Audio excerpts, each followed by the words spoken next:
Alright guys, BLM here, back with a new live stream. Alright, good. Just testing out things here. Yeah, I'm actually using Stream Manager on desktop finally. Because I've been using it on mobile for a while, but yeah. Either way, we're here. New stream. Gonna continue on here with Mass Effect 2. Probably gonna end up doing a decent amount of the prep for the suicide mission. Yeah, I didn't plan on streaming tonight, but yeah, I mean, everything kind of just aligned well enough to where I was like, screw it, let's just go. So yeah, don't know how long I'll stream for tonight. I did work all day. I literally just finished watching the Big Brother episode. I did watch at like 1.5 speed. Hey Cole. Yeah, so yeah, got a lot to talk about. Big Brother, Australian Survivor, Survivor South Africa. Also have some updates with the channel. What else do we got? I mean, there's a lot of stuff. So yeah, let's do it. Yeah, Chappies. I'll say this right now. I think Chappies is my top contender at this point to win Survivor South Africa. I mean, this last episode wasn't great for him, but it wasn't great for anybody. Like this was an episode where I think everyone was portrayed terribly. Oh yeah, we're gonna do this mission, and I feel like Chappies is the one that's coming out of this looking the best. I got a new follower already. That was pretty quick into the stream. Then again, my follower count didn't go up, so I'm more likely. Who knows? Whatever. Anyway, yeah. I think Chappies is my top contender at this point to win. What are we doing? It doesn't really matter. Yeah, I do think he misplayed the tribal pass as well. Again, like. I mean, like, he played it on Anela, and I think his assumption is that that'll make Anela loyal to him, which I don't think it will at all. I think Anela is pretty locked in with Kieran and Tyson. I also feel like he misplayed the vote, too. I do think going after Wardall was the incorrect decision there. I think 100% the decision was Tyson. In this position where... obviously it's Wardall, Kieran, or Tyson. Wardall's just one of the people that has like the least amount of power in the game. I mean, and also, okay, let's just get through this first. Yeah, Kieran, straight up, I don't think they should have gone for Kieran, even though Kieran is being shown as the most strategic player of the bunch and everything. Like, Kieran is still the one that is being, like, to them, they think that he is the one that is most likely to work with them. So, I don't think he should have gone for Kieran. Tyson is the move, in my opinion. Tyson splits up Tyson and Anela, this relationship that is supposedly really strong. Also, it gets rid of someone that still has a chance of winning the game, and it also leaves Wardall in the game, someone that Anela hates, and someone that you can turn Anela against. Like, to me, I feel like they made the complete wrong move there, but obviously it was motivated by Santoni being really, really emotional over their argument, so whatever.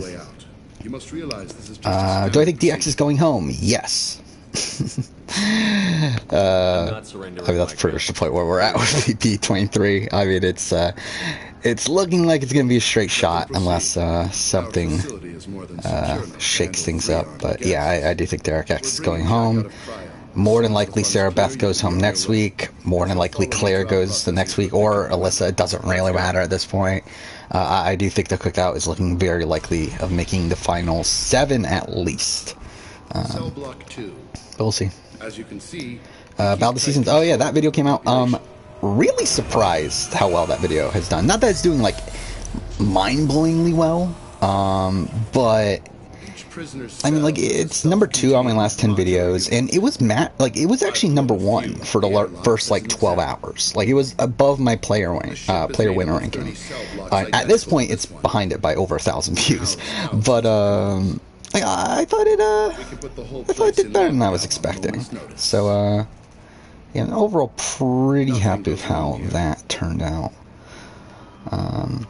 Let's get on with this. Have you had any escape? Even though, like, I will be honest, like, the video itself, I'm not the happiest with how the video itself turned out. I do think ideally, I think I should have came into it with a different philosophy than I did. But, whatever, who cares? I mean, it's fine. Again, I'll probably do a Dreamcasting version of it at some point to kind of correct that. But, yeah, yeah, Big D's really annoying. I mean, Big D's so weird because, like, obviously, like, the live feed community doesn't like Big D that much, but like he is a fan favorite from the casual audience, and like they're actually showing him as a fan favorite now, which is like the more annoying part of it, where like he's still like, again, he's pretty annoying on the live feeds, but okay, wait. Oh shit, I just realized I'm trying to log into Twitch from this other thing, whatever. But yeah, so yeah, like Big D for me is someone that, like, it feels like they figured out that he's a fan favorite and are like really showing him in that light at this point. Hey guys, over here. Let me ask you something.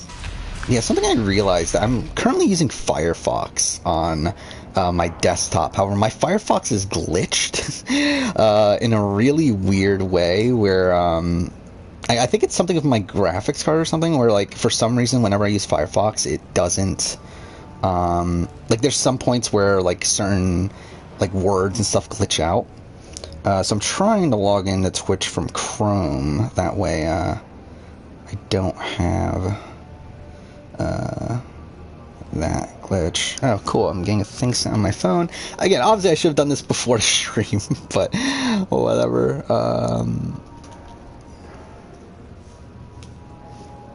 Yeah, trying to get into a stream manager from there. Alright. Oh, hey, Jaw2317. Yeah, yeah, thanks for joining. Yeah, like I do enjoy doing these streams, even though, again, that's very laid back, very casual here, just talking about random shit. I do get some enjoyment out of this. All right, there we go. Finally, thing loaded here. Oh yeah, good to see the auction back too. I mean, dude, for South Africa, actually, did South Africa have an auction? Yeah, it did, right? It had an auction, Island of Secrets, right? But still, again, obviously, Survivor US has gotten rid of the auction. Though I believe wasn't there a rumor that there is going to be the auctions coming back? I'm pretty sure that is a thing that's out there. Again, I don't know if that's true or not, but I remember hearing something about the auction coming back for 4142. But again, cool to see. I love the auction. I do want to do a video of ranking the auctions at some point. I think that's definitely something for the future. Do you think it's fair to compare Santoni to Sugar? Yes. I think Santoni is overall more game savvy. Like, I think she understands the game a bit more, but yeah, I think that's a pretty apt comparison. Hey, Sorquill. Oh, you're going to be playing Andromeda. Oh, you got a Spanish language copy? Oh, yeah. It's probably a Mexican copy, which plays out fine if you install it and everything. I actually have the same thing with Red Dead 2. I ordered Red Dead 2 and I got a Mexican copy of the game, which is funny. But yeah, it does play in English once you install it and everything, so it's fine.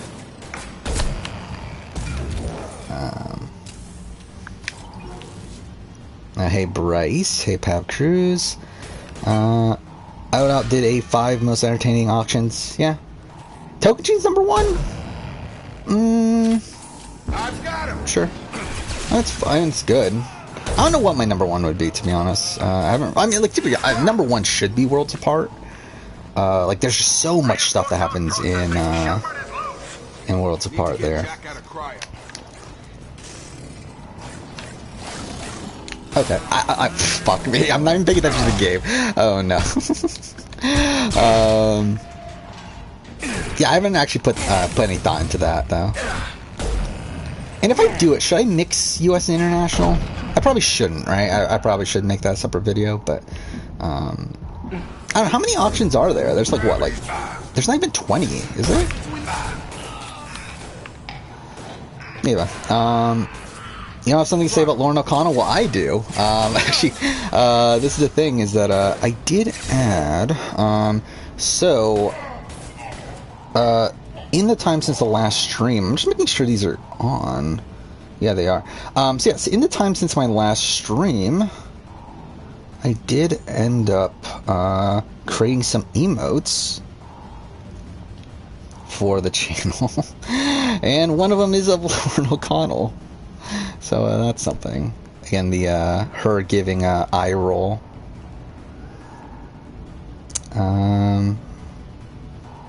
Again, did make. Alright, I'm trying to look this up. Let's see if they got approved. Because actually, last time I checked, they hadn't gotten approved. There's definitely a reason for them to turn it down.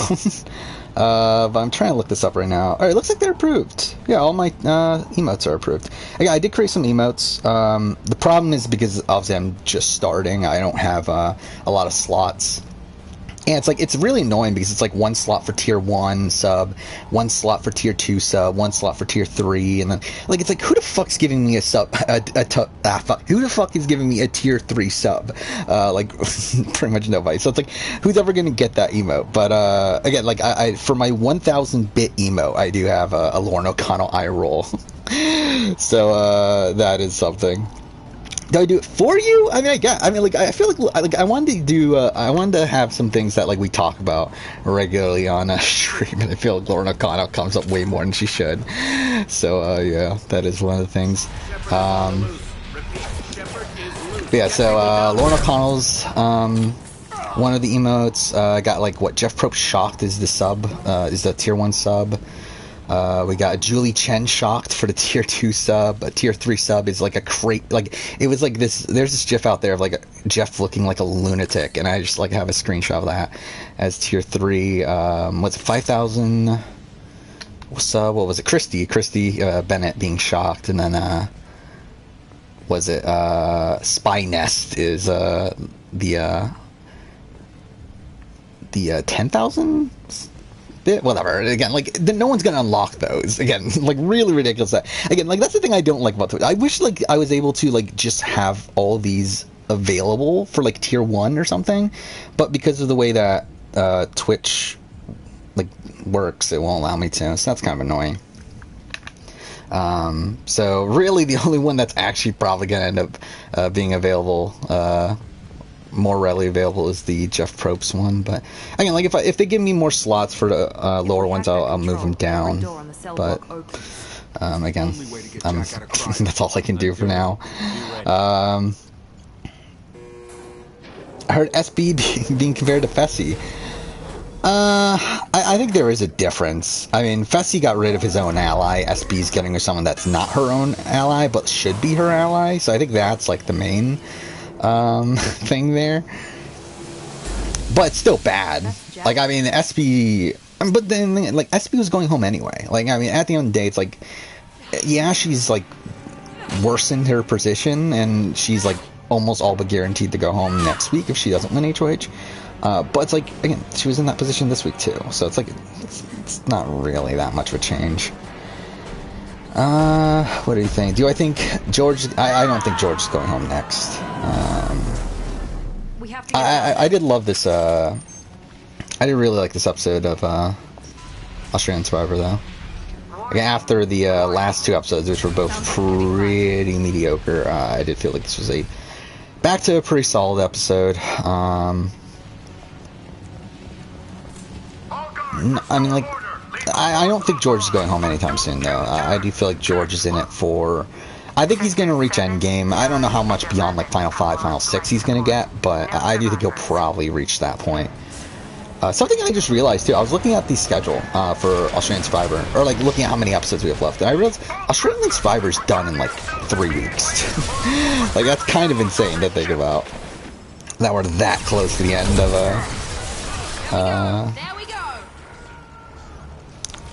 of Australian Survivor, but whatever. Yeah, like, if George goes, like, who do we, like, it's so bizarre. Like, I was just, like, looking at the professional chart earlier today, and it's like, George obviously has the most confessionals by a lot. He's, like, around 100 professionals. Like, Haley is, like, hovering around, like, the 60-70 mark. And then I think is it Emmett next? I think Emmett and Danny are both around, like, the 40-50 mark.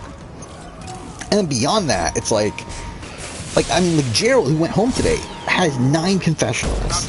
With no confessionals since, like, episode 6. That's insane. He literally had 9 episodes in a row with no confessionals, including his boot episode here. Like, that's ridiculous. Andrew has 5 confessionals the entire season. Who else? Like, yeah, like Laura is number 5 confessionals.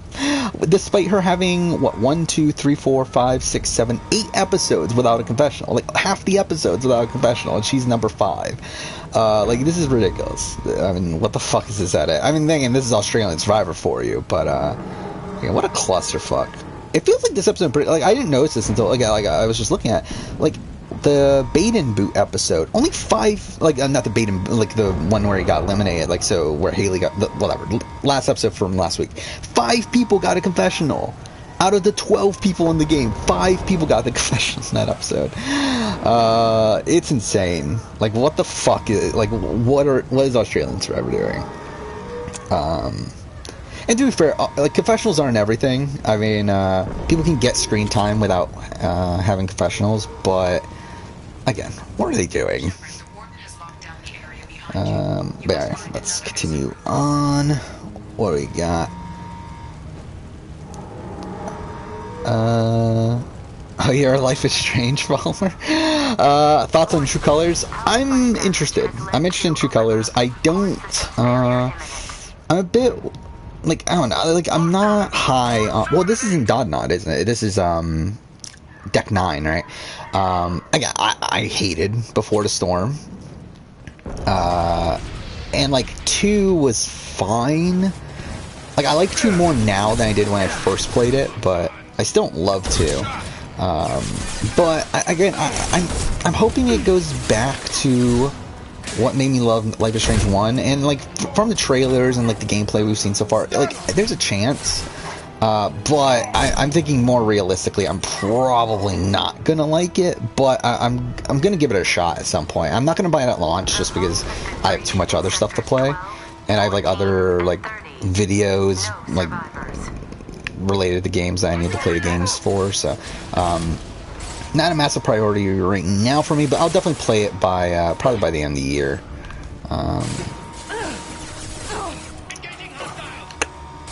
And again, it's so weird, like that, again, that's the problem with the way I run my channel, that, again, like, I have people that, like, follow my channel for so many radically different things, like, obviously, like, Survivor is, like, the main thing, Survivor and Big Brother are the main things I do that, like, get views, but then, like, I also have, like, people that follow me for Assassin's Creed, people that follow me for more general video game stuff, even like I have like followers there for Sasuke, people that are there for like A&W and stuff like that. It's like there's a lot of like random shit that people follow me for, and that's like the problem with me like running the channel the way I do, where I literally talk about like just anything I want to talk about. But again, I'm not gonna change. Like, I'm gonna continue to do that, even though people don't want me to. I really don't give a shit. Are we at it? Oh, we're using a different gun. Okay.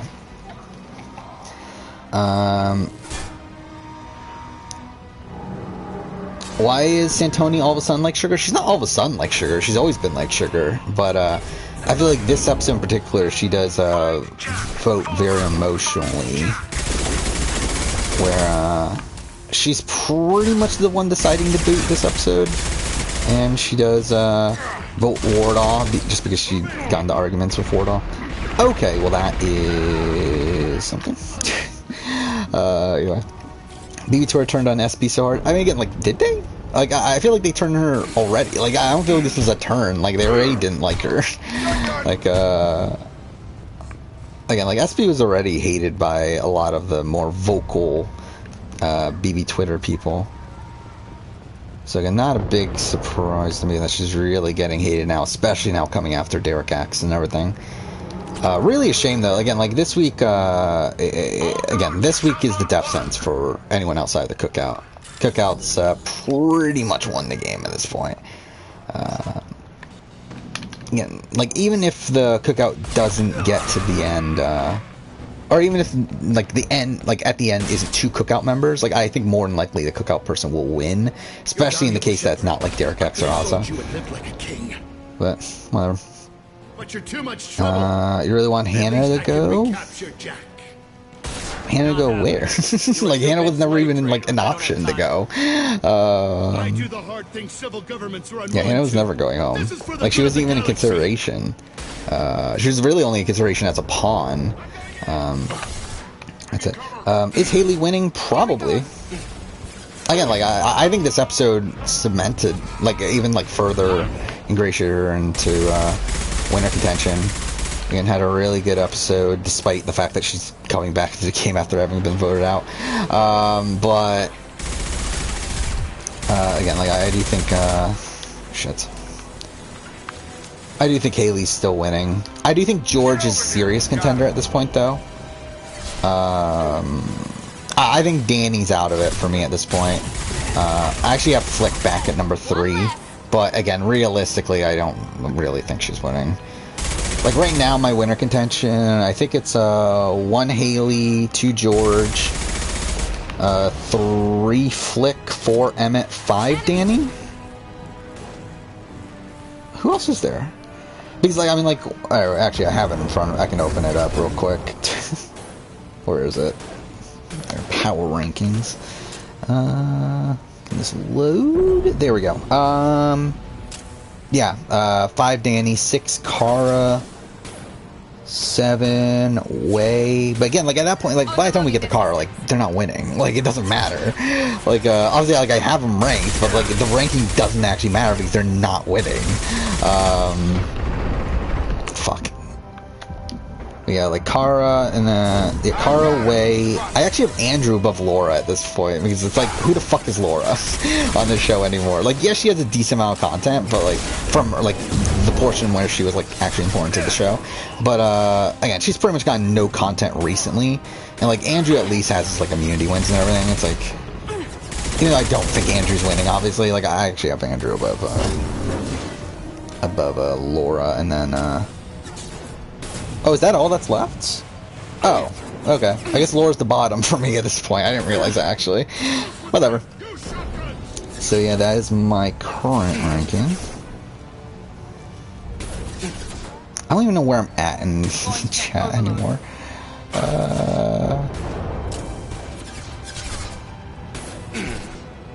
I mean, express your opinions on Lauren O'Connell's last post if you want to. I haven't even seen Lauren O'Connell's last post. Yeah, I like Hannah. I like Hannah as a character and like as a I like her personality, but as a player, I do think she's a very like massive mixed bag. I have gone all in on her in the Stockwatch the last couple weeks though, which is which by the way, I haven't talked about Stockwatch in a while, have I? Not that really matters, especially now that I really don't give a shit, considering I'm not going to win or anything. But I've gone in on Hannah the last couple weeks. I did make a bit of a mistake this week, I feel like, in the fact that I put my extra money on Xavier, which I don't think is going to turn out to be a good move, considering he took the punishment to where he's an automatic nominee next week. But we'll see how it goes. Yeah, I've been doing decent in the Stockwatch. Like, again, I fucked up that first week. But since that first week, I've pretty much made the optimal move every week, I think. Or at least close enough to the optimal move, so. Yeah, but again, never gonna win, so it's like, who really cares? I'm here to get you off this ship. I'm not going anywhere with you. You want Big D to win? I mean, I don't know if it's a bad thing necessarily, but it's like, not ideal. I don't want Big D to win. You don't want to be my enemy. They have a way of ending up dead. You show up in a Cerberus frigate to take me away somewhere? You think I'm stupid? Oh yeah, that entire situation at South Africa. Like, what a bizarre thing that was. This ship is going down in flames. Like, because it's like, it's so weird because like they're openly talking about the players breaking the rules, but then doing absolutely nothing about them breaking the rules. Not that I actually, again, like, realistically, I don't give a shit. I don't give a shit that, like, Chappies took candy from the auction and ate it before the challenge. Like, I really don't care. But it's, like, it's funny that they, like, openly say, yeah, like, yeah, you broke the rules, but we're just not going to do anything. yeah, I don't know. I just found the like the entire situation just kind of hilarious. And it's like, again, like, I'll give you full access. like, Shepard, you're not I don't know. It's just the entire thing, like, the fact that that was, like, such a major, like, focal point of the episode, too, was really weird. Like, the show just openly showing its players cheating in the game. Again, quote-unquote cheating. But, yeah. Who am I rooting for to win in terms of what? Big Brother, I don't really root for anyone. Like, I don't have a root, like, I don't root for people, in terms of, like, I just want to see, like, the best possible game. I think the Cookout is kind of, again, like, the entire concept of the Cookout is kind of nullified that, to where, like, they're not playing in their own best interests, but Xavier is the one that benefits the most from the Cookout getting to the end. Xavier and Hannah. And, like, the funny thing is that Hannah doesn't realize it either. Well, like, at least Xavier does realize it. And to be honest, Xavier's position is worsening like, as we speak. It's like Tiffany is onto him. Tiffany is willing to take him out earlier. I mean, like, she was Do I need to put her in the holding cells? originally wanted to go to the end with Xavier and Hannah, which is a masterful spot for Xavier. Like, that's perfect for him. But now she wants to go to the end with Azza and Hannah, and get rid of Xavier along with Kylan at the beginning of that of the breakdown of the Cookout. And, like, that's not good for Xavier. Though I still think he has the potential to win out, so again, it probably won't end up mattering. But I do think his overall position is kind of worsening. And, like, the fact that he also took that punishment to where he's an automatic nominee next week is also very worrying. Waiting at your private terminal. I believe it's from Admiral Anderson. Anderson? Oh, he wants us to go to Citadel, right? Yeah, we're not going to do that. Okay, we're really rushing through Mass Effect 2 at this point. The only thing we're going to do outside of what is necessary is well, I mean, we're going to still get Thane and Samara and Tali, I think, and then we will do the Samara loyalty mission. But then outside of that, we're really just rushing through. I think, yeah, he's the last one, and I think we'll go to Tuchanga too, just so that we can see the Rex replacement. Either way.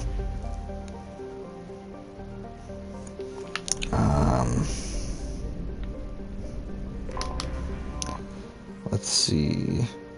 But yeah, I mean, like, I think, again, like, I would be satisfied with a Tiffany win. I'll be satisfied with an Xavier win.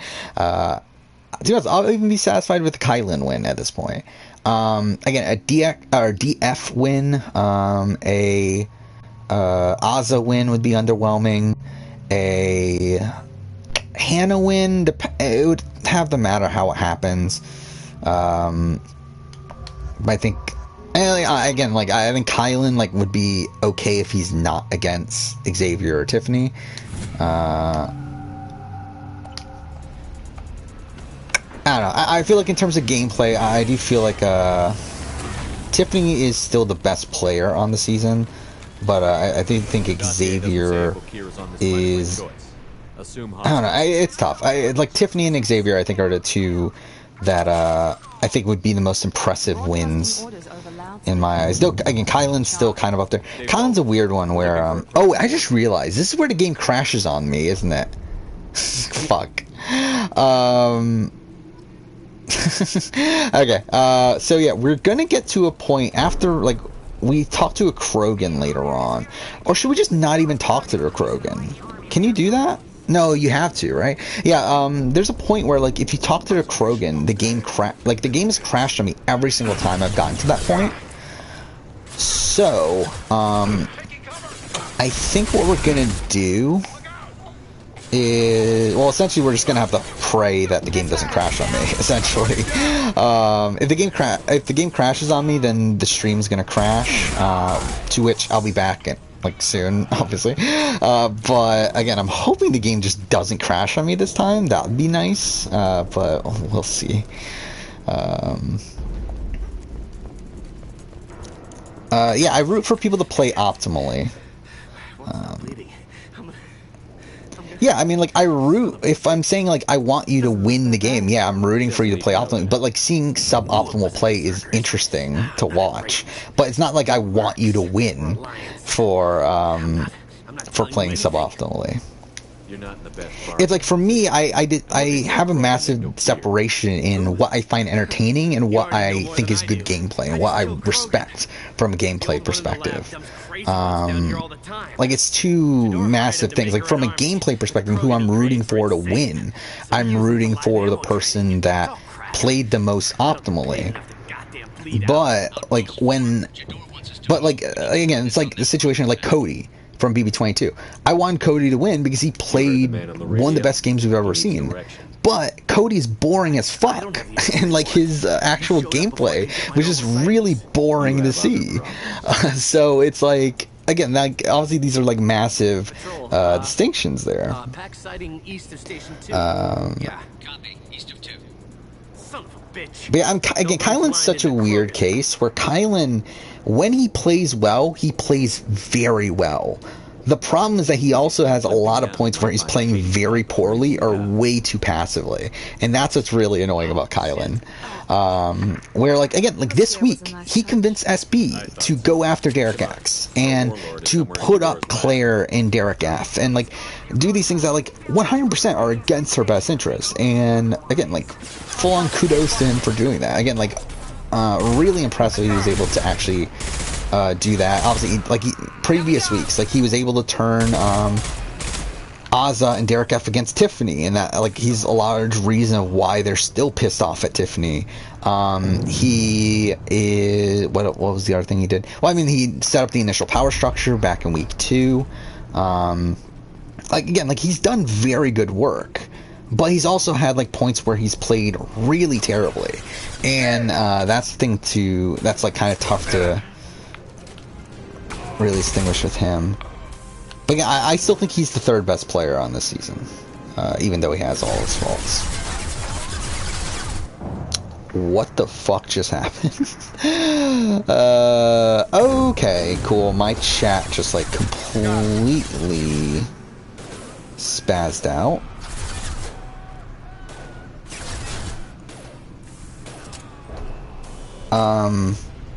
Okay. Well, I lost the chat, so that's lovely. I'm reloading right now. Hopefully he comes back.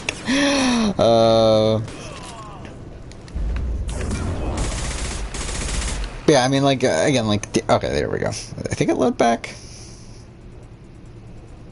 Kind of.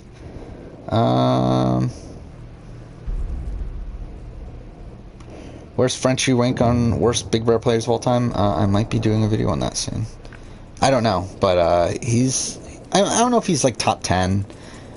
But he at least at one point was in a good spot, but I don't know. Like, he's probably pretty low. Like, I think he's one of the players that I have the least faith in to not blow up his own game. So again, he's probably pretty low in the grand scheme of things. Yeah, where the fuck am I in chat? Again, like, I'm using desktop. I'm using the desktop stream manager for the first time. Or I guess technically last time was the first time, but either way, for one of the first few times, it's just like spazzing out on me. Where are we? Said I'd drop BBAU. Yeah, I mean, I talked about this in a previous stream. I think I might cover Big Brother VIP. Just because it does have a pretty, like, interesting cast. Again, like, it has Danny from BBAU. It has Luke. It has Omarosa. It has Caitlyn Jenner. Like, I do think it's there's enough people there that that I'm interested in, that I'm for sure gonna watch it. Which, to be fair, I was always going to do. I do think I'll probably end up doing a video on it, but again, not 100% locked in though. But, and if I do, it'll probably be like an extra video. It'll probably be like an off schedule sort of video, because the schedule's kind of full, but we'll see.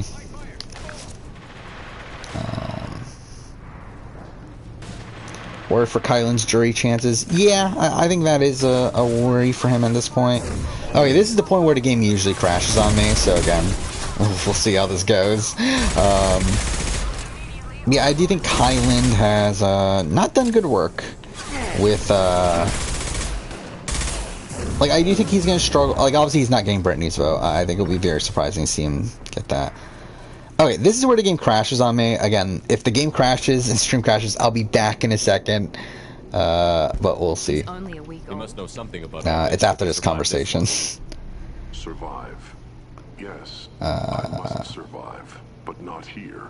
I must. You know, I'm just going to skip this. Again, I think we're good. Show us the way. Alright, we're good. Okay, maybe that was it. Maybe I just need to skip the conversation. I think it's like something weird that happens in the middle of the conversation where like it's loading something in and it just crashes. But either way, we're good. There's gonna be an extra vote at the next episode of Australian Survivor. Is that what it is? Because like we did see that like George got some sort of advantage. If it is just an extra vote, that's kind of underwhelming, to be honest. Because they really were like propping it up as like a massive twist sort of thing. But it's like if it's just an extra, and like, to be fair, I don't want another twist, but like it feels weird for them to be like doing that much promotion for like an extra vote. It's like, who cares? It's like a thing we've seen like a billion times now. But whatever. Ready to die? I don't know, like Kylan, like, yeah, Kylan's pretty bad at, I think Kylan's just like bad at, he just doesn't have the greatest like one-on-one conversations with people, because like he usually ends up like spending one-on-one conversations talking the entire time. And again, we do know that he has like some sort, I forgot exactly what he had, but he does have some sort of issue with like speech issue, and like that might play a factor into it. But again, like he just does not come off well with one-on-one conversations, particularly like with like Azza and with Brittany, and like I forgot who else from last week, but like a lot of his conversations did not go well. Despite them going well in week 2. Again, like he did very good work week 2, but again, just last HOH was just all over the place. You want to DM Frenchie again? I mean, go ahead if you want. I mean, I wouldn't, but do it if you want to.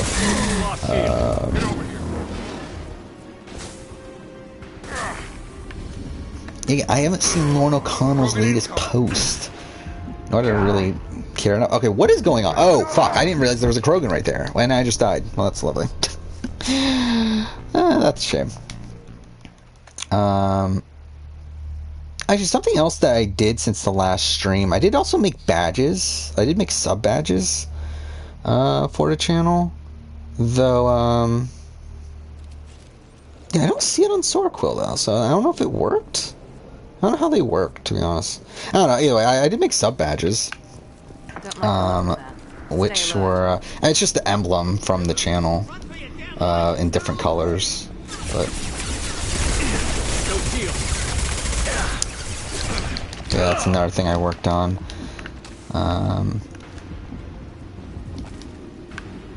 Why wouldn't you DM Frenchie? I mean, like, I don't give a shit about Frenchie. I don't give a shit what he has to say about anything.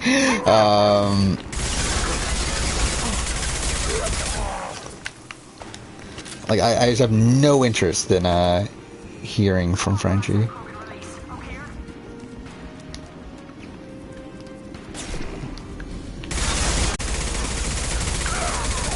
But yeah, what else do I want to... You're creepy. I mean, I think potentially. Potentially not. I don't know you in real life.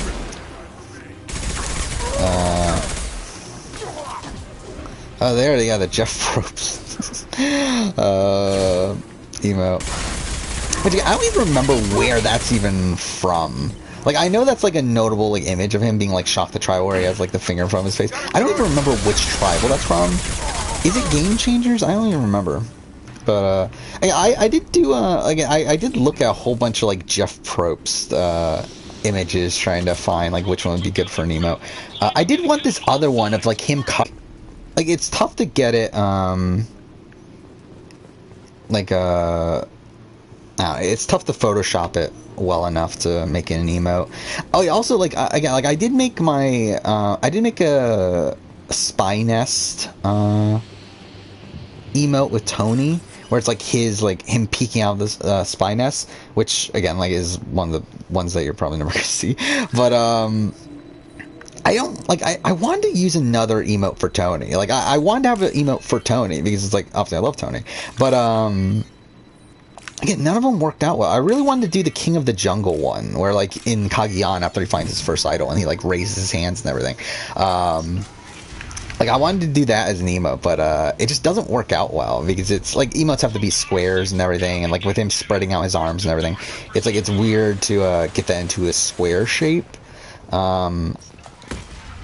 Like it looks weird when you make it into an emote, so it's like I was kind of disappointed by that. I really wanted to make that into one.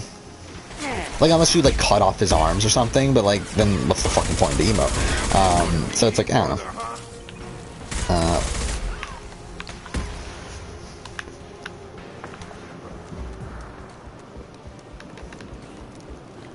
But yeah, like I want to move. Like once I get more slots for emotes, I'll probably move them down. The current ones I've already made into more accessible positions, but again, Twitch doesn't let me, so whatever. So yeah, I mean, like I got emotes out of the way, got the badges. I didn't make any bit badges because it's like realistically, it's like how many people are really gonna get them, and also it's like I don't know what the fuck. What the fuck? Alright, whatever. Like, I don't even know what to do with them either. Like, I don't know what I would do with bit badges. So, yeah, I'm just leaving it as the standard ones that are already there. But, yeah, what was the other thing? There was something else that I wanted to talk about.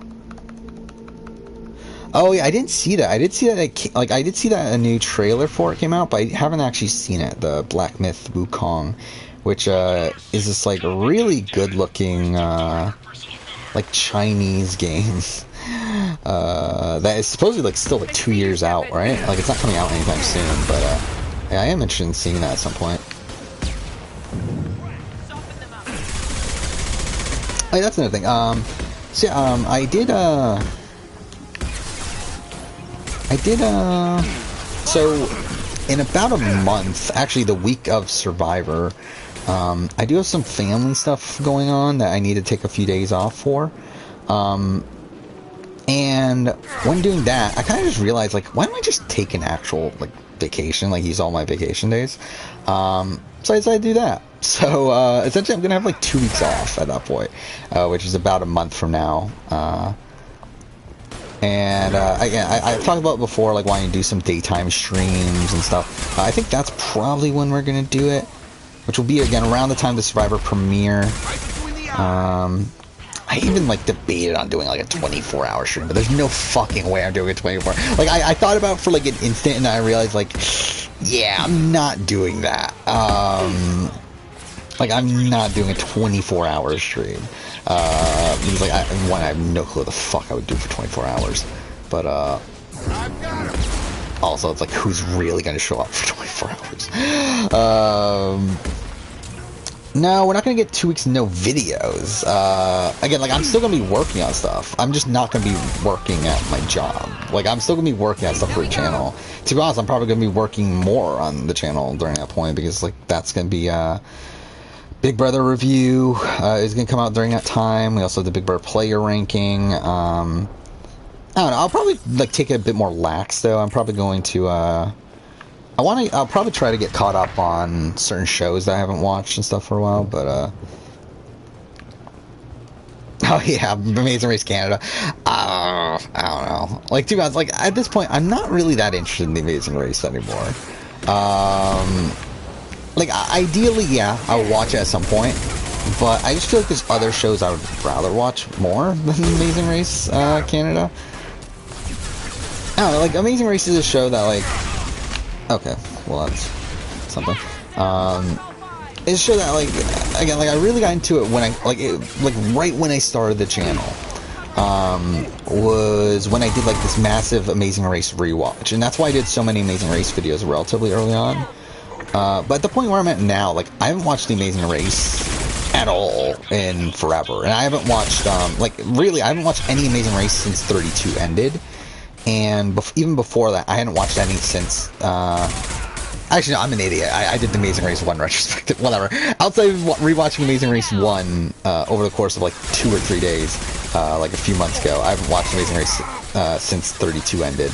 And it's like, it's just a show that, like, I don't feel like that, like, I don't have any real connection to. Like, while there's a show that I did watch, like, I've watched every new season as it aired. Like, it's just a show that, like, again, isn't as interesting to me as Survivor or Big Brother. Like, I don't have as much to really talk about with that, with Amazing Race. I don't know, it's really just a show that, like, I can go without, realistically. Like, again, I do want to watch Amazing Race Canada at some point, but for me, it's just not a massive priority.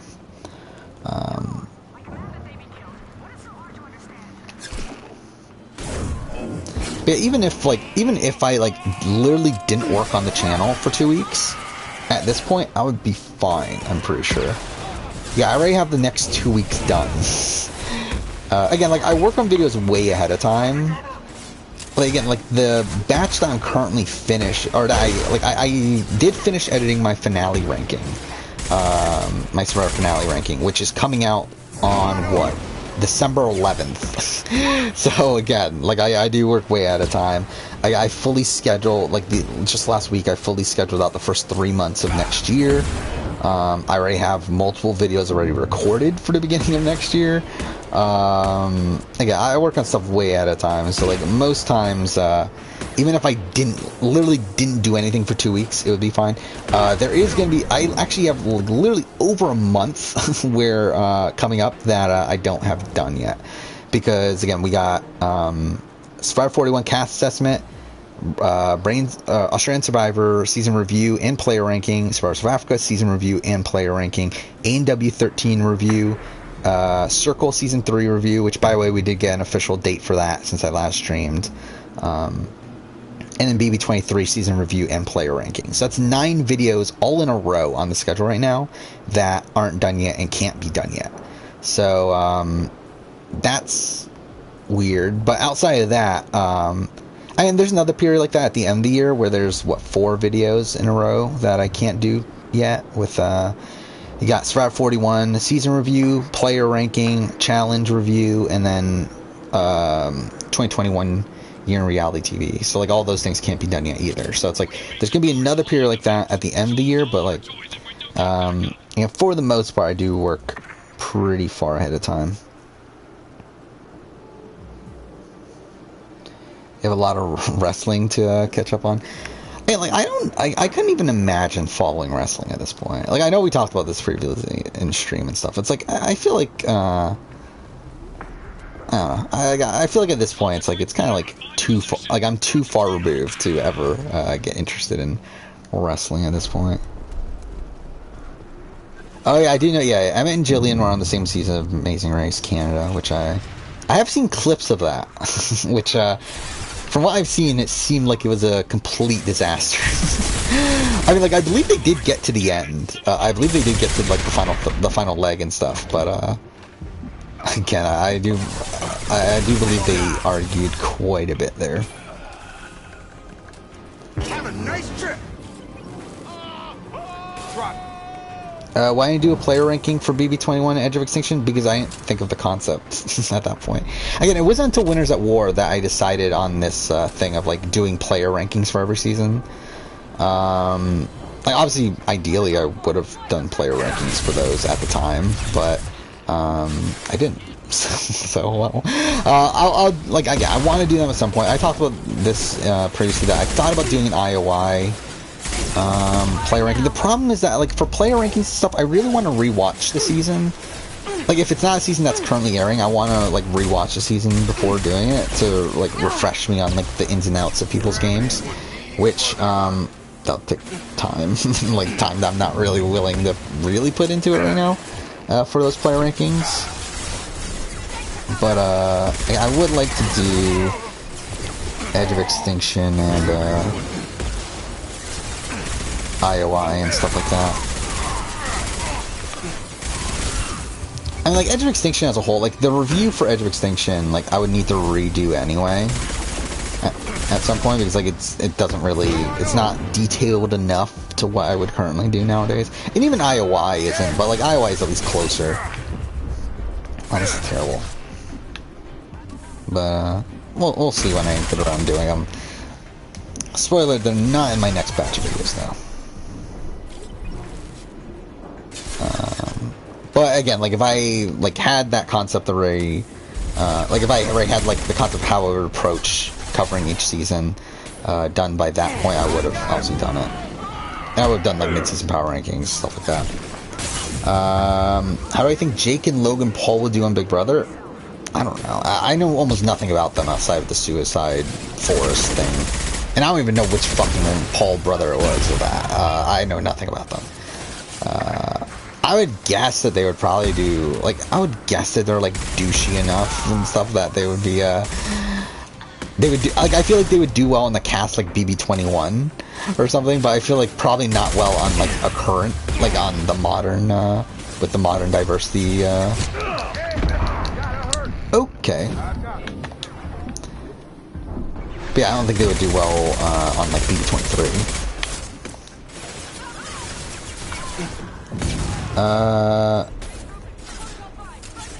No, I mean, like, I think my Gavin rant would still be the same. It's just that I do still think Gavin, like, I mean, like, just because, like, again, like, I think Gavin played very passively. Like, it's like he was always in the position to where he could have dominated the game, but then, like, actively gave that power to his allies instead of actually making those decisions himself. And, again, my rant on Gavin stands. I mean, like, I don't disagree with what I said there. It's more so that, like, I still, like, he still played the best game of the season. But, again, still a massively flawed game, though.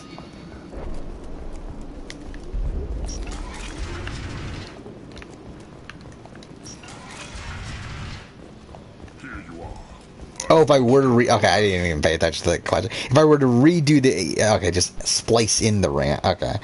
Yeah, I mean, I think it'll be pretty funny to do that, actually. Oh, fuck, we just passed him. He's right fucking over here. Did you hear what I said about Toxic BB?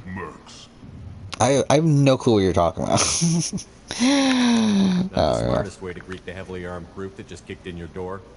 By the way, I'm very surprised also at how well the mid-season power ranking is doing for Big Brother. Where, like, I think it's already past my BB22 version of it in terms of total views. Which is kind of insane, considering, again, like, who really cares? Like, BB22 is obviously, like a lot of intrigue about Big Brother. Mind you, I guess mid-season, like, in the middle of BB22, I guess a lot of that appeal kind of faded, but still, kind of weird that this BB23 power ranking's doing as well as it is.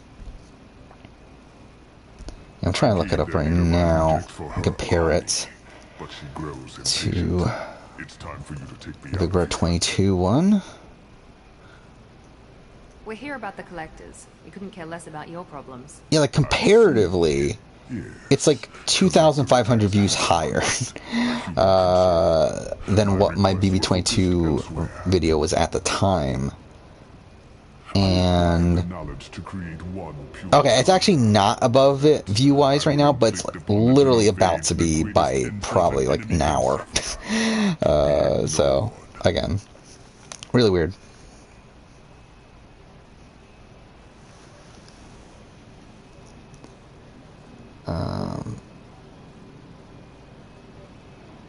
Yeah, let's see. Oh, yeah, favorite and least favorite seasons of the challenge. Again, the challenge is weird. Where like, while watching the challenge, so I've watched every season from season 10 on, and along the way, I kept like a ranking of all the seasons I watched. But I don't know how secure that ranking is, but I think. Oh, I have it on my phone, so I can look this up right now. I see you later, Pap Cruz. Let's see, where is it? Here we go. Bottom is Inferno 3, but it's very close with Rivals 3 and Battle of the Bloodlines. Like, I feel like those three are like the worst seasons. I think Battle of the Bloodlines is kind of better. Like, they're all bad, but like I think it's like slightly better. You want information on the collectors? Yeah, Rivals 3 and Inferno 3 are probably my two least favorite seasons. To be honest, Rivals 3 is really bad though. I probably would change it up. Because, like, at least Inferno 3 has, like, some really notable moments. Like Timmy's retirement and, like, actually, what else is there? Yeah, I don't even remember. Anyway, I think Rivals 3 is definitely pretty bad. Favorite season?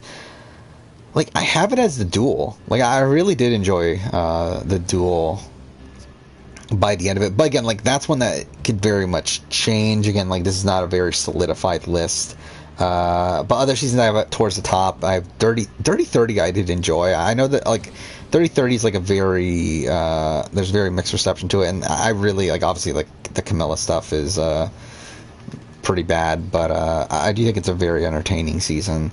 I really like War of the Worlds 2. Like, I know a lot of people don't like War of the Worlds 2, or War of the Worlds 2, but I really like that season. And again, I haven't rewatched it. I don't know if, like, because, like, that was one of the first few seasons I watched, so it's like maybe now rewatching it I wouldn't like it as much, but I did really enjoy. What the fuck just happened there? I did really enjoy that season. But yeah, I mean, also, like, okay, what the fuck is going on?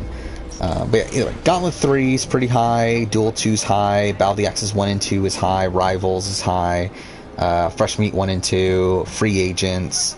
Like, that's kind of the top tier there. Again, the placement is technically, like, interchangeable at this point, just because I feel like I would need to rewatch it to really solidify it. But, like, after first impressions, that's kind of like the top tier seasons for me.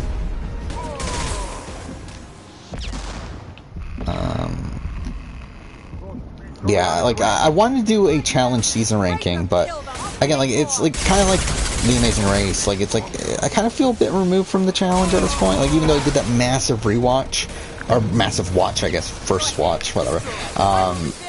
Like, I'm at the point now where, like, I feel like I really need to refresh myself if I were to do those videos, which would mean rewatching a lot of the seasons, which is a lot of time. So I don't know. We will see.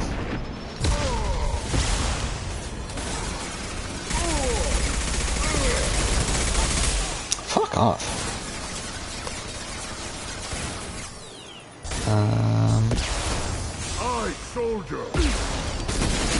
Biggest hope. Oh, fuck off. Biggest hope for 41.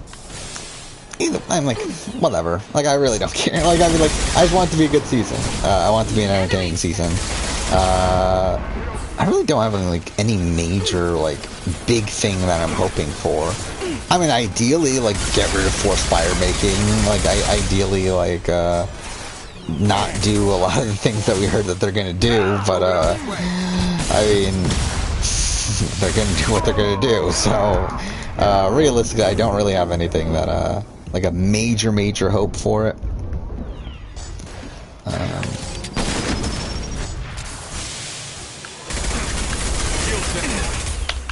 But, again, just hope that's a fun season. Yeah, least favorite season of the challenge, again, like, out of the ones I've watched, again, it's between Inferno 3 and Rivals 3. I think, if, like, again, on my list currently, I do have Inferno 3 listed as the worst one, but I think if I were to redo it, I would put Rivals 3. But yeah, I haven't watched the first 9 seasons still, so I'm sure, like, realistically, I'm sure one of those are going to be one of the worst seasons. Like, I would be very surprised if, like, Season 1, Season 2, Season 3, Season 4, like, any of those first few seasons are anything that I'm actually going to enjoy watching, but I haven't watched them yet, and to be honest, I don't even know how to watch them. Like, I feel like they're very hard seasons to get a hold of. Like, I know an easy way to watch Seasons 5, 6, and 9. 7 and 8 I know are out there. I'm sure they'll be relatively easy to find. But again, I don't even know how to watch Seasons 1 through 4. Mind you, I haven't done much searching, but like, any of the sources that I've been using don't have those seasons. So, yeah, I don't know. But I would like to watch them at some point. What are they doing for 41? I mean, like, supposedly they're making conditions tougher, and they're like, giving all the players like lowering their supplies and stuff like that. We do know it's going to be very advantage heavy because they're still doing that for whatever reason. And we still know forced fire making's there, like all that stuff, like just same stuff. Claire's figuring out about the cookout? Not really, though. They want you to think that, yeah, but she's not really. You know what? The tank is here. It's staying until I decide what to do with it, and that's that. It's your decision, Commander. Just be careful. Again, like, that's the problem this season at this point, is that all of these players don't know about the cookout. But even then, some of these people are still playing suboptimally, even if they knew about the cookout. Alright, so we're about to do Horizon, right?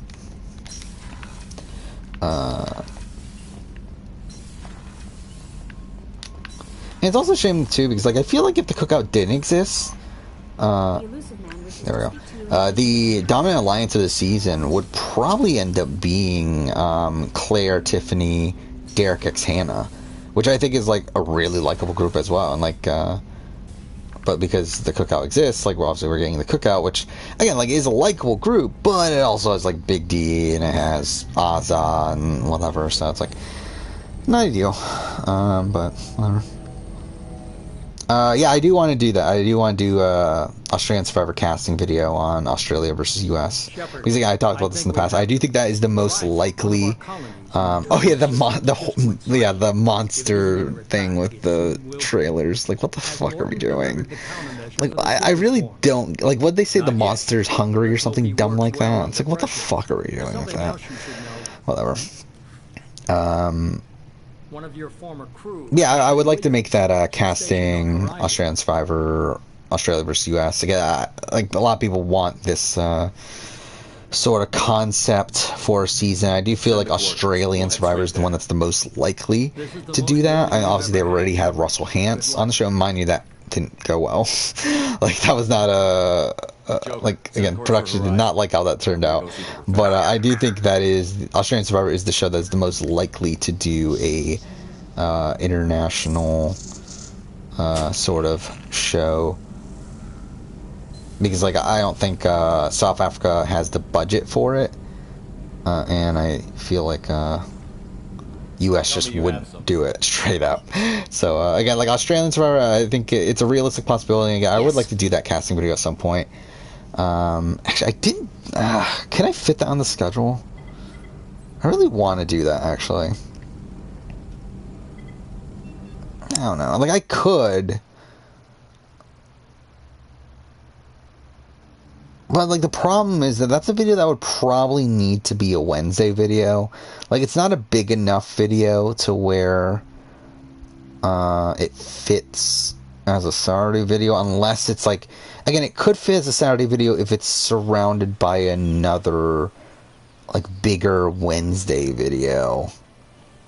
Lilith, we've got a problem. Still can't calibrate. Yeah, I don't know. I don't think it really fits in this next batch. Yeah. Okay. Yeah, it doesn't really fit in this next batch, I don't think, but I would like to do it.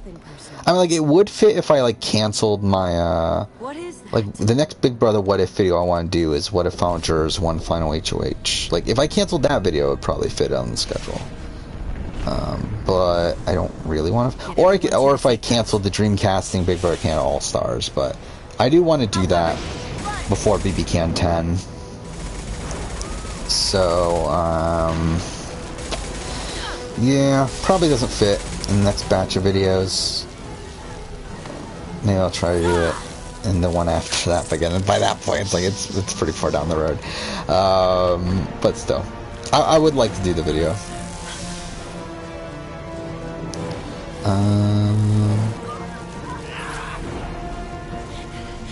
Yeah, I would like to see Claire, DX, and Christian on another season. I mean, like, I don't know if we, like, I would like to see how they did on a season that was, like, that wasn't going to be, like, completely dominated by the cookout. Because I think Claire has a lot of game potential. I think DX is someone that, like, learned the game really quick.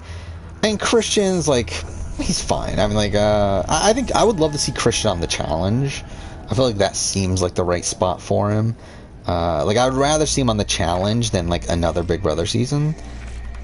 But,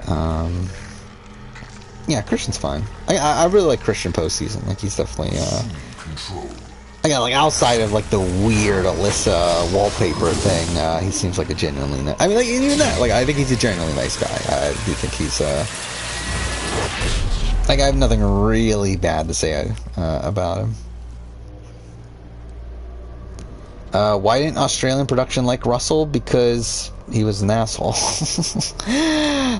Because, again, he was the second boot. And mind you, he was put into a very bad position coming into the game where he's the only American on that tribe. But, again, he gets voted out second. And then after he comes back to America, he bashes Australian Survivor production and does, like, posts on Twitter and stuff saying that Australian Survivor's rigged and, like, all this sort of stuff. And then did I pick the right people? I mean, it really doesn't matter, does it?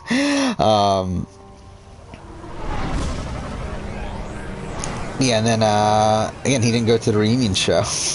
And they just mocked him at the reunion show, which is kind of funny, but yeah.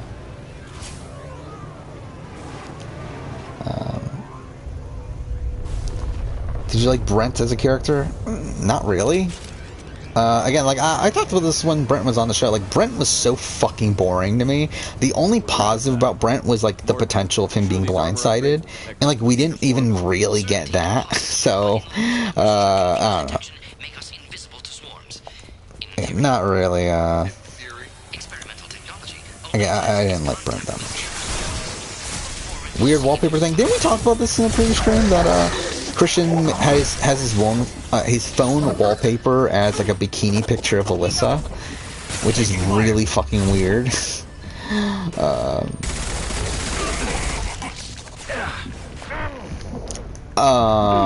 What is going on? Thank you. Actually, I didn't see that. He blew his nose to an Australian Survivor buff. That's kind of hilarious.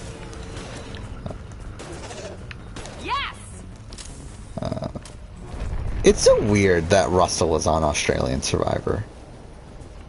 Like, how bizarre. I would really like to see, like, I mean, again, like, if that's where we're going, like, I would love to see, like, these people that, like, are never going to be back on Survivor US, but, like, put them on Australian Survivor. Are they really a couple? Kind of. Not... Like, it's weird. Where, like, he definitely wants it to be. She seems to be a bit more hesitant. But, I mean, they left it on terms of, like, hey, we'll see what happens after the show. But, again, it's really fucking weird, though, that he has, like, a random bikini picture of her as his wallpaper.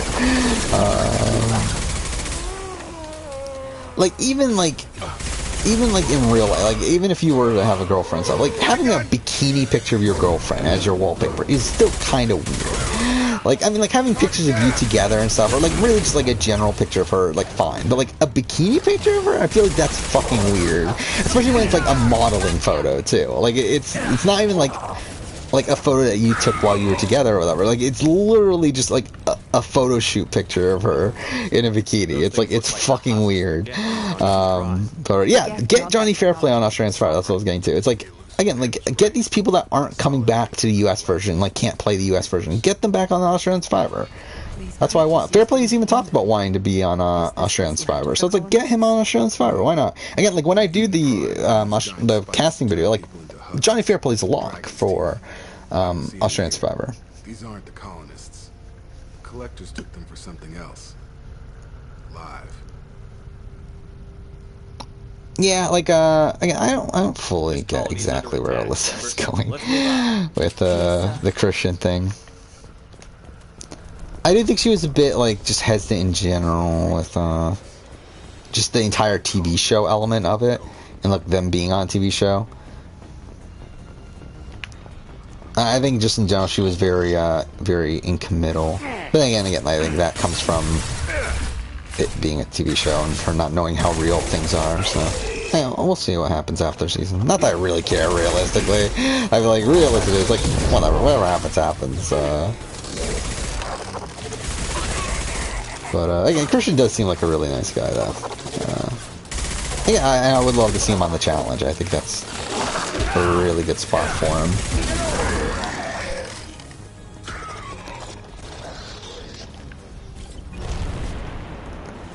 Does Russell think he'll come back for Survivor US?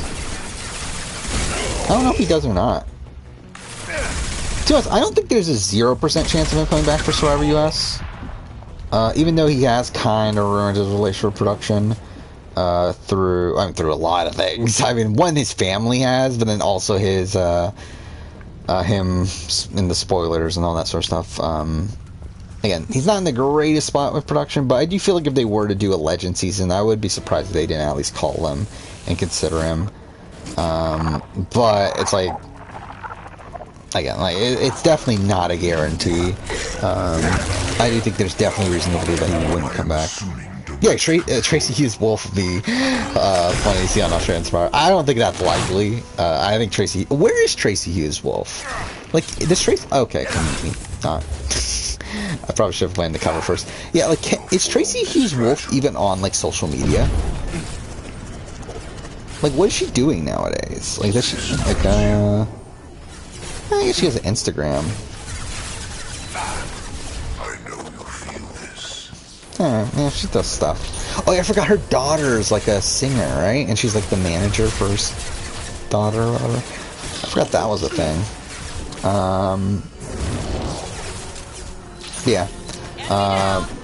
Yeah, I mean, Tracy Hughes Wolf, I don't think he's playing Survivor. Any version of Survivor again. I do think we're looking at like random people that they would bring back. Like, I could see like Bryce Isaiah. Being asked by, I mean, like, who was on the Survivor South Africa Battle of the Bush? I feel like those are people that I could see being on Australian Survivor. Like, I know there was like a lot of random people for that, right?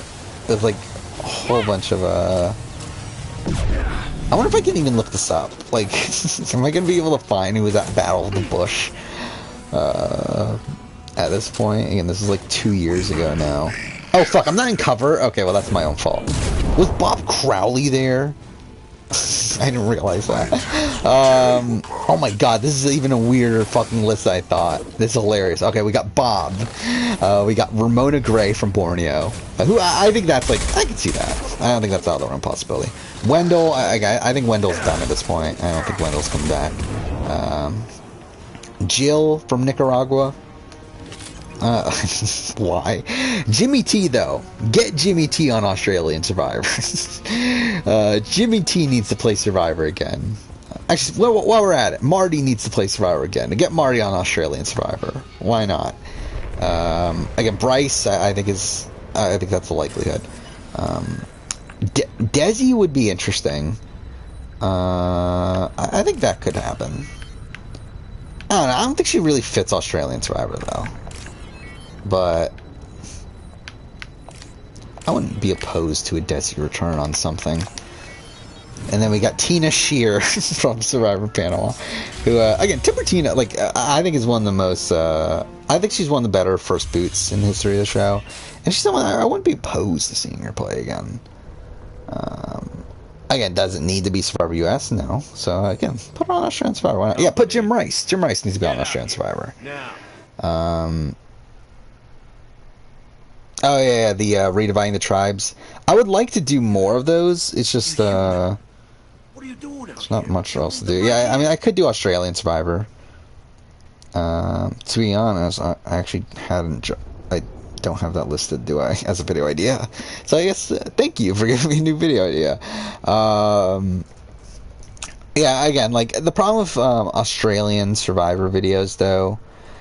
Is that at the end of the day they just don't perform as well as regular Survivor US or Big Brother US even. So at that point they'll more than likely need to be like a Wednesday videos. Again, the way I structure things is that Saturday videos are typically videos that I actually expect to perform decently well.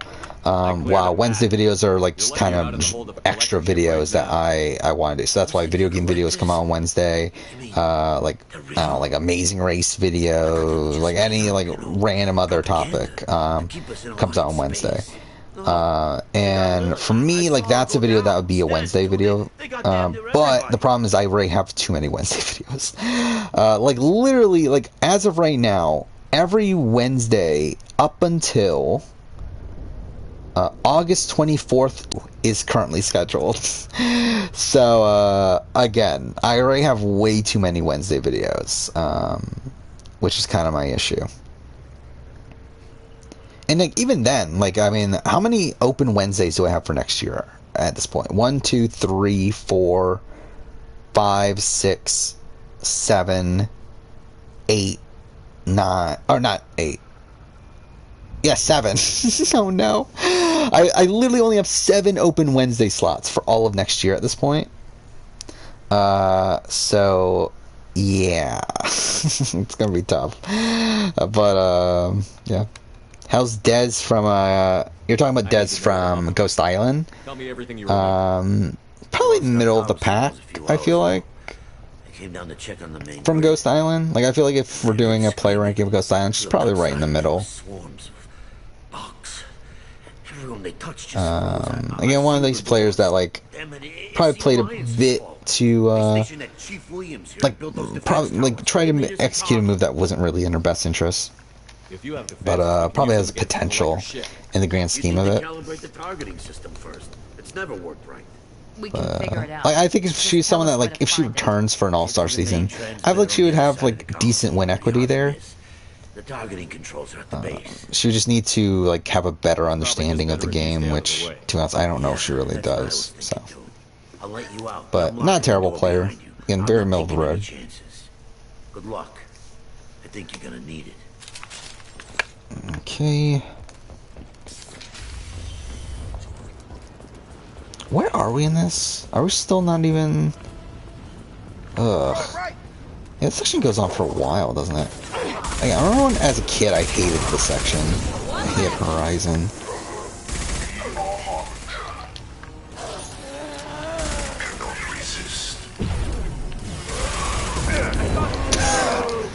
Okay. But yeah, like, that's the problem with, like, most, like, videos like related to like Australian Survivor, even Big Brother, like even Big Brother, despite like Big Brother still being like most of those videos being good enough for like Saturday videos. Like at the end of the day, it's like most Survivor videos are just gonna perform better than. Okay, what the fuck? What the fuck was that? Whatever. Most Survivor videos are just gonna perform better than Big Brother videos. It's just kind of like the issue of like figuring out what to release where. Basically, I try to schedule in a way that allows for me to still do the videos I want to do, but also keeps viewership as consistent as possible. Which, by the way, if I knew that this Battle of the Seasons video would have performed as well as it did, I would not have released it now. Again, it did like, definitely performed better than I was expecting. It's weird because, like, I say that, yeah, it's still performing worse than, like, my general Survivor video would have, like, a year ago. I guess maybe not a year ago, but, like, maybe, like, a year and a half ago. Like, during the times of, like, Winners at War, like, any Survivor video I would release would get 10,000 views. Like, pretty much everything. Like, while now it's, like, barely anything gets 10,000 views. Like, I believe in the last few months, I believe the only video, like, the player rankings is about to get 10,000 views. And then I think, only the 41 video got 10,000 views.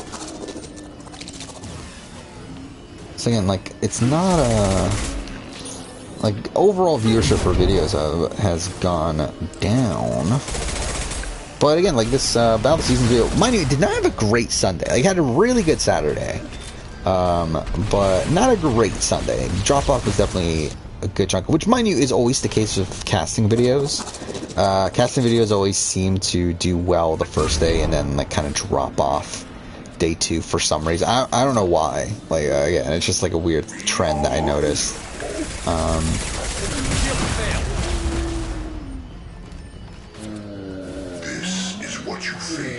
Yeah, I have seen,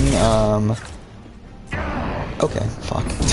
Certain Reddit threads? Again, I haven't looked in a while, though. But yeah, I did see that someone posted my, like, global winner ranking on there. Again, like, that's how, like, my channel first got any semblance of traction, was through someone posting my Survivor 40 cast speculation video on Reddit. But again, I've never self-promoted anything. Like, I'm actually very anti-self-promotion. Like, I would never actively, like, go on Reddit and say, hey, check out my video. It's like, yeah, I'm not fucking doing that. But other people have done it for me, and that has ended up being pretty beneficial. To where, again, like, I started off my channel, like, up until May, like, essentially the Edge of Extinction finale. Actually, no, it was actually BB Can 9. Or not BB Can 9, BB Can 7, sorry, review was the first time I got, like, a decent amount of, like, views and stuff. I remember, like, at the time, my BB Can 7 review was my most watched video, like, within the first, like, 24 hours or whatever, which is, like, really funny looking back on it, considering I'm pretty sure it didn't perform that well. But, yeah, like, there was, like, a good 3-month period of me doing the channel where, like, almost no one was watching. But, like, the only people that were watching were, like, again, like, it came from, the post that one person posted on Reddit. And people watching my Survivor 40 cast speculation, and because at that point, I think all I had was, in terms of Survivor, was the Survivor 40 cast speculation, my who would I vote for, and my possibility of Survivor all winners, which is hilarious in retrospect.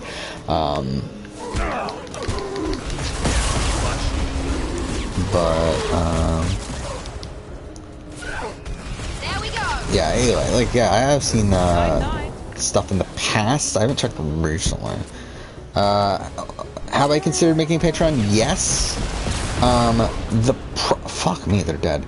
The thing that has turned me away from it is just, like, kind of the amount of work that I would go into. That goes into it.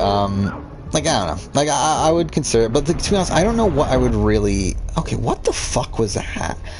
I don't really know what I would really offer. Because the way I make videos on the channel, like, makes it very tough for me to do, like, add in, like, oh, at the credits, like, your name will be in the video. It's like, that kind of, like, ruins the, like, it makes it annoying to where I have to, because, like, I make videos so far ahead of time that I would have to, like, like, I would essentially have to wait until when the video comes out to export it. So that'll be kind of an annoying element of it. I would also, like, again, like, outside of that, I don't even know what to really do. I have considered, like, maybe, like, do, like, a poll with the patrons and, like, like, for, like, one video a month and, like, do that video. But again, like, I don't really know what to do with Patreon. That's the problem with where I'm at. And, like, it would have to, like, completely restructure the way I make videos, which I don't really want to do. And, like, to be honest, I don't think I would get that many patrons to begin with. Again, like, we're even looking at, like, Twitch here as an example. Like, again, like, I only got 91 followers here on Twitch. Out of the, what, like, 8,000, whatever, subscribers I have. Mind you, I mean, again, like, the videos that I have promoted my Twitch channel on, like, didn't end up doing that great in terms of viewership. But, still, it's like, I don't expect, even if I were to start Patreon, like, I don't expect that many people to actually, like, do it. And then, like, at that point, for me to restructure the entire way I make videos on the channel and everything, just for, like, that very little amount of money, like, to be honest, it's not really worth it to me. Like, if it was at a point where, like, I could make a living off of the channel by doing Patreon, then yeah, I would do it. But it's not really, I don't think it's at that point. And because that, it's not really worth it. What the fuck? But yeah, because of that, I don't think it's really worth doing for me. But again, if it was possible, then I would do it, because, again, I would rather obviously be doing these crappy YouTube videos as a living than my current job. So yeah. Yeah. Oh yeah. What do I think of Ryan Aiken as a player? He's pretty bad. Again, I think, and for someone like him to be the first boot on a season Survivor is pretty bad. Mind you, his like Amazon's different, obviously, because it was all men on his tribe, and he was one of the few like really young people on his tribe, and also like he was already targeted due to some pre-game stuff with him. I forgot what happened, but I know he like annoyed Roger in the preseason. I forgot exactly what happened there, but that's like what caused him to be targeted. But anyway, still pretty bad player in the grand scheme of things. Hey, Wolf Dog. Would Haley be at the bottom of my Australian Survivor? I talked about this last stream. She would probably... It would be her or Christy. I still think for me, there's still an argument for her being better than Christy, considering... again, Christy, for all intents and purposes, should... What the fuck is going on? Like, for all intents and purposes, like, Christy should have been... What the... Okay, this is some bullshit. I'm on the fucking easiest difficulty. What the fuck is this? Well, yeah, for all intents and purposes, like, Christy should have been voted out. Like, even though she wasn't, like, she literally got to, Tribal, where she was going to be voted out, and then they just canceled the vote, like, at the last second, and then made it a tribe swap or whatever, made it so that the, so that Brooke could steal Sue or whatever. But yeah, she was going to be voted out there. So, like, for all intents and purposes, she was someone that was voted out of the game. And, again, at that point, it's like, yeah, I mean, Haley, I think Haley can still be above Christy. Beyond that, again, like, it's tough for me to really rank her any higher, considering she was voted out. But, like, I think in general, as a player, though, she's probably, like, if I were to do a winner player ranking, she's probably still higher than, like, a Shane Gould. To be honest, though, even after, like, Shane Gould and Christy, I don't know how much higher she really is, though. To be honest, I do think, like, even though, like, people have said that, that she would be, that she got screwed over by the twist, and that she wouldn't have,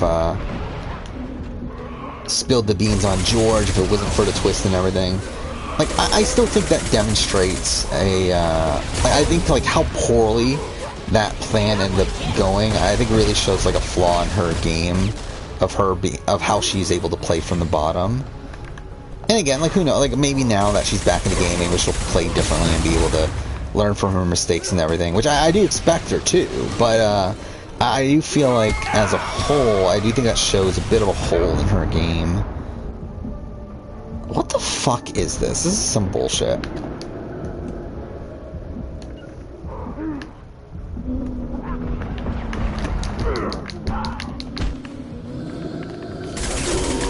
Okay.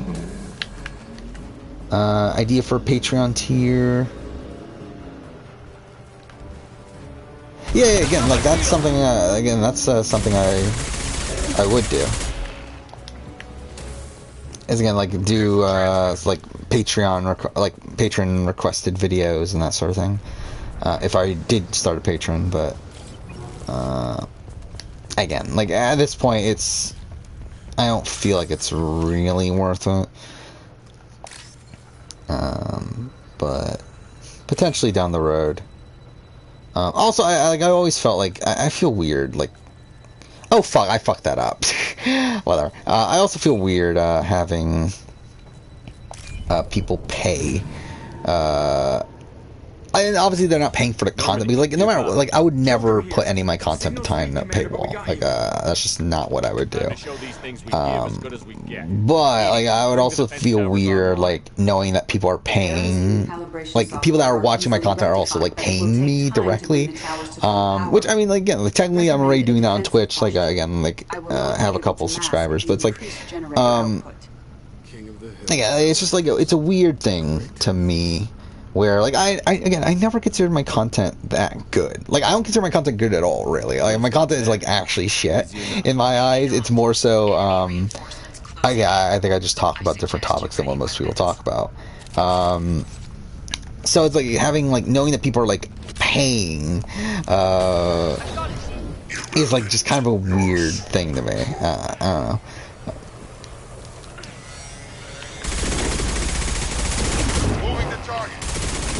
And obviously, like, I do appreciate the support people give and stuff, but it's like, I would just, like, feel weird, monetizing that way. And even though, again, like I know, like what, like Once Upon an Island, like I know he's now full-time doing videos, which is kind of insane, really. Even though his channel is definitely, like, I believe he has a good chunk of subscribers at this point, right?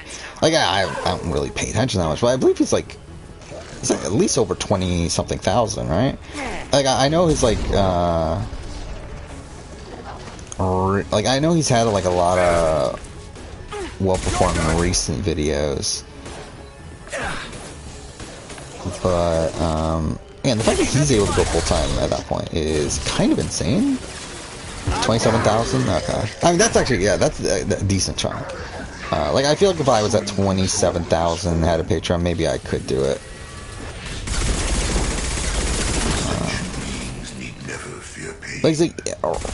Again, like knowing what ad revenue is and everything, at this point, I'm trying to think, like, what would I need to live off of? Like, I would need probably, like, around 5 times the amount of money I make currently, from YouTube. One less. Around. Again, like, I probably could get away with 4. But, like, somewhere around that. And, Get ready. Again, but again, like, also, like, if I'm making that much money on YouTube, I would have to pay more taxes on it, wouldn't I? I don't even know. Either way, again, not it's not really feasible right now. Like, even if I were to have a Patreon, and again, like, even if literally every follower here on Twitch, like, was a patron, like, that's what, like, probably like $5 a month from HG. That's only like $450. And again, there obviously could be people that do more, but it's like, again, like, it's not enough. It's not enough money. Like, I make more in ad revenue a month than that. Like, it's not enough. Like, it simply isn't. Okay, what the fuck? Okay, cool, perfect. Yeah, it's just like, I don't see how it's feasible. Again, like, if it was feasible, I would do it, but it's not. Like, again, like, it's just not there, to go full-time. Okay, so we're at the beginning of the second part. Is Ryan Aiken a lunatic? Probably not a lunatic. I think he's like a douchey bro, but not really, like, I don't think he's a crazy person. Though, to be fair, I don't know much about Ryan Aiken, outside of what was on the show and like what I've heard from like Rob Cesternino. Oh wait, that's a hot fuck. I thought that was like one of our allies.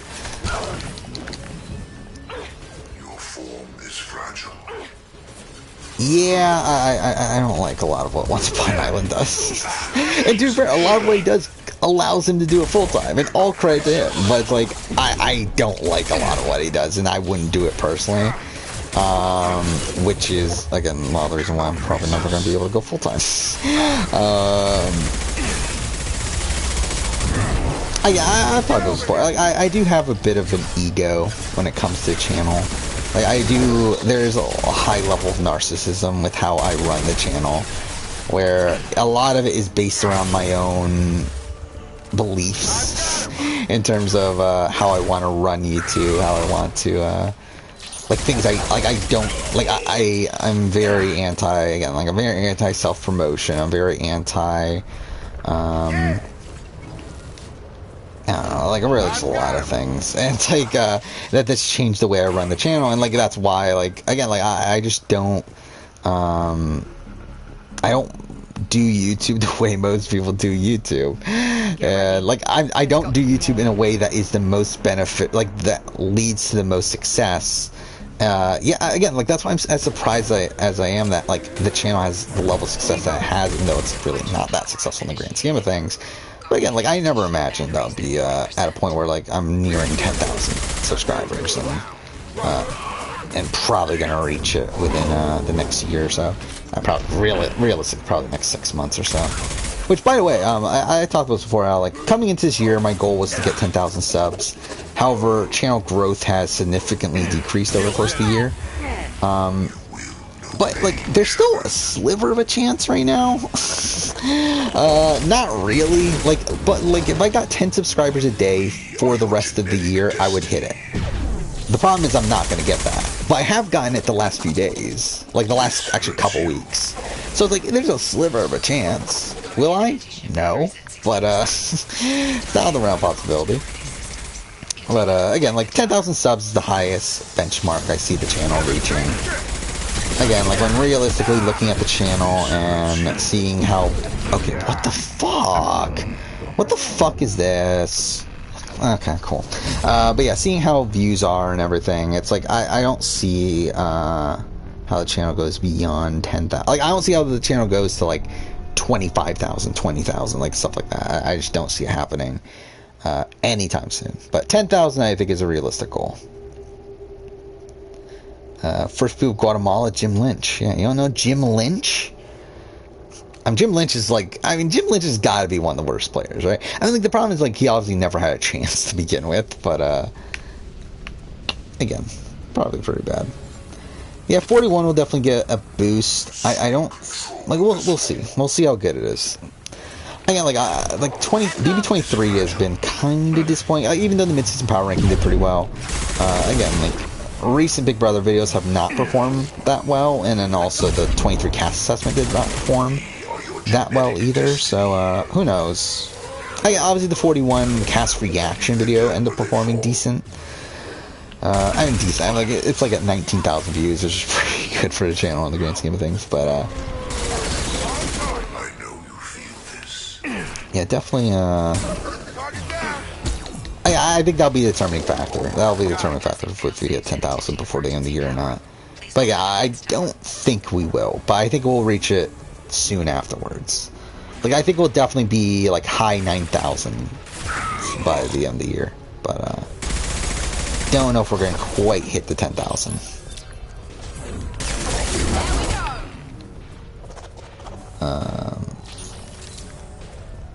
Yeah, I can see more challenge people being on, or more circle people being on the challenge.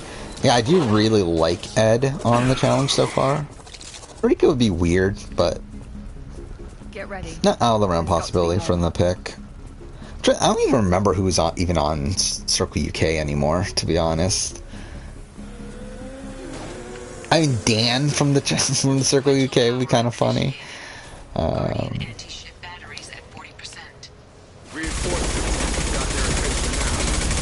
Yeah, Circle's another one of these shows that, like, I've kind of, like, forgotten a lot about this Circle at this point. Like, it's only been, like, not even 6 months, right? Circle season's there. I barely remember anything from a Circle season 2, US. We fight as one. It's like, it's really a show that's, like, just fade from, I don't know what I'm doing. I'm literally just doing the same thing I did last time. You cannot resist. I've lost shield. Okay. Yeah, it has not really stuck with me. I would love to, like, I want to do, at some point, I don't know when this will be, but I would like to do a Circle, season ranking, and a Circle, even a winner ranking, I think would be interesting. But, I'll see. Now let's finish you off. I don't know when that'll be. Small Indian guy. Wait, like, has there been a small Indian guy? Like, I don't think there's been an Indian guy on Survivor, right? I mean, I think actually, is there one in the 41 or 42? I don't remember. But either way, like, I believe, like, wasn't Karishma the first Indian Survivor player? So, yeah, Jim Lynch is really, like, a really old... Actually, I don't know. Like, how old was Jim Lynch? Let's look this up. Like, I have a feeling he isn't as old as I'm thinking he is. But, Survivor terms, he's old. That system online. Yeah, he was the guy that got sick from the initial trek and got voted out right away.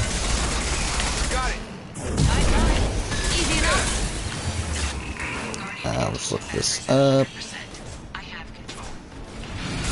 born in 1942. Yeah, Christian was the first. It's saying that it took 39 seasons to get an Indian person on Survivor. Actually, then again, like, how many Indians have been on Big Brother US? Like, obviously... Okay, fuck. Fuck off. Wait for my shields to recover. Yeah, the trek was... It was, what, 11 miles, right? Something like that. And, like, in Guatemala, so it was, like, ridiculously hot and everything. And one of the most brutal starts to a season.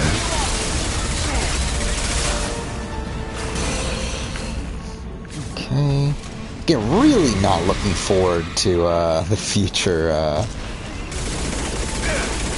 like collector encounters in this game. If like this one is going this poorly.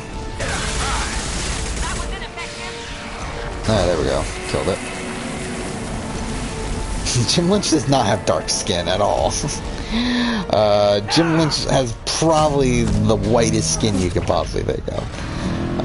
Like, Jim Lynch is like the most generically, like, old white guy person that you could think of.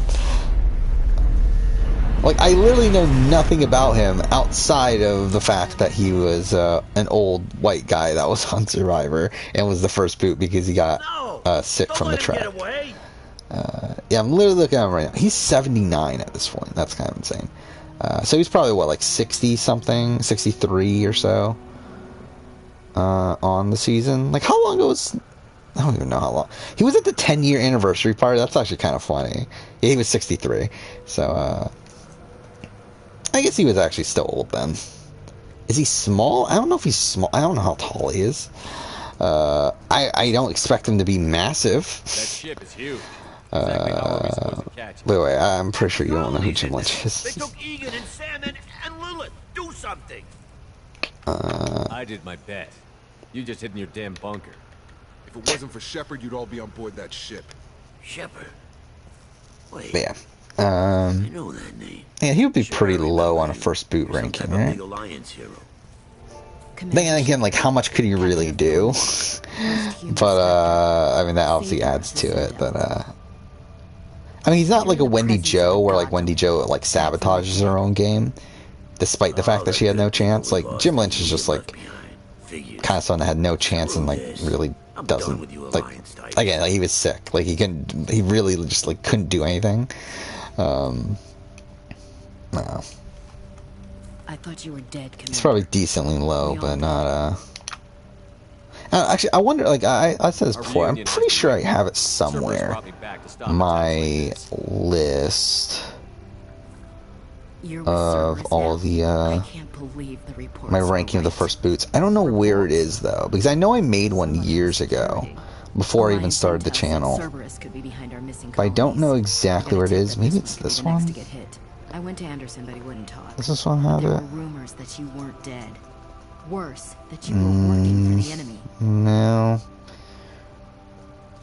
I do have my old Final Juror ranking on here, though. My old runner-up ranking from before I started the channel. So that's something.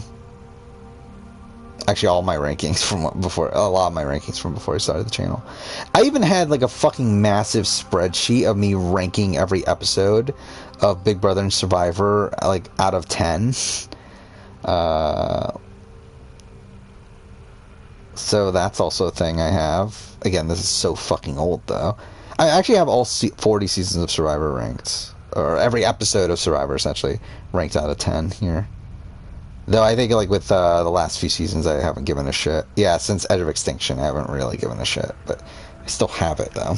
Cerberus and I want the same thing. And same thing with Big Brother, also. That doesn't mean... And International Survivor, because I was still doing this when I did my massive International Survivor watch. I wanted to believe that you were alive. I just never expected anything like this. So this is interesting to see. But I don't know where my first boot ranking is. Again, I know I made one at some point. But who knows where it is at this point.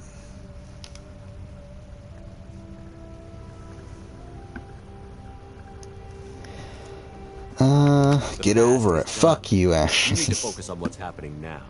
You saw it yourself. Actually, I wonder what else I have on here.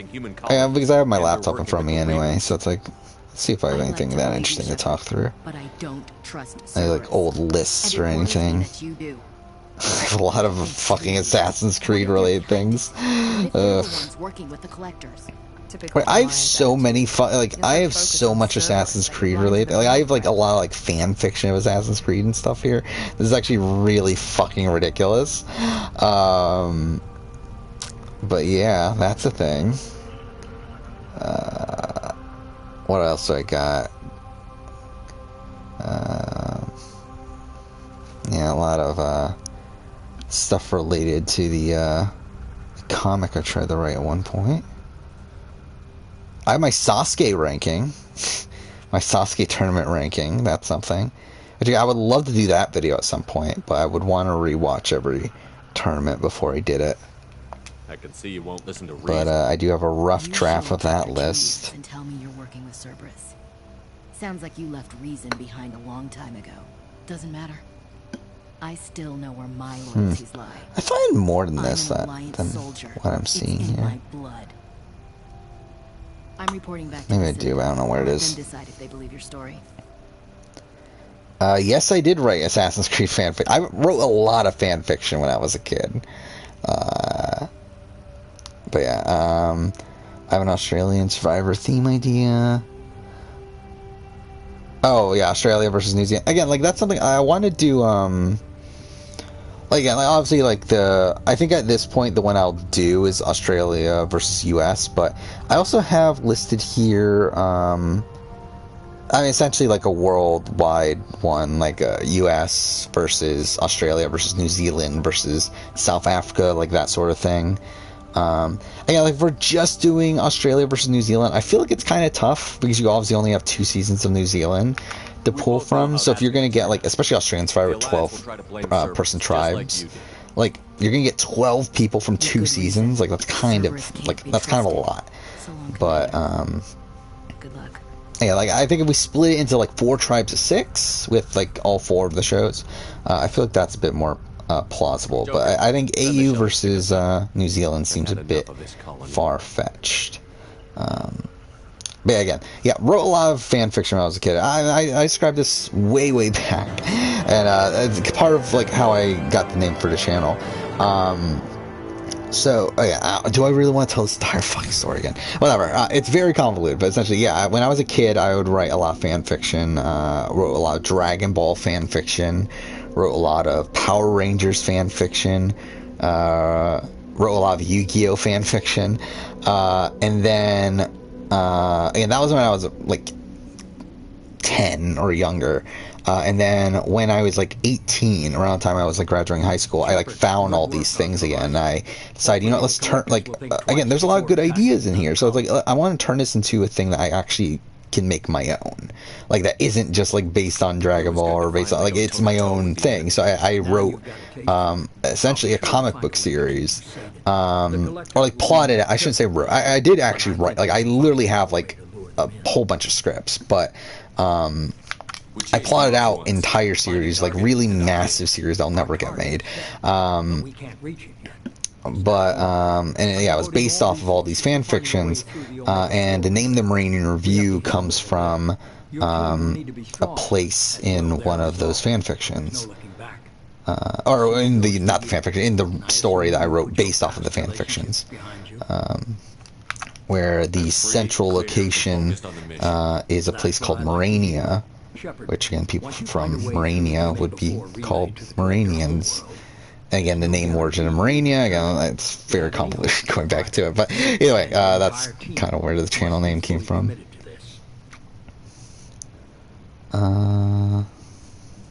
Yeah, I think that's not, yeah. Australian Survivor could take New Zealand players. Obviously not right now, especially with like COVID and everything. I trust you know. No, it's not my last name. I forwarded 3 more dossiers. Keep building. Again, no one will ever guess my last name. Like it's a really fucking like no one will guess it. But yeah, like I wouldn't be surprised if Australian Survivor takes New Zealand players at some point. I guess we're really gonna do it. Hit the Omega-4 relay. Sure. But no, Marania, again, like, I'm part Indonesian, and again, this is such a convoluted and dumb fucking name origin, but I'm part Indonesian, and my favorite color is red, and red in Indonesian is merah, and merah, like, the initial name of the place that was the central place in the story was going to be Merah, but then I was like, okay, where are people from Merah from? They're Maranian, I guess, or like, again, like, I think it would be Maranian, but then, like, at that point, it's like, well, why not just, like, make it Marania, like, take out the N for Maranian, and that kind of just sounds better, I feel like, than just Merah. Yeah, again, really convoluted, like, story here, but that is where the title of the channel came from. I mean, like, again, like, initially when I started the channel, I wanted it to be something more general. I didn't want it to be solely focused on Survivor, or Big Brother, or what's this area? Fuck, or reality, or video games, or anything. Like, I wanted it to be, because when I started the channel, like, I knew I was going to be talking about everything under the sun. I knew I was going to be talking about a billion different topics. That was, like, the point of the channel. Again, like, when I started the channel, I've had YouTube channels in the past where I dedicate to one topic, and I just eventually grew bored of those. While I felt like if I were able to do this channel where, like, I talk about a billion different things, yeah, we're not going to open up Grunt, right? Yeah, if I talk, like, if I'm going to be talking about a billion different things, I obviously need the title of the channel to be a bit more general, and I want it to be, like, something that is, like, related to me. So, again, the word Maranian is, again, through that story and everything, is something that's something that would come from me, and, like, pretty much only me. Like, even though Marania, I believe, is actually a thing. Like, it's not really a thing, but I believe there are, like, I believe if you look up, Marania, I believe it is, like, an old, yeah, like, Holy Roman Empire thing. But, again, like, no one actually knows what the fuck that is. So, actually, I wonder, what happens if you look up Maranian? What comes up? Oh, Pomeranian, yeah. I guess that probably does come up. I'm actually not too far down on the list, though. So that's pretty cool. Anyway. Favorite YouTube video gamer? I mean, to be honest, like, okay, at this point, it's probably Lasers. And Lasers is a guy that, like, used to be an Assassin's Creed YouTuber. I used to follow him for that, and I feel like since then, like, my opinions on games has, like, kind of been, like, I've always had, like, very similar opinions on games to him. And, like, he's someone that, like, if he, like, live stream a game that I don't plan on playing for myself, like, I watch his live streams of those games. I feel like I just have a very similar like, we look at video games in a very similar way. I don't agree with, like, things he's done. Like, he's a controversial figure, especially back in the day, for a lot of again, racial things he said, which I think he has grown as a person since then, and isn't the sort of person that again, he used to say the N-word on videos and stuff, and again, not good, like, very bad, obviously, but I do think he has grown as a person since then, but again, like, I don't agree with a lot of things he used to do, but I feel like at this point, I do think my taste in gaming aligns the most with him. And I think, like, when it comes to videos, he makes videos, like, to be honest, I took some inspiration from my game retrospectives from him. And again, like, he makes videos on a scale that I would never even be able to match at all. Like, his videos are far and away better than mine. And also, again, I also, like, my own things, like, harping, not harping, that's not a word, or my video, like I purposely don't make my videos as good as they could be to kind of align with certain things. Again, like I don't add music into my videos. I don't Liara Tassoni vouched for your conduct and paid all fees you would normally was it, I don't She also asked that I direct you to speak with her at your convenience. She's near the train like really do anything outside the box. Like I do very like much follow a solid structure with videos, but I very rarely add humor to videos, especially like intentional humor. But again, like I do think Lasers as a whole, again, like his Brotherhood retrospective is like Assassin's Creed retrospectives are definitely much better than anything I could put together. His Witcher retrospective is ridiculous, where he has like a 3.5 hour retrospective of The Witcher 3. Even his Last of Us retrospective, like his Last of Us retrospective was like an hour and a half. Again, like he definitely is able to produce videos on a grander scale than I am. But hey, Merge Christian. I mean, latest Australian Survivor episode I thought was good. I mean, again, like editing is a bit wonky, as you would expect. And Gerald didn't get a confessional despite him going home, and that's kind of insane. Because like he hasn't gotten a confessional his final 9 episodes on the show, he doesn't get a single confessional. It is ridiculous, but I thought it was a fun episode as a whole, though. I thought you were dead. Yeah, we're not gonna talk to her. I still think Haley's winning, though, based on the edit. Like, I do think George is like climbed into winner contention.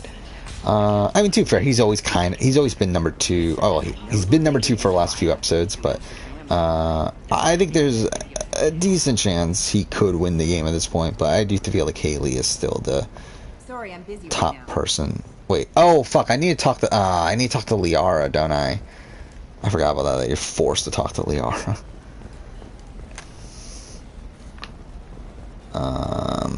Where do I stand in terms of power rankings? I actually ran through it earlier in stream. I can bring it up again if I can find it. Right now, it is number 1 Haley, 2 George, 3 Flick, which did go up a bit in the last few episodes. Mainly because, again, like I feel like this was a good episode for Flick. I still don't think Flick's winning, but I do feel like this was a bad episode for both Emma and Danny, so I decided, okay, let's move Flick up a bit.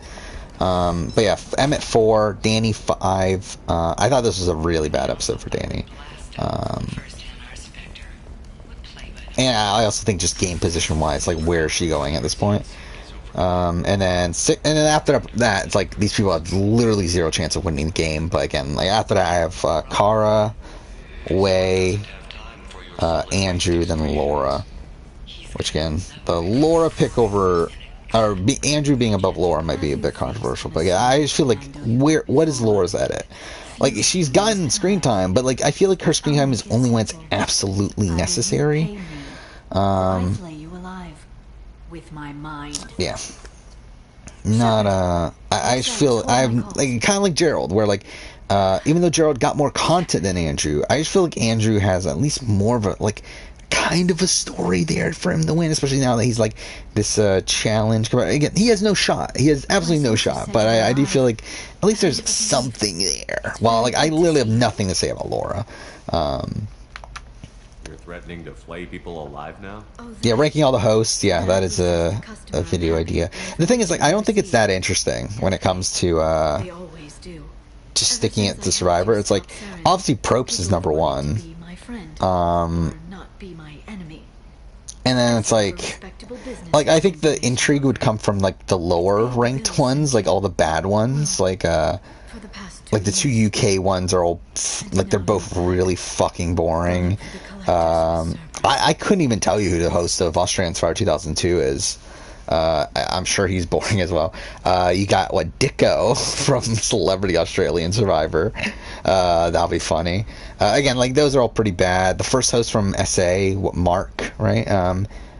Again, like I mean, like he's bad, but like I also feel like there's at least like some sort of like that's not exactly public knowledge. Like a funny factor to him and everything, but him being like unintentionally funny, and then you got like Matt Chisholm is like hilarious, like another one that's like actually hilarious because of how bad of a host he is. Yeah, there's a lot of bad ones. It's like Probst is good. Like Probst is really like, again, take out the executive producer part of Probst. Like Probst is the perfect host for Survivor. He's someone that gets the game to enough. Like he gets the game enough. He understands the She arrived recently. I didn't realize you followed. Thank you, Jaw2317. Again, up to 92 followers. Yay. Thanks for the help. Yeah, I think he understands the psychology of Survivor. Like I think he gets the game on definitely a better level than any other Survivor host does. I'll talk to you later, Yara. And after that, I think like again, like JLP and Nico, I think are on the same sort of playing field. I think I personally like Nico more as a host, though I feel like JLP probably fits the show that he's doing a bit more. I don't know. It's to be honest, it's a bit arbitrary at that point. But anyway, again, like I do have it jotted down as a video idea, but it's not like a high priority. Okay, cool.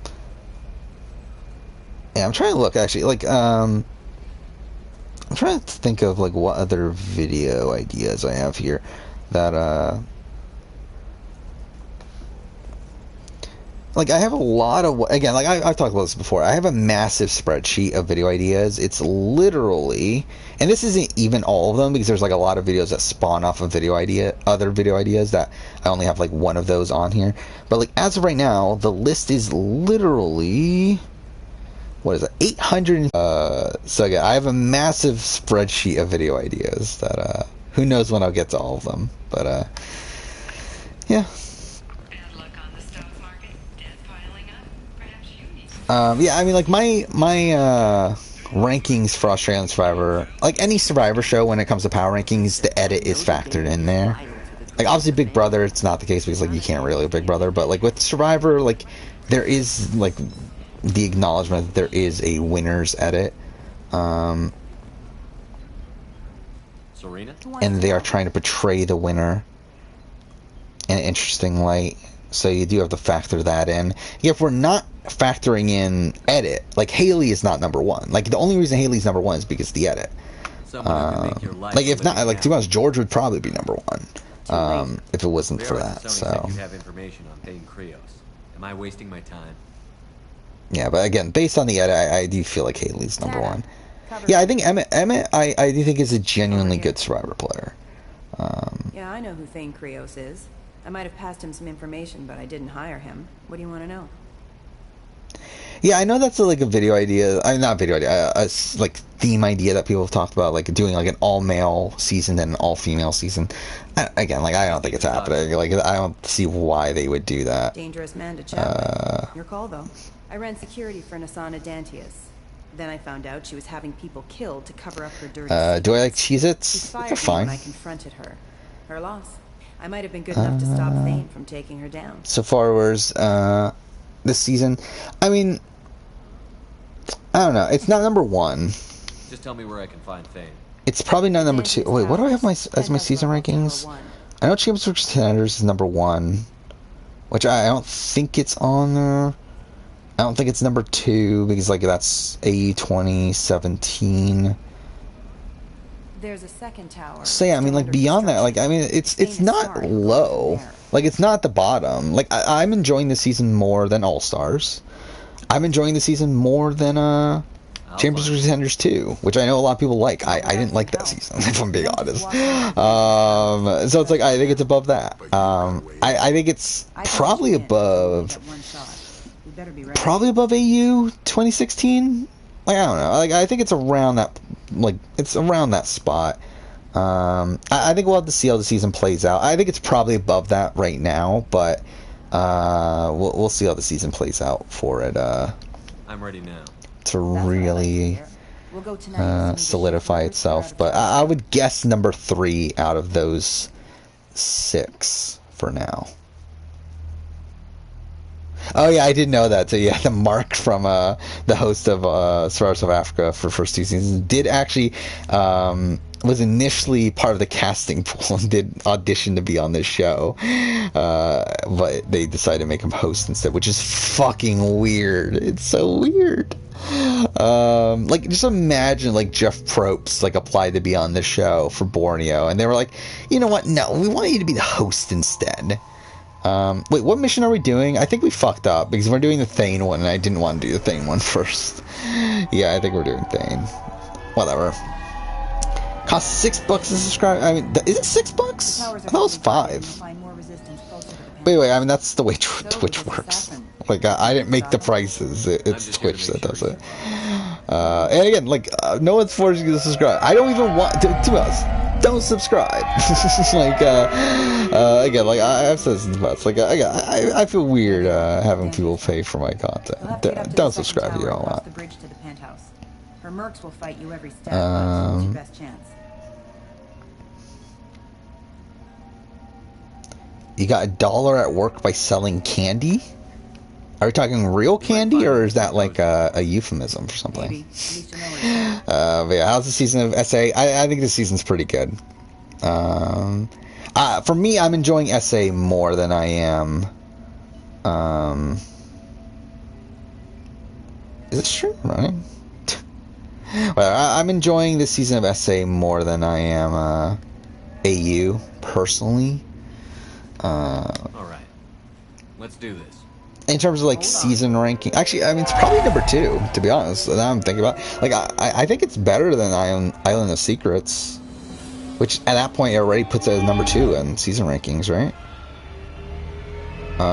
Actually, I forgot. Did I have Champions or Island of Secrets higher? I think I had Island of Secrets higher. So yeah, I mean, this would be number 2. Good luck, Shepard.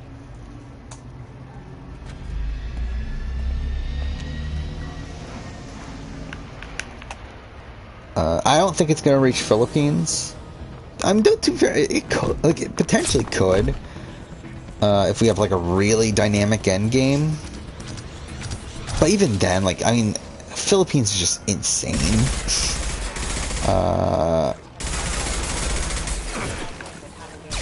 Yeah, and like I do feel like like, I don't know. I'm thinking there's parts of, I don't know. Yeah, I think it's close.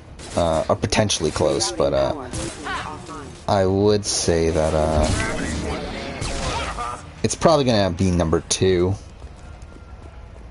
Remember the time I told you kid gave me candy at work? I mean, I guess? Yeah, I mean, I do remember you said that at some point. I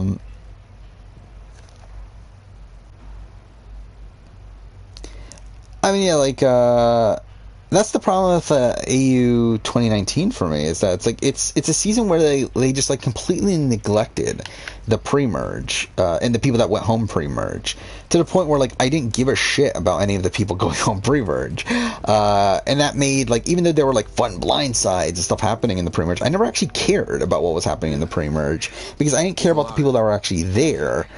And then the post-merge is like we're left in a post-merge where, like, yeah, almost everyone there is like really interesting, but even then, like, I felt like certain results were like super foreshown. Like, I mean, like, even the David blindside, which is supposed to be this like big blindside, he went home for Island's pockets. Like, well, it's like, yeah, but we kind of knew he was going home. Like, you've been setting this up for the last few episodes. What happened? And even then, like, it's a very like blatant arc that we typically get from Survivor seasons of this like cocky leader figure. Like, I don't know, I just did not like a lot of what they did with AU 2019. I need to find him. But yeah, I mean, I did like again, like, the people that made it to the end of the season, like, I did like them, but again, there's just so many no names early on.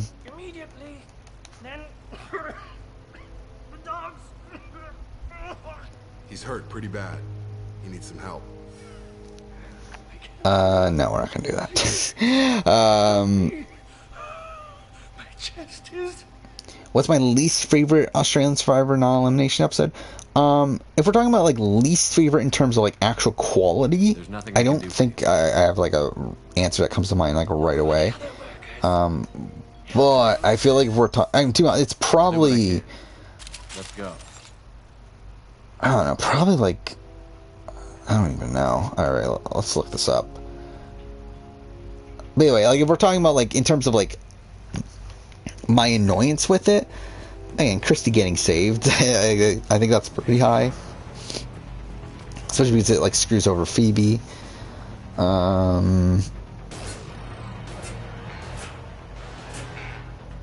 don't know, I'm trying to look through it. It's kind of tough to... I've seen the voting charts, but it's kind of tough to gauge the non-elimination episodes.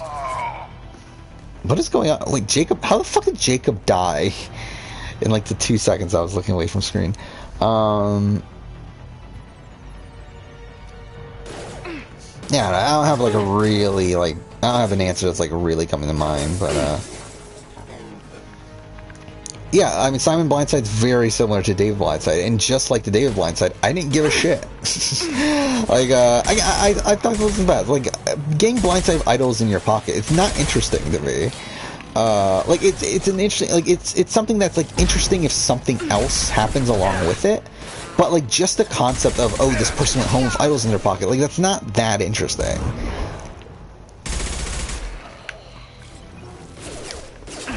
And, like, even Simon, like, where he has, like, 2 idols in his pocket, it's like, I really don't care. Like, I mean, it's like, what would have made it more interesting, again, like, if it was, like, again, like, Ozzy's Blindside in Micronesia, where, like, it's a 5-4 vote, and he gets blindsided by, Parvati and stuff. It's like, I feel like that's a lot more interesting than with Simon, where it's, like, the entire tribe literally turns against Simon, and...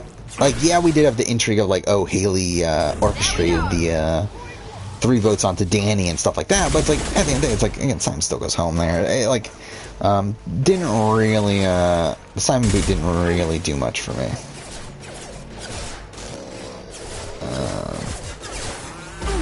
Oh, yeah, I think, actually, you told me this story before about the dollar thing.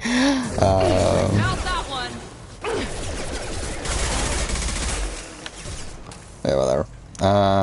Yeah, I'm interested in when we're getting the cast release for Survivor, because obviously, like, I'm gonna make a cast estimate the next Saturday. That will come up on Saturday after the cast release. Again, like, I think there's a chance it'll be this Wednesday, but I hope, like, personally, I do hope it isn't.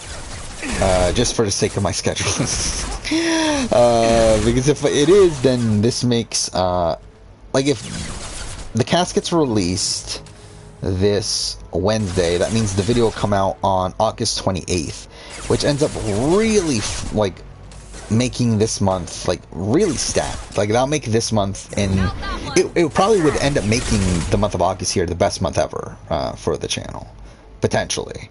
It'll definitely be the best ever revenue-wise, like, and potentially, like, viewership, again, it'll depend on that, how that video does, but again, like, it'll definitely be, like, one of the best months ever, if that video does come out there. But it also, like, again, like, I like to keep things as even as possible, and for me to, like, at that point, it'll essentially be me, like, completely front-loading this month, just for me to have a really shit next month, because, like, again, like, like, next month is not going to be that great of a month for the channel, despite it being filled with videos that are, topical, and that I can't get done, like, right now, because, like, they're related to the shows that are currently airing. Like, it's not going to be a good month. Like, I can assure you that. Like, the only big video that, again, like, if the 41 cast estimate ends up coming out this month, the only big video coming out next month is going to be the Survivor Premiere ranking. Where, again, I did rank every Survivor Premiere. But even that's not, like, a guaranteed, like, whole bunch of views or video. So it's like, at that point, like, next month's just gonna be complete shit. Like, it's gonna be pretty bad, because, like, we got the Australian Survivor review player ranking, Survivor South Africa review player ranking, like, all those, like, are not going to perform that well. Like, even though I really want to do them, and like Australian Survivor, again, it might hit like the 5,000 sort of view range potentially.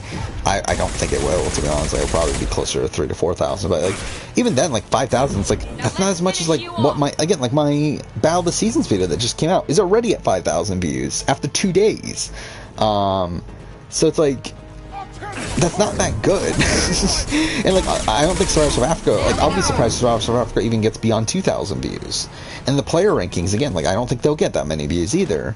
And then we got the A&W review, which won't do that much. So it's like, again, like, it's gonna be a bad month next month, for like all the stats and everything, which again, like, I'm kind of content with, because that's how I decided to run the channel. But it's going to be a bad month next month. I can assure you that. The good thing, though, is that the rest of the year should be very strong. I'm very confident about the scheduling of the rest of the year. October is actually really stacked, right? Yeah, October's pretty good. December is a weird one where it's like, essentially, like, a lot of, like, December, or like early December and like November and early December is a lot of going back and forth between Survivor and video game videos. But I feel very confident in the Survivor videos that are coming out. Where we got another Jeff Probst video. We have, again, like at the end of October, we have the Final Tribal Council ranking. November, we have all those Final Tribal Performance videos. Got another casting video. Got the finale ranking in December. Again, like, I have a lot of videos that I do have a lot of confidence in the back portion of the year, but next month is going to be bad. Which, again, it is what it is. Yeah, I would have been, again, that's what I'm saying, like, the Simon boot, it would have been more interesting if Simon played his idol and got Danny out from the split vote. That would have made that vote a lot more exciting. But just to see Simon go home with 2 idols in his pocket is, like, not that interesting to me. Like, it was cool, like, the first time it happened with James, because, like, that was obviously, like, a major turning point for the season as well. But it's, like, in those situations, like, people going home with idols in their pocket is, like, not that interesting to me, because, like, I would rather see them playing those idols, and seeing the results of that.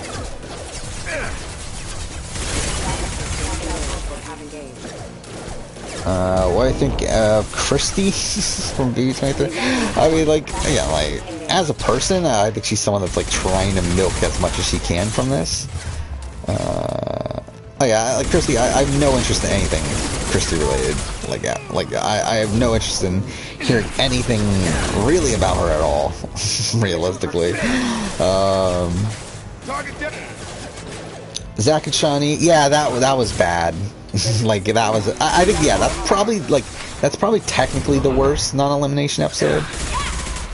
Because, yeah, it literally leads to nothing, because they just tribe swap the next episode, and, like, it's just that they are split from each other, right? Like, that's what it ended up being, which is, like, really fucking dumb.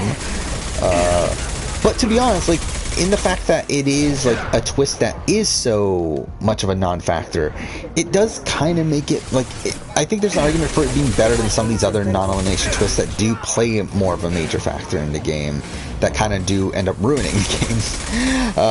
So I don't know. Like, again, like, I think it matters, like, how you approach looking at these. Is A&W even good? Not really. It's one of these things that, like, I cover just because I have covered in the past, but again, like BBAU, I think I'm gonna drop it after this. We'll see.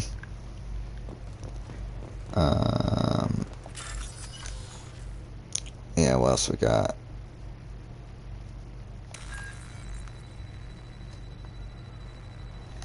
Oh wait, what am I doing here? Yeah, Sophie Blindside was really great, but again, that's because there's, like, other things okay, I fucked this up. That's because there was, like, other things happening with that vote. Like, to be honest, the idol, like, her being blindsided the idol in her pocket was probably the least interesting thing there. I think the 4-3-2 vote that Tony orchestrates there is a lot more of the, like, major highlight there than Sophie going home with the idol in her pocket. And, like, taking out Sophie, who is someone that is pretty integral in the power structure, and someone that reformats the power structure in a way that allows Tony to pretty much run the game from that point forward. That's the more interesting thing about the Sophie blindside, more so than the fact that she had an idol, which I think is really just an afterthought to me. I'm looking for someone, and you're not him. But is it safe to come out? Seen anyone suspicious who isn't a merc? Well, whoever sealed us in here. So where are we at on stream? 2 hours 20 Closed minutes. the door and locked us in. So we'll probably go. I'm trying to think, like, where are we gonna get to? So we're gonna do this. We're gonna do Samara. We'll try to get Samara's loyalty mission so we can do that. And I think after that we're good. Oh no, we need to do Tali. We need to get Tali. But after that, I think we're ready for suicide mission, or we're ready to get the IFF at least. Actually, no, because we need the collector base. Okay, fuck. Oh yeah. Anyway, yeah, we'll probably near the 4-hour mark on this stream. We'll see. Did you think John Hennigan was gonna go during his boot? No. Because she doesn't have a heart. Right? Get moving. No, I don't think so. I thought there was like a sliver. No, because no, I did remember. I was thinking it was gonna be no votes. Yeah, I did not think he was gonna go home. Yeah, because I remember when like I think in retrospect, when you watch the episode again, I think you can definitely pick up on the editing things that they're putting in there, that John Hennigan's gonna be the boot. Especially like him, like his final confessional is him saying tonight's gonna be a brochacho blindside, which obviously is like now in retrospect, like obviously it's the editors like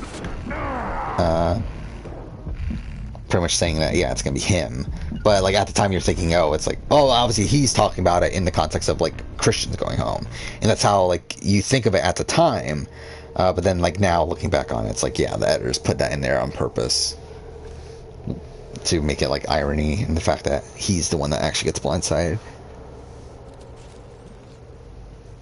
I've got a feeling that elevator isn't coming down in. Yeah, again, that's the first time ever we saw the minority vote split, which yeah, I was very happy to see actually someone do. Because again, it's a very basic concept, but you just never see anyone. I mean, it's not basic. I'm too fair. It's not basic, like, but it's like it's a concept that like. It's surprising it took that long for them to get to, like essentially the counter to the majority playing an idol.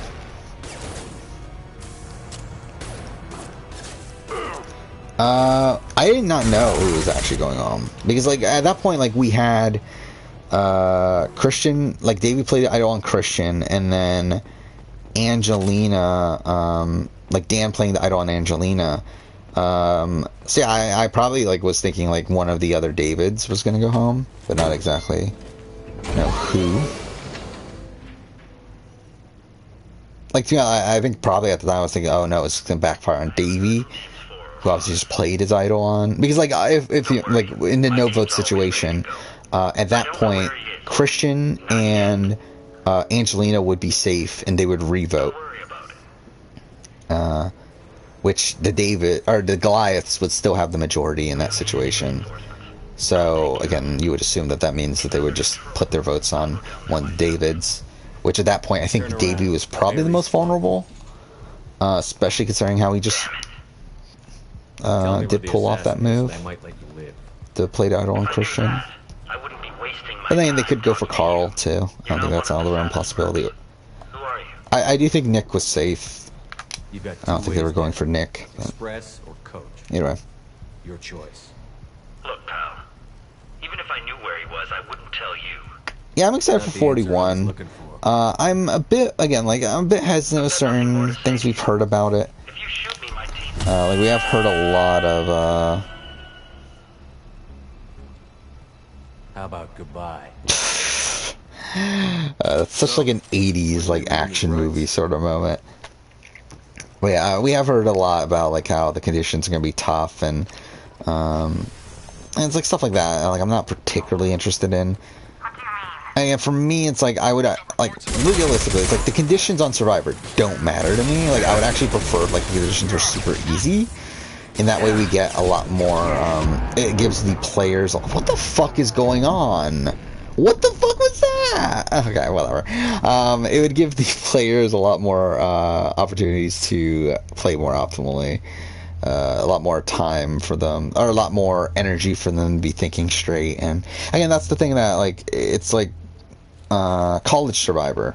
Something I do find interesting about College Survivor is that you see a lot more, like, there's actually like a lot of really interesting strategies going on in College Survivor. Mind you, a lot as due to the format, where people can talk between tribes and stuff like that. But I do feel like Survivor, I think it does show that if these players were not on an island starving to death, I feel like some of these players would be able to play a lot better than what they do when they're stuck on an island. Well, whatever. Thoughts on the Uncharted movie? Yeah, I do love Uncharted. I think the movie's gonna be shit, though.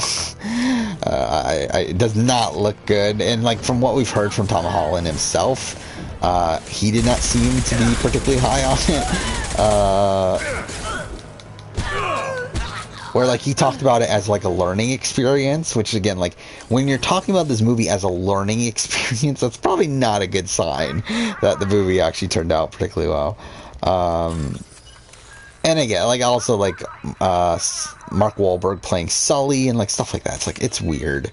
Like again, like I do love Uncharted, and I do think Uncharted was a series that would be easily translated to film, but I don't think it's gonna work out. Again, to be fair, like most video game movies are really bad. Get back! Get back! I'll shoot. So this wouldn't be like changing anything, but not either.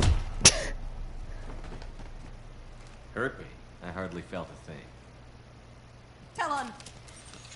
Yeah, I'm not really expecting it to be good, though. Brother. I just want to see if he's all right. Yeah, a good cast can. I really, at the end of the day, like when it comes to reality television, like casting is pretty much everything. Like no matter how bad the production, how bad production choices are, like usually you're still going to get a good season if it is a good cast. I thought he was going to kill us. Then his head just exploded. Talon picked up the Merc's gun, but we were too afraid to leave. And I think that's like really that's what's made BB-23 as enjoyable as it is its cast. Again, like and to be fair, like I don't think production decisions were that bad up until the High Rollers Room. Like the High Rollers Room's been pretty terrible. But outside of that, I do feel like they made decent enough decisions. But that was Uncharted. How do you not know what Uncharted is? It's like one of my favorite video game series. We're getting out of here. We'll probably be playing the Uncharted games on here at some point. I know for sure I'll play Lost Legacy before the retrospective next year. Which again, that's still months down the road, but definitely play Lost Legacy. And we'll probably play Uncharted 1 as well, because I do want to do Uncharted 1 retrospective. And I'm too fair, we'll play all of them at some point, but it's just a matter of when. Christy, BB-21 got engaged? I didn't even know she was like in a relationship. What the fuck just happened there? Let's look this up. I mean, like, to be honest, like, do I actually care that much? Christy Murphy. I don't even think I've seen anything from Christy since BB-21.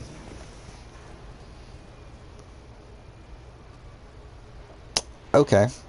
Again, this is the first time I've ever seen her Instagram. Not the type of photos I would have expected from Christy Murphy. Yeah, good for her then. Will I review the Uncharted movie? Probably not. Again, if I watch it, I'll talk about it here on stream. I mean, like, but I don't think it's really something that I'm too high on reviewing. At least at the time, maybe something that, like, again, I did want to. I talked about this in the past. I do want to do a video where I review or where I rank every video game movie. That's like one of my video ideas I would like to do at some point. And like obviously, like if I do that, then that will be included in that. But in terms of doing like its own individual movie, not super likely.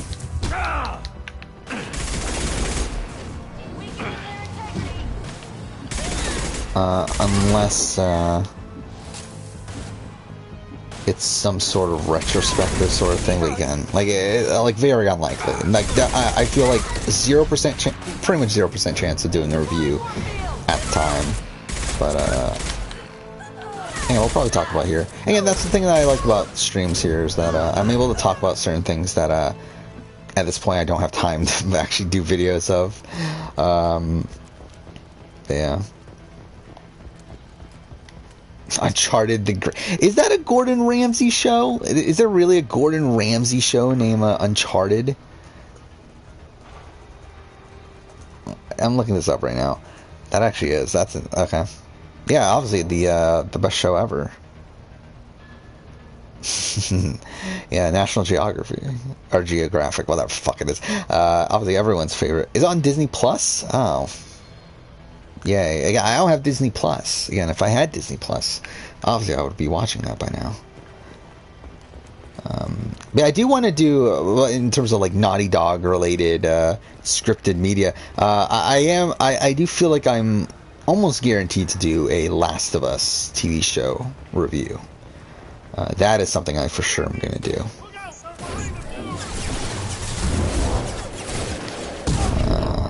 But again, like the movie, I'm just not really as interested in it, and I really have no faith in it being good. Where at least the Last of Us TV show, I still think there's hope for that. And I'm just like more interested in seeing a Last of Us adaptation than Uncharted. So again, well, I'll definitely do a Last of Us one. Then again, to be fair, I said the same thing about The Witcher, and I didn't do The Witcher. And like, I always wanted to do, like, I missed The Witcher at the time. Like, I mean, I watched it, but I didn't do a video of it because I was just really busy with like other stuff.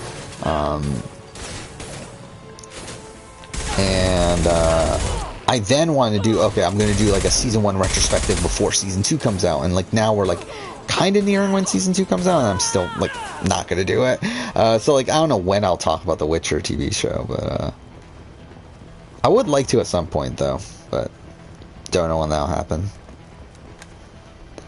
Off the top of your head, do you have a Survivor player that is your favorite ever? Yeah, I mean I've talked about this. Tony, it's my favorite Survivor player. Both from a player standpoint, it's like like a lot of people just kind of in the same sort of tier.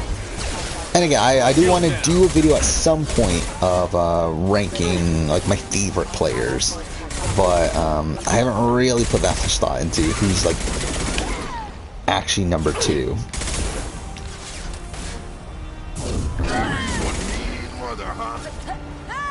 Oh yeah, I know that like there's people that don't give a shit about video games that follow me. The majority of people that follow me don't give a shit about video games. But yeah, obviously I give a shit about video games, so I'm still gonna talk about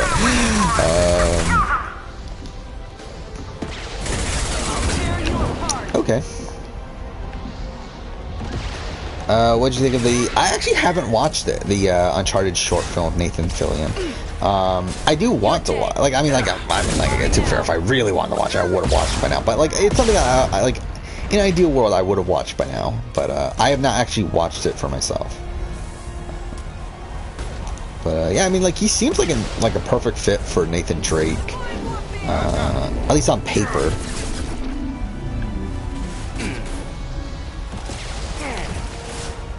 But to be honest, like I'm not opposed to like the Tom Holland pick for a younger Drake. I don't think that's the worst pick in the world. Again, like the Mark Wahlberg is totally, he's like, what the fuck are we doing? But I mean, Tom Holland as Nathan Drake, I don't think is a bad pick. If we're going for young Drake. Actually, why am I even using... why am I not using the sniper?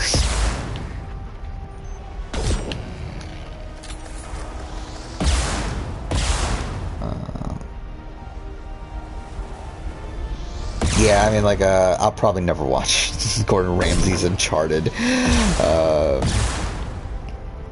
Like, Hell's Kitchen, I know, is like a thing that, like, people want me to cover, right? Is Hell's Kitchen still on? Actually, that's something I genuinely don't know. Is Hell's Kitchen still a thing? Like, I know, like, when I was a kid, like, I know my parents watched, like, Hell's Kitchen here and there. Yeah, it is. That's bizarre.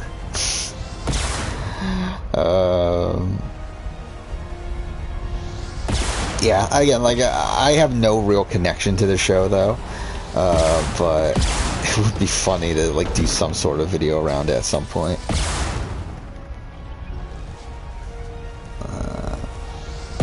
Do you think Derek X is doomed? Yes. I think it's, like, very little chance he stays, and even if he does, he's probably the boot the next couple weeks. Like, thing is, like, at this point, I think it's almost 100% sure he's going to be backdoored. The question is, does he go home? Which, at this point, I think it's almost guaranteed. But I do think there's a sliver of a chance of, like, Tiffany wanting to keep him that much to where she flips the vote. But again, like, even if she does, he's still going home in the next couple, like, within the next couple weeks, if not probably next week, depending on who wins HOH and who gets the Coin of Destiny. Again, like, if it's Xavier getting those powers, like, Xavier's gonna get Derek X out. So it's like, again, very unlikely. I think he's pretty much lost the game no matter what at this point. I think at this point, I just don't see how a Cookout member doesn't win the game. Yeah, it's just very unlikely. What do I think of the Assassin's Creed movie? This is the thing. I was going to do a retrospective of it this year because this is the 5-year anniversary of it. I was going to do one. I did cancel it just because, again, like there's just other videos I'd rather be doing, and like, again, no interest in really making that video right now, even though I probably will at some point down the road. It's shit. I hate it. It's terrible. It's so bad, especially like from an Assassin's Creed standpoint. Like when we're looking at it, like I mean, it's bad on every level. Like as a casual fan, like as a casual, like someone that doesn't know anything about Assassin's Creed, the movie's confusing. It makes no fucking sense to most people. But even as someone that's a massive Assassin's Creed fan, it's a terrible fucking movie. That makes no sense. It's so bad. But I would really like to do a retrospective of it at some point, but I just feel like right now it's like, again, December right now, it's already packed as it is, and there's just bigger priorities. But it would be interesting to do a video on it. I own it. Like I own it on Blu-ray. It's like a watch anytime. Actually, it's even on Netflix, I'm pretty sure. But yeah, I have a sealed copy of it. So EA for that. But yeah, I hate it. I just tore this place apart looking for you. The least you can do is look at me. I don't think Claire or Alyssa are winning out, and even if they do, I don't think they win a jury vote at the end. Unless, again, like Big D or Oz at the end, like again, who knows? But I think any competent player against them at the end, which again, if Claire's more than likely going to take Tiffany. To where I think Tiffany probably wins. Again, Alyssa, like I don't even know if Alyssa would even win if she gets to the end. I don't think Alyssa has enough respect. I was curious to see how far you'd go to find me. Again, if she wins out and everything, obviously that's something to add to her resume, but it's like, I don't know. You saw the Assassin's Creed movie? I do want to talk to you, but how did you know I was here? Well, obviously you saw the best movie of all time. Explosions. I prefer to work quietly. Yeah, I mean, if Haley wins, that's a major knock against her for me. You disrupted my plan. I forgot if you were here already when I said this, but like Haley winning would be again, it's there with Christy for me. I think for me, like even though Haley got voted out while Christy didn't technically get voted out, I would still probably have Haley above Christy because again, Christy for all intents and purposes should have been voted out while Haley. And I just feel like but I think Haley played a better game outside of that instance than Christy did. Let's cut to the chase. But again, outside of that, it's like even though I think she's probably a better player than Shane Gould, I think it's tough to really say she's better considering Shane was safer for a lot more of the game. Freedom's Progress was their handiwork. And never got voted out. Though, and to be fair, I think if I really wanted to, I could probably create an argument for it. But I do think if I were to do at least in Australian Survivor winner ranking, she would for sure be right above Christy.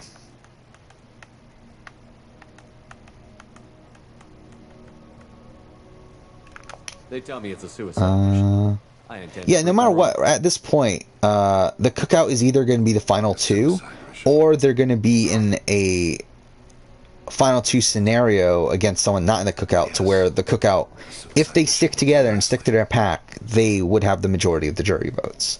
So again, it's very hard to see the cookout not winning, especially now. Like, I feel more solidified now in the cookout actually staying true to their pack than I did at the time of my mid-season power ranking, where in that video I did say that I didn't think it would happen. I do feel, as time goes on, and I just feel like it is very unlikely that, again, a cookout member doesn't win, and I think they are really just propping up this cause of obviously getting the first ever black winner of Big Brother, and yeah, I just think a cookout member will win. Again, it will be a travesty if Azah or Big D win, especially over a more competent player. But I don't think that's a super high likelihood anyway. Again, it would take a very weird circumstance for that to happen. And to be fair, even a Hannah win, I think, would be like slightly underwhelming. But again, if Xavier, Kylan, or Tiffany win, I think I can be very content. I mean, like, if Xavier or Tiffany win, again, I think it's a good win. Kylan's a bit more wonky, but it's like even him winning wouldn't be bad. So it's like I feel like even though, again, it's disappointing to see a whole bunch of these players not play optimally, I still think I would be pretty content with the season ending that way. What is the worst video game adaptation I've ever seen? Don't know about you, but I'm loyal to more than let's actually look this up. List of video game adaptations. I'll be honest, I haven't watched as much as again, like, if I were to do this ranking, I would actually need to go out of my way to watch a decent amount of them. But out of the ones I've watched, I mean, to be honest, they're all, like, a lot of them are very bad. And obviously that's the point. Like, they're all bad movies, and it's just, like, kind of funny to be ranking all these bad movies. I would say, like, House of the Dead is pretty bad. I have watched that. I haven't watched Alone in the Dark. I would not be surprised if it's terrible. Yeah, Mortal Kombat Annihilation's bad, but, like, I think there's at least some, like, humor to it. Like, it's so bad that it's funny at points. Where shall I put my things? I think those are probably the answers. I mean, like, when we're looking at these other ones, I do think they are mostly, like, I feel like there's at least some merit to a lot of these other ones. Like, I mean, Super Mario Brothers, again, like, it's kind of hilariously bad, but there's still some enjoyment from it. Double Dragon I did watch, but I don't remember much from it. Street Fighter is, again, kind of a cult sort of movie. Mortal Kombat is actually probably one of the better ones, even though it's not that good. Anyway, sorry, I'm gonna move around a bit here. Alright, Wing Commander. I don't think I've watched Wing Commander. Tomb Raider's fine, I guess. Resident Evil, I actually probably like Resident Evil more than most people, even though, again, not great in the grand scheme of things, but video game movie terms, it's probably like average, I guess. Again, like, Doom is fine. I don't think I've watched Blood Rain. Silent Hill is fine. Again, when I say fine, it's still like a mediocre movie, but in terms of, like, video game movies, it's fine. I'm sure Far Cry is terrible. I haven't watched that. Obviously, it's a Yui Bowl movie.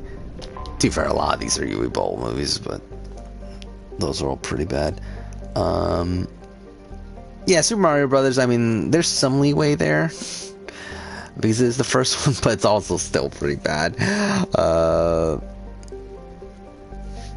Yeah, Yui Bowl's the king of bad movies. I find him, like, just as a figure to be really fucking funny, because, like, he gets, like, genuinely pissed off when someone criticizes his stuff.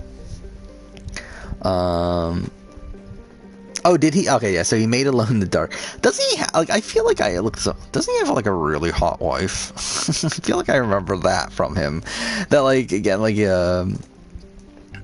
at least he's winning in that department. Yeah, he does have a pretty hot wife. So, I mean, that's something. Yeah, what do we got here? Yeah, we got he made House of the Dead, Alone in the Dark, Blood Rain, In the Name of the King, which, what was that an adaptation of? That was like an adaptation of Dungeon Siege. What we got? Blood Rain 2, Postal. I forgot they made a Postal movie. That's so weird. It's like, who the fuck wanted a Postal movie? Actually, again, that's so bizarre, actually. But Far Cry. And what else do we got here? Another Blood Rain movie for some reason. In Name the King 2. In the Name the King 3. Thank God for that. And yeah, I mean, I think that's pretty much it. But again, really bad. A movie that, like, again, this has a 0% on Rotten Tomatoes according to this. But a movie that I've always had a bit of fondness for is Tekken. For some reason, I've always liked the Tekken movie that was made. It's bad, like, it's not a good movie, but I've always had like a level of enjoyment from it. I'm talking about the original Tekken, the 2010 Tekken movie. And like, yeah, like scrolling through this, like Need for Speed is fine. Like, that's an average movie. Silent Hill Revelations isn't good, but it's like, again, solid enough. Let's go Thane this time. Why not? New Tomb Raider's like fine. Again, like not great, but fine. I actually genuinely like Warcraft. If I'm being honest, like I think Warcraft would be. To be honest, Warcraft might be number one. If I'm as of the of the movies I've actually watched as of right now, yeah, I think Warcraft's number one. Even though it's a bit convoluted and it's a bit doesn't really like. I feel like there's definitely a fuck up. Didn't mean to do that. Can I help you with something? Visit to Nos Astra, Commander. I feel like certain elements of it definitely could have been better. I do enjoy Warcraft. I haven't watched Detective Pikachu, which is kind of funny considering I own it on Blu-ray. Yeah, I still haven't watched it, but I would not be surprised if that's pretty high up there. I haven't watched the Sonic movie. I haven't watched the Monster Hunter movie. I did watch Mortal Kombat, the recent one, which was not terrible, but not good. But to be honest, it's probably like somewhat high. Is the new Resident Evil reboot thing, like, that's still coming out this year? I didn't even realize that until now. Which I'm interested in seeing how that goes, because I think it has a decent cast. Who's the director? I'm looking this up right now. Kind of iffy director. It'll be interesting to see how that turns out. And we got Uncharted, which again I'm not expecting to be good. There's so many fucking video game movies in development right now. I forgot there's gonna be a Yakuza movie. That's gonna be weird. It looks like they're shutting down the whole building. There's a lot of damage. Yeah, Metal Gear. Wait, we're getting a Ghost of Tsushima movie? How did I miss that? When did they announce that we're getting a Ghost of Tsushima movie? Which that sounds weird. Like, why are we getting that? Like, I know Sony's like really trying to do a lot of video game properties, but still. Yeah, I'm surprised we're not getting a God of War movie yet. I really would have thought, like, again, I think God of War should have gotten a movie before Ghost of Tsushima. We're getting a Gears of War movie? Like, what the fuck are you doing with Gears of War? I don't know. She really has it in for humans. That might explain the damn. Can I help you with something? I'm looking for an Asari warrior. Wait, why? Do you have a problem, or is that a thing? You both asked direct Warcraft. again, like it's funny like how big of an ego Uwe has, considering how shit he is at everything, and everyone tells him he's shit, but he doesn't really understand that he actually is shit. Have I seen the Star Wars Ewok movies? I think I did when I was a kid. I've seen like one of them when I was a kid, but I have not recently.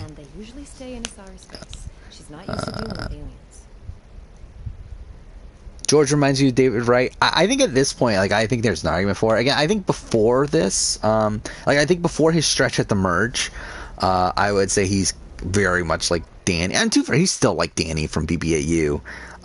But I think you can actually start comparing him to, like, some better players at this point. Some people that actually know what they're doing. Yeah, you hear the Hitman movies are bad. I haven't watched the original Hitman movie, but I did watch, was Agent 47, and that was pretty bad. Like, not like terrible, like it's not like one of the worst movies I've ever watched, but it's like bad in the sense that it's a very generic, like, boring movie. Like boring action film that has no real substance to it. Yeah. Wait, did I miss that? There's a Just Dance movie? Like, what are we doing? Yeah, there. Okay, what the fuck are we doing? Like, who's asking for these movies? Again, that's Ubisoft, so I mean, we'll see how that goes. Detective Pikachu is better if you're a Pokemon fan. I mean, yeah, I would assume so. I'm assuming there's a lot of like little references and stuff. I mean, like, again, like, I'm a fan of like the earlier gens, so. Where do you think you're going? Hopefully that'll be enough. Yeah, it's not like I'm like really like into the not until I solve this murder. like not like I'm working on this process right now. It was those mercenaries. Oh, is that a thing? Ghost of Tsushima's gonna be directed by the guy that did John Wick? Partner, and I'm not ruling you out. I'll let you know when you Yeah, wow. Oh, it's Chad. Is that the guy that did John Wick, or is that the like other guy that did John Wick? Because like there were two directors for John Wick, right? Unjust, so I'm sure you have nothing to worry about, Pitney 4. Find me in the station if you need me. Okay, he is the actual one that did John Wick. Okay, I mean, yeah, that should be interesting. Oh yeah, he was also, I forgot about that. He was the one that doubled for Brandon Lee on The Crow. I forgot about that too.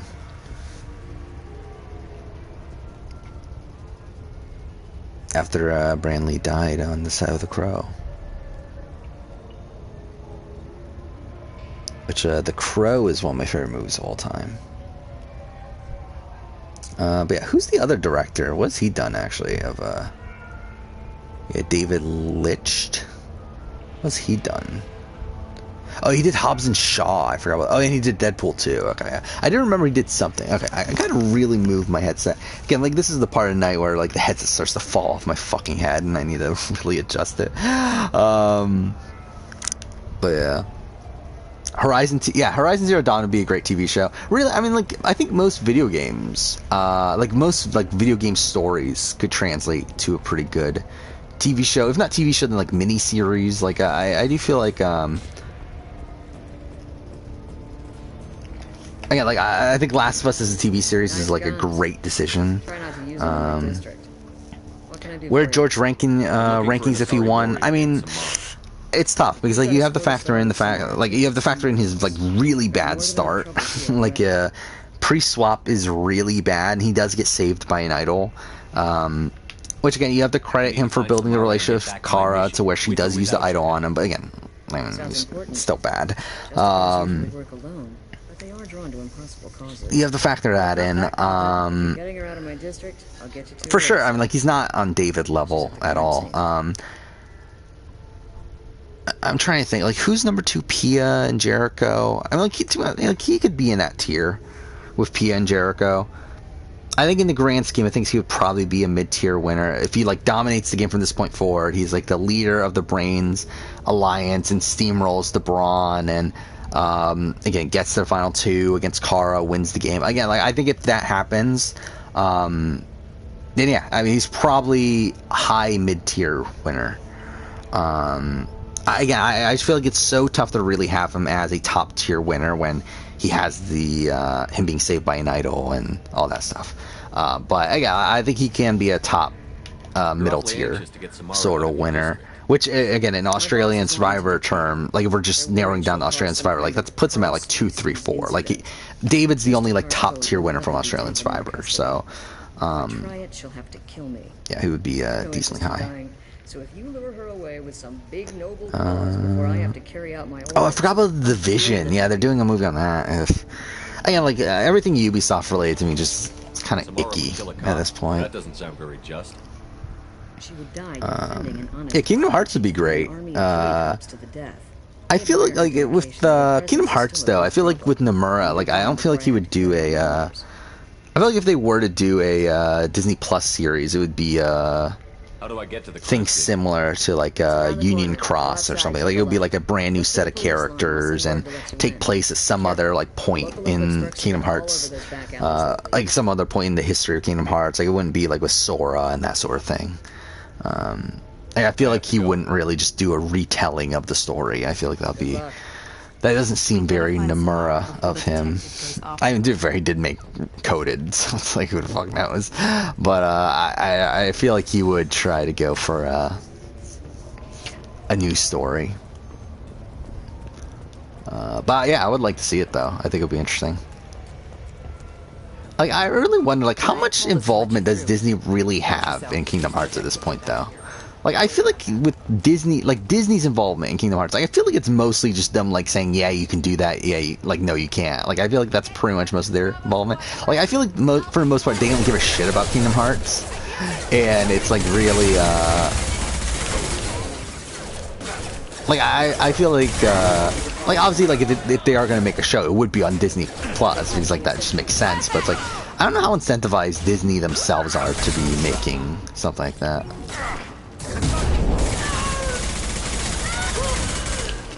It's so, like, when you think about Kingdom Hearts, it's so fucking weird that even exists. That this, like, Final Fantasy, like, esque game that has a whole bunch of, Disney properties involved in it. It's like, it's so weird that's like a crossover that actually happens.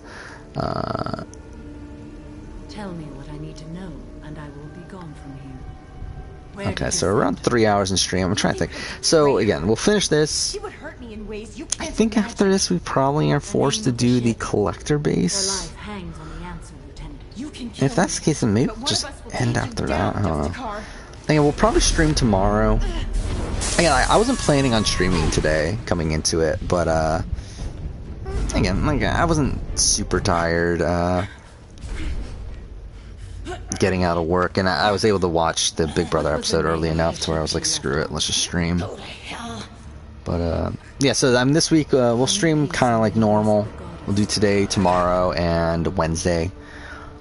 Yeah, that's the story of Kingdom Hearts, right? That's how it started? Was that, like the two building, like that Disney and Square Enix, like, were in Japan or like in the same building, right? And they just, two executives ended up being in the elevator or whatever. Yeah, really weird. That's the thing. Yeah, I do know about that Werewolves Within, which is like really weird. It's like the highest rated video game movie. Again, I've never heard of that game. I've never heard of it in my entire life. Actually, as the AT&T girl in it, that's kind of funny. Like, she's like the number 2 billing on it. Yeah, never heard of the game in my entire life. Yet, yeah, supposedly it's the best video game movie. I obviously, like, if I were to do a ranking of all the movies, like, I'll watch it. How many are there, actually? Now I think there's like around 30 or so, right? Probably more, actually. Let's look at this. An incredibly dangerous fugitive. I cornered her here, but the Eclipse sisters smuggled her off-world. 30. Fuck, there's like 42? Before the trail goes cold. Yeah, that's kind of a lot. That's a lot of movies to be watching at this point. Again, I want to do that video at some point. Right now it's not a priority. There's just like, and that's not even including animated. I just realized that. Yeah, I'll still include Final Fantasy Spirits Within, and Ratchet and Clank and the Angry Birds movies. You won't be able to stop me. I'll probably only include Hollywood movies, I think. Is I think once we're getting into like Japanese stuff, I think we're just going like at that point it's like way too much shit. Like I'm not gonna include the Yakuza movie from like 2007 or like the Ace Attorney movie or like the Pokemon movies and stuff like that. I just feel like that's going way overboard. Because there's just like so much shit at that point. Actually, is Kingsglaive even on this list? Oh, is it considered straight to like direct to video? No, it's not. It's not even on there. I just realized episode art and prologue is included as a direct to video animation. It was literally just like a web thing, wasn't it?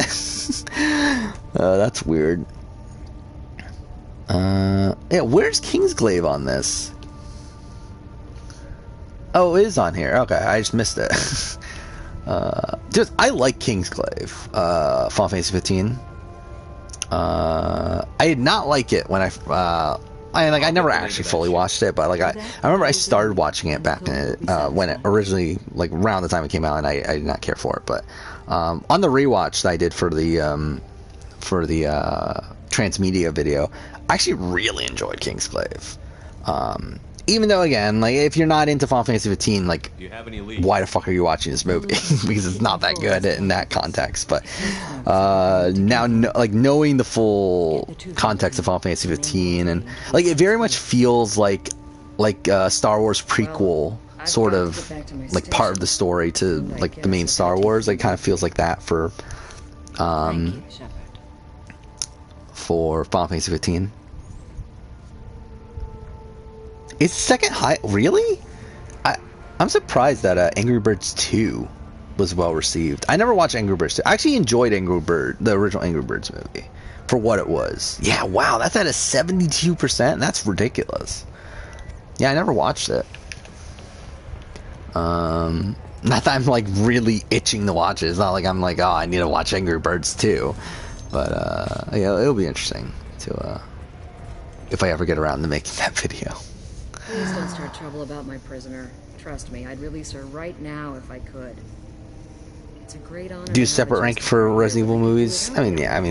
There's enough to where I could. To be honest, I don't know if I care enough though. That's the thing. Like, I don't care enough about Resident Evil movies to be. Like, I barely care enough about to do a Resident Evil game ranking, which I do want to do. I do want to rank every Resident Evil game. The problem is I haven't played all of them, and even the ones that I haven't played Resident Evil 4 in like 10 years. So, but I would like to do that at some point. I was initially going to do it before Resident Evil Village, but again, it's just one of those videos that I had to get cut.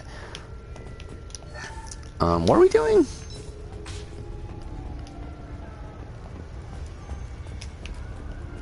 I don't even remember what I'm supposed to be doing at this point. Oh, okay. Yeah, we're talking to this guy.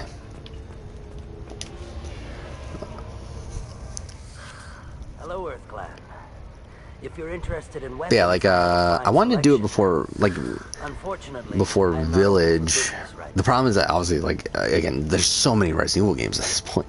Like, I think what I would include as the main series would be 1. Well, no, it would be 0 through, well, now 8, but at the time 7. I even bought Revelations, the 2 Revelations games, just in case I was going to include it. But again, like, I own all of them. I bought every Resident Evil game to make that video, and I just didn't make the video. I know nothing about any but whatever. Earth Clan. I'm merely an innocent merchant trying to... Live action Ace Attorney movie's pretty good. Yeah, I have heard that. I'll be cooperative. I think it's interesting. Yeah, I could definitely see it being a really good movie. I smuggled a chemical onto I've never played any Ace Attorney game though. I really want to. I own the trilogy. I think it is, like the whatever the PS4 thing is. I know there's a thing on PS4. I don't know what games those. I know almost nothing about Ace Attorney outside just the basic concept. But I would really like to play them though. I just don't know when I'll get around to it. Actually, something else I want to look up. Like, what video game series have gotten TV series at this point? Let's see. Like, are there that many? Like, obviously we know a lot that are coming, but like, are there that many that have already? List of television series based on video games. Here we go. I just want to see how many. I mean, obviously there's a lot of anime. I'm not gonna fucking, like, that's ridiculous. Live action. There's not that many. Yeah, a lot of them are just like future things. Yeah, there's not much to really talk about there. There's gonna be a Child of Light TV. Who the fuck wanted a Child of Light TV series? Fuck me, man. There's gonna be a Resident Evil TV series also. Do we need that? There's gonna be a Skull and Bones TV series. Yeah, thank God. It's kind of hilarious when you think about it. Like, all these like random things that I need to get into the these companies decide to make. You're gonna help me. I do have a pass card they issued me to bring my goods in. Arcane League of Legends? Well, I had to return that one, but I happened to make. I'm assuming it's a League of Legends thing, right? It's a TV show, is that what it is? Okay, anime TV show. Again, I know nothing about it. Take it, but be careful. Again, I never played League of Legends. Yeah, know very little about it outside that. It is very popular.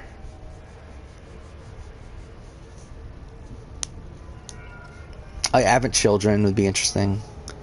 I don't think I've ever watched Advent Children, actually. Actually, where does Advent Children even take place? I actually don't even remember. Because I feel like whenever I think of Advent Children, I think of Crisis Core, thinking it's Advent Children, but it's not. It's like a sequel, isn't it? Wait, let's look this up. Because I think I actually looked this up. It takes place 2 years after the event. Yeah, so it's a sequel. That's actually really interesting. I actually would like to. I wish, like, the Final Fantasy VII Remake was all out right now. Like, every part of it. That would be fucking awesome. And be able to play all of that and then watch, I'm thinking, who knows what they're doing with fucking Final Fantasy VII Remake at this point, where, like, how much they're changing it up. But I would like I want to play Final Fantasy VII Original too, which I'll probably end up doing at some point. So I don't know, maybe after that I'll watch Advent Children. There's a Donkey Kong Country TV show. Really? Actually, let's look this up. I have no memory of that. When did that come out? Is it like a 90s thing? What was that? Wow, 1997, 2000. I've never heard of that. That's so bizarre to me. Huh. Actually, aren't you younger to me? Yeah, you're younger to me, right? Like, how do you remember this if I don't? Either way. Oh, was it in, let's see. Was it only in Canada?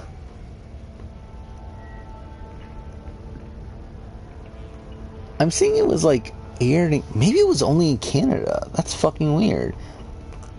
It was in France and Canada. Oh no, it was in the United States. It was on Fox Kids. Again, I watched a lot of Fox Kids when I was a kid. That's really weird. I don't remember this at all.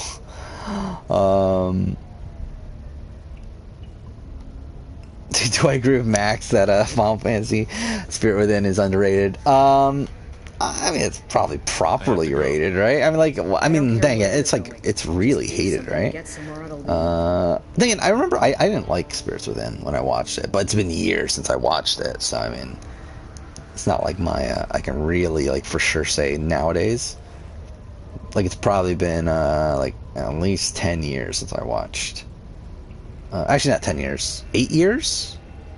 Something like that. Like, it was like one of these movies I watched when I was like really, really into film, which I guess was like 2014, 2015. So I guess 6 to 7 years ago. Yeah, did not come out with a positive opinion of it. I'm pretty sure I just was bored most of the time. But again, like, I think it'll be interesting to rewatch it now.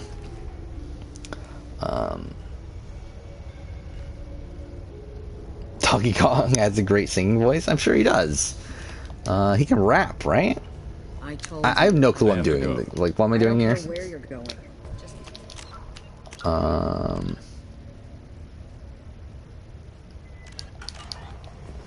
Do I have to use the... okay. I have no clue where I'm going.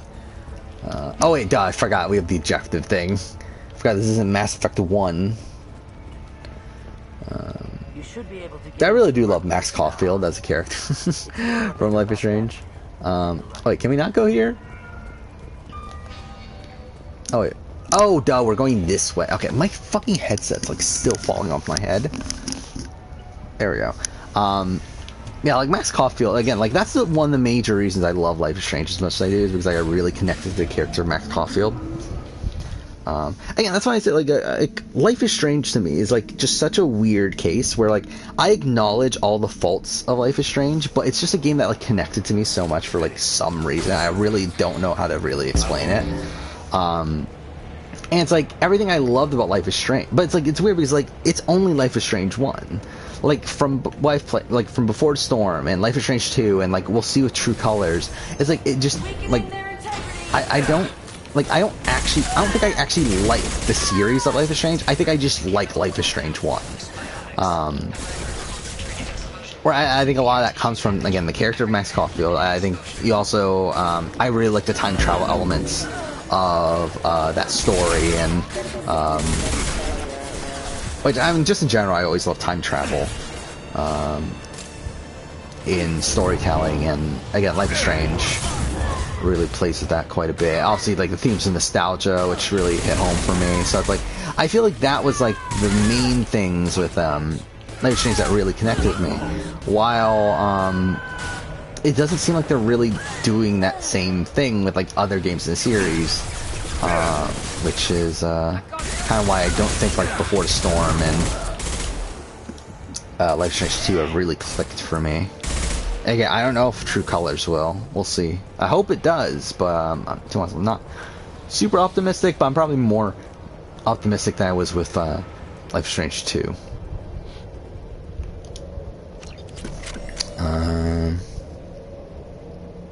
Prince of Persia is interesting. Like, I remember, like, when I watched it, I did not particularly like it. Like, I found it pretty boring.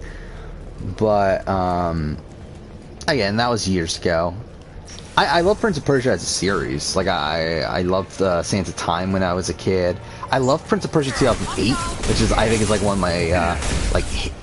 Oh wait, why am I using a shotgun? Oh, because I just picked it up. Oh, yeah, Prince of Persia 2008, I think, is one of my favorite like underrated sort of games, where it really was like hated at the time because. Which is really dumb, because, like, a lot of people, like, it was like, oh, it's too easy. It's like, when you die, you're just put back in the same spot. It's like, well, I mean, yeah, I mean, like, it's like, it functions the same way most other games function, yet, like, for some reason, like, the critics, like, were really hard on it, for that. Like, it just, like, it essentially just makes, like, death more convenient, to where you don't have to completely retread like a billion different things. Like, it's like, I don't understand why that's a negative. That you don't, like, that when you die you don't have to replay like fucking 5 minutes to get back to where you were. It's like, I don't understand why that's like such a massive thing to knock against the game. But I love that game. Like, I mean, like, realistically looking at it, it's really just a massive collectathon, and like that part of it can be kind of annoying. But I do really love Prince of Persia 2008. I would love to do a retrospective of it. The problem is that I don't really have a solid way right now of recording footage of it, because it's only available on last-gen consoles and PC. And I don't know, like, I haven't tried this out yet, actually, but I haven't tried out actually recording footage of PC games. Like, I obviously have the ability, I mean, like, anyone with a fucking PC has the ability to record footage of PC games. I just don't know how stable it'll be. So I haven't really, like, I haven't really dabbled in, like, with all the games I review on the channel and everything, like, all those games, like, the footage is recorded through PS4, or, I mean, there has been, like, footage that I've gotten, I mean, I guess, yeah, I don't know, we'll see. Now I think about it, like, I have actually recorded footage in the past. I don't know, we'll see. I don't even own Prince of Persia 2008 on, PC. That's another thing to factor in. But again, like, obviously not a massive priority. Donkey Kong singing voice. Nice targeting. An easy shot. One pause.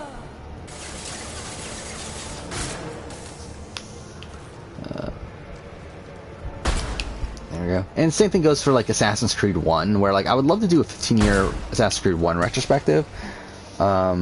But again, like, I don't really have a solid way of recording all that footage. Like, even if, like I mean, and again, like, thinking that, like, in the past, like, I did it with Tell Me Why, but it's like, Tell Me Why, like, I just got the first, like, 30 minutes of it and just was able to get away with it because I wasn't doing a full-blown retrospective.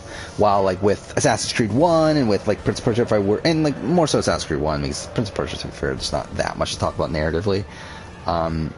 But, like, if I were to do a retrospective of Assassin's Creed 1, like, I would need so much footage. Alright, let's see what this is. Wait. Yeah, I'm watching the Donkey Kong entry thing. That's not the voice I would have expected from that. And I should probably stop this before I get some sort of copyright claim.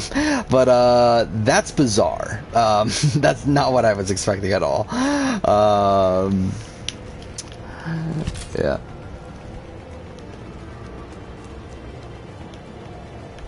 I mean, does, like, Donkey Kong actually talk? I just realized that, too. And, like, in the animation, I'm assuming he, like, actually talks and stuff, right? It's, like, just the concept of, like, Donkey Kong actually having, like, a full conversation and everything. It just feels really bizarre.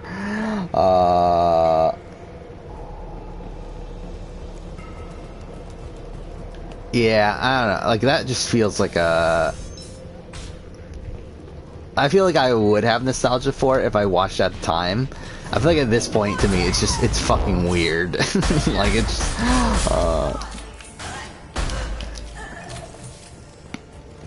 Yeah, it's weird that I missed that. I don't know how I missed that. I mean, like, yeah, like, it's technically a little bit before my time.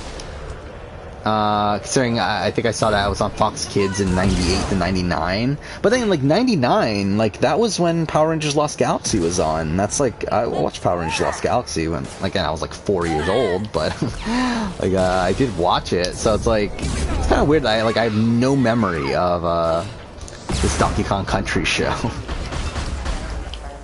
Because you would think I would have at least have some memory of it at least existing. But, I really don't.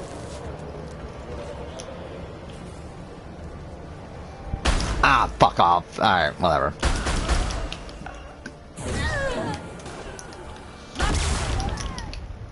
But yeah, like, that's the thing that, like, I would like to do videos based around shows that I watched as a kid a lot more. Again, obviously, like, right now, like, Survivor and Big Brother and just video games in general are, the big priority for the channel.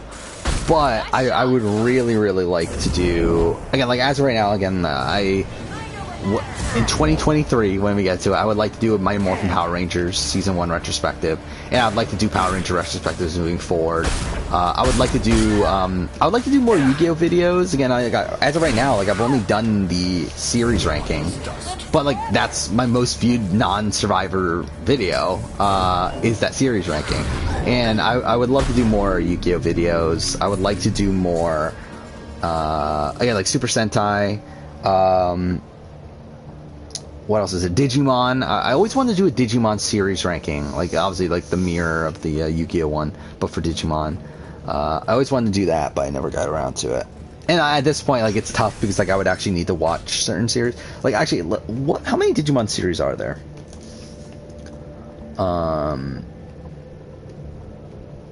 Because I've watched, like, I'm a massive fan of Adventure 2, Tamers, and I liked Frontier. I haven't watched anything beyond that, and yeah, there's a lot now, right? There's, yeah, Data Squad, which I've watched some of, well, Savers is the real name, but I've watched some of, but not really enough. Fusion I've never watched. What the fuck is Digimon Universe App Monsters? What the fuck is this? Oh, I'm an idiot? Okay, maybe that doesn't work. Okay. Whatever. And then, yeah, Digimon Adventure 2020. But I would love to do Digimon videos at some point. Yeah, maybe just like Donkey Kong Country aired more in Canada. Because again, like from what I see, it is more of a Canadian thing, but it did air in the US. Yeah, I don't know. Yeah, Sonic X. I remember it being on. I never watched it too much though. Like I think Sonic X was. When was Sonic X? If I remember, I believe that was like on. Like I know that was on 4Kids, right? That was on like around the same time as like some of the laser seasons of Yu-Gi-Oh! Duel Monsters, 2003, 2004. Okay, so I was actually a kid during that. Yeah, no, I just never got into it though. App Monsters never left Japan. Okay. Again, like I don't know how incentivized I am to really watch it. I don't know what it is. Again, like for all I know, it's like really, really shit.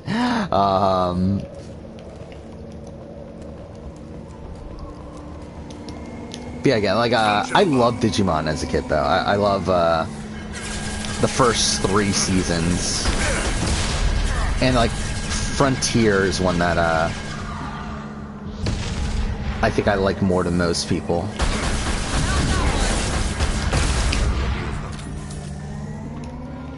But again, the problem is I haven't watched much beyond that.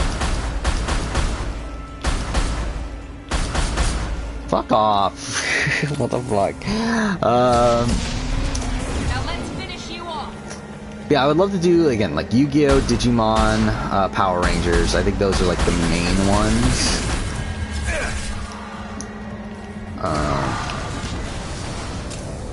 Yeah, I hear good things about the new adventure, but I never did. I did watch parts of Try. I never finished it, though. But I did watch, I think the first 3 or 4? I think 4. How many are there? I think there's a... let's look this up. I know there's quite a bit, but, oh my god, I can't fucking type for the life of me. There we go. How many are there? There are 6. Yeah, I'm pretty sure I watched the first 4. I remember watching Lost. Yeah, that's the 4th one, so... Yeah, I would really like to watch the rest, though. I feel like at this point I need to watch from the beginning. I need to watch them all again. But I would love to do a video on them at some point. That'd be cool, too. Again, like, I just have, like, too many things I want to do. Like, there's too many videos I want to do. That's my problem, like, why I have so many Wednesday videos scheduled, because there's just too much shit I want to cover that I just don't have enough time to. Oh, I love Beyblade, too. Yeah, I love Beyblade. I love the first 3 seasons, like, the original series, the one with Tyson and, Kai and them, so... I didn't watch beyond that, though. I would love to do a retrospective of Beyblade, too. Actually, do I have that? I just realized. I might have, like, completely forgotten to write that down on my list of video ideas. Oh my god, how do I not have this what the fuck? How did I forget about Beyblade? I don't have that listed here. I don't know how I forgot about that. Oh, Teen Titans is another show I loved as a kid.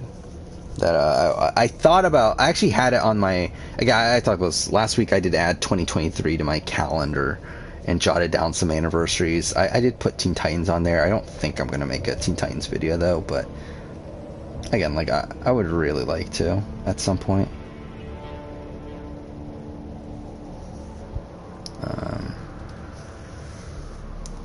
Yeah, I never got into Bakugan.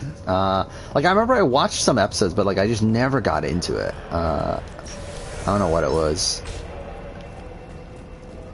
And the same thing goes for, like, Naruto. Naruto's a show that, like, I feel like I should really like. but I just like for some reason never got into it because like again, like I love Dragon Ball, I love One Piece, but like for some reason Naruto never clicked for me. And like I would love to do One Piece videos too and Dragon Ball videos, but again, there's too much shit I want to do. I would love to, like, I always wanted to do a Dragon Ball film ranking all the Dragon Ball movies. I think that would be fun.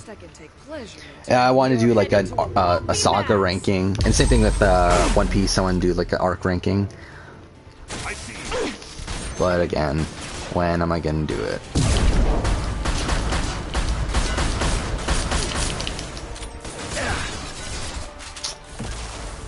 I always think about this though, of like, what would have happened if I started the channel like a year earlier, or like 2 years earlier, or whatever. Like if I started earlier than what I did, because I feel like if I did, I would have been able to cover a lot of these other things that I want to cover that I just don't have time to anymore. Like I feel like for sure, if I started the channel like in 2017 or 2015 or 2018, I mean, that. Okay, well, I wasn't going to include Dragon Ball Evolution in there. I've talked about this before, that I would do a Dragon Ball Evolution retrospective down the road. But obviously it would be one that's like... I thought this before too. DragonAll Evolution is I think is the worst movie I've ever watched in my entire life. Like, I think it's legitimately the worst movie I've ever seen. I went to theaters to watch it, and it is the worst experience I've ever had in my entire life. Actually, I shouldn't say that, but like when it comes to media, I do think it is genuinely abysmal, and it would be just so much fun to rip it apart, which I want to do at some point. But yeah, I was gonna only be doing the anime movies. Really, like originally it was only gonna be the first 13, like the main ones, like the modern ones, so like before Battle of the Gods and Resurrection F and all those other ones. Your fugitive left here 2 days ago on the AML Demeter. Shepard, you impress me. You fulfilled your part. Yeah, see, like for me, it's like anime. Like for me, it's like it's weird because like anime is like I grew up with anime, but like not really realizing it was anime at the time because it was just like these shows that were on TV, like stuff like Dragon Ball and stuff like Beyblade and Digimon and Pokemon and stuff like that. It's like obviously it's anime, but it's like at the time I didn't realize it was anime because it was just like these shows that were on. But I'm running a military operation. You wonder if I will refuse to follow orders? But yeah, I mean, like I can't allow that to happen. It's like it's weird looking back on it, where a lot of the shows that I watched that I loved when I was in Yu-Gi-Oh. But yeah, a lot of the shows that I loved as a kid were anime. And it's like it's weird now because like I don't want it's like I feel like I should be watching more anime than I do now, especially now. Like I've talked about this before. I have almost no real time with me running the channel and playing games and stuff. It's like I don't really have much time to watch anime anymore. But by agreeing to follow you, I am compelled to sway the most. like I really like even like My Hero Academia or whatever. Like I really want to watch that at some point. I've not got around to it. I'll still give you my opinion. Situation warrants. Oh, is Pokemon on Nickelodeon in Canada? Oh, you used to think it. Okay. I don't even remember what Pokemon was on. Was it 4Kids here? I don't even remember what Pokemon was on. Normandy is docked near the main trading floor. I'll see you aboard. I must be sworn to your service so that I am never forced to choose between your orders and the code. Yeah, it's funny too with One Piece, where like my first memories of One Piece are through the through the 4Kids dub, which is so fucking bad.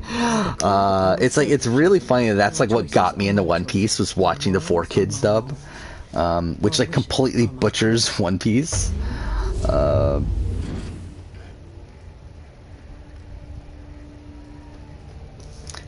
Favorite fan service anime? And to be honest, I don't know if I have one. That's what I'm talking about. It's like I don't feel like even though like I loved a whole bunch of anime when I was a kid, like I don't really know if I have like I'm not really like big into anime. Like I mean like I've watched like what was it, High School of the Dead, which is like just like again, it's hilarious in terms of how ridiculous it is. But like, I don't know if I would say it's like my favorite. And like, I don't know, like, if I'm trying to look up right now, like, best.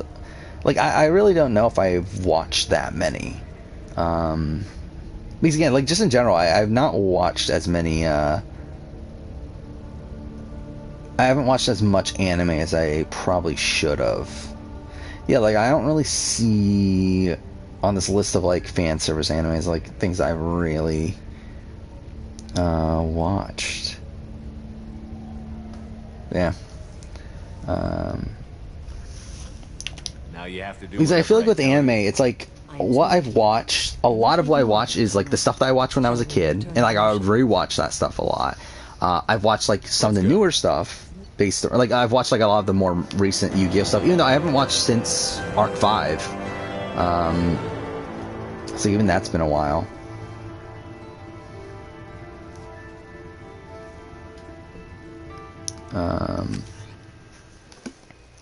Yeah, so it's like, it feels like, I don't feel like I've watched as much anime as I should have. Actually, I'm sure, I want to look up on IMDb right now.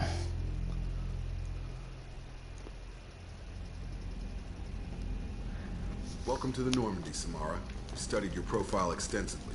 With your skills, I think you'll be an excellent addition to our team. Thank you. From an organization such as yours, that is high praise indeed. I'm gonna look up on IMDb and see, like, what animes I've ranked.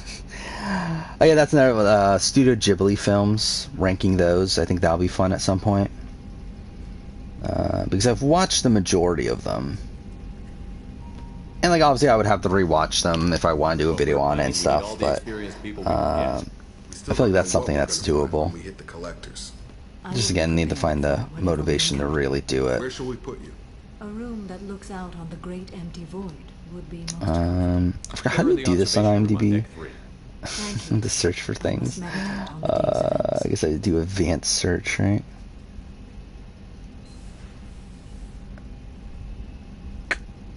Where is it? Yeah, whatever. Yeah, there's a period, like, where I was trying to get a bit into a bit more into anime back again, like when I was getting back into film. I tried to watch some more anime during that, but definitely feel like I should watch more. Oh yeah, like Avatar is another show. Like, I haven't watched Avatar that much. Like, I tried to watch, like, I watched season 1, and I feel like Avatar is a show that I would have loved if I watched it as a kid, but I just never watched it when I was a kid. I didn't watch it until I was like, what, like 20? Probably? I don't know, like probably like 18 or so, like somewhere in that range. And it's like, by that point, I just feel like it kind of, like, it just like kind of, like, I guess I was just too old for it by that point. I don't know. It just didn't really click with me. I would be willing to give it another shot now, but, it's just, I don't know, it just didn't really click.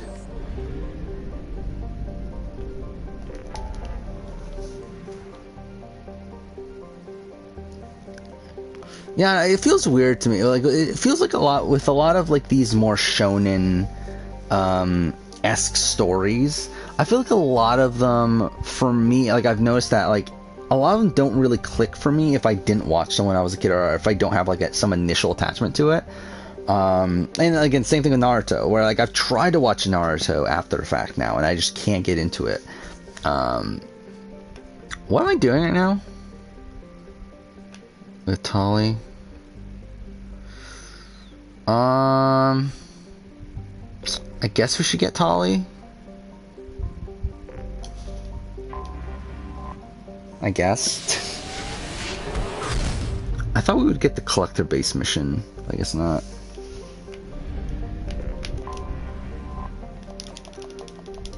Alright. Fuck, it's 3 o'clock in the morning. Holy shit. Wow, this stream went by really quick, actually. Yeah, I think what we're going to do, I think we'll finish this Tali mission here, and then I think we might call it a day. Because, like, this is actually a decently long one, too, so. Again, this doesn't really matter. Let's do that.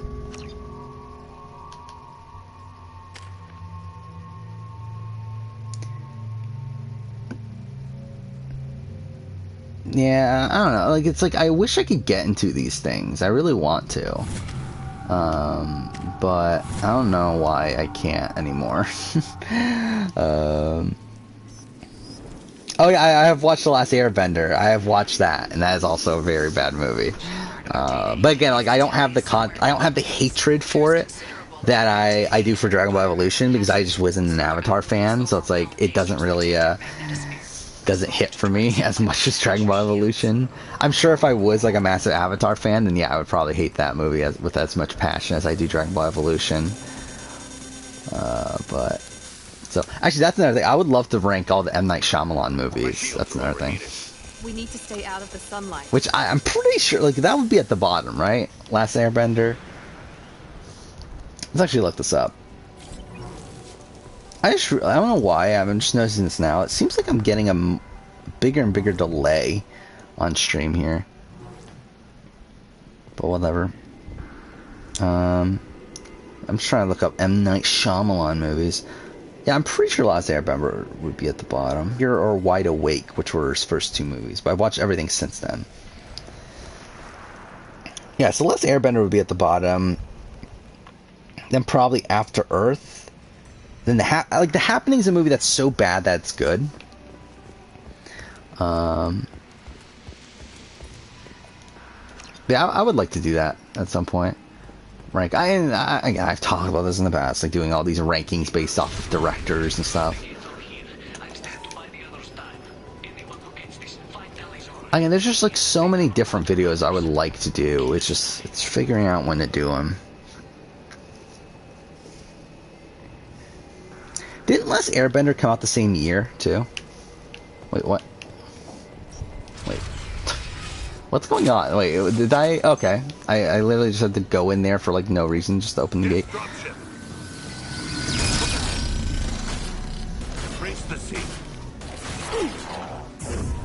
There we go. Alright.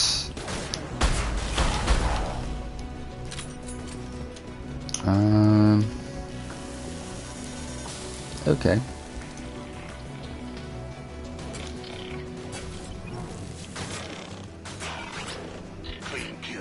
You only watched Sixth Sense, Unbreakable, and Last Airbender. Oh, and Devil. Yeah, I've watched all of his movies with the exception of his first two, which, like, are those really his? Like, who cares about those? I obviously, if I do a ranking, I'll watch them. But yeah, like, Sixth Sense is great.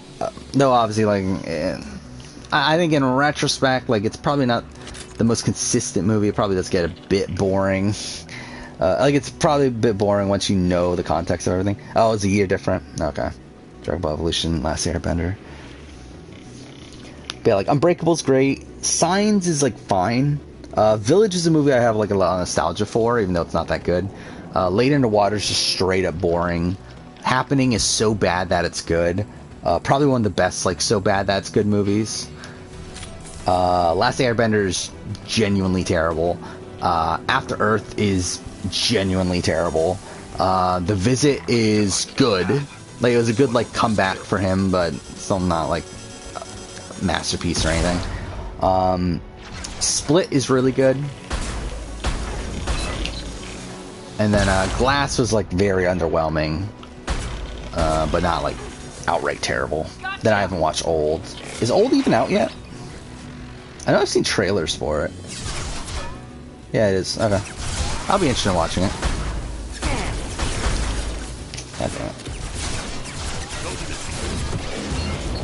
What? The girl whose hair looked like a penis in The Last Airbender went on The Voice. Okay.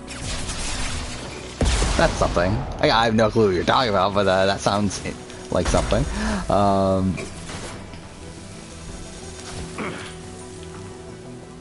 But yeah, I would really like to give Last Airbender another shot. I feel like Last Airbender feels like a show that, even if I don't love the show in general, I feel like I would respect it from a world building sort of standpoint, from everything I've heard about it.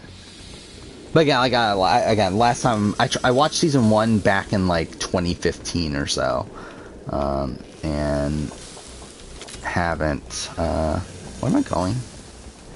Haven't watched it since, so I'd like to go back to, oh, I'm going here. Okay. Or not.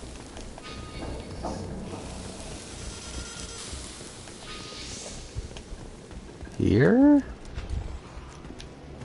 Oh.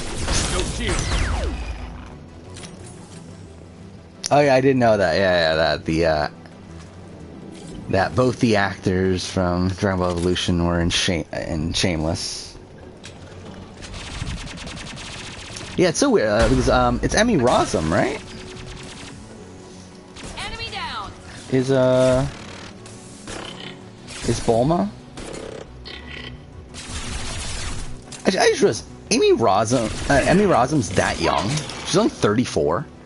I always thought Emmy Rossum is like around 40 by now.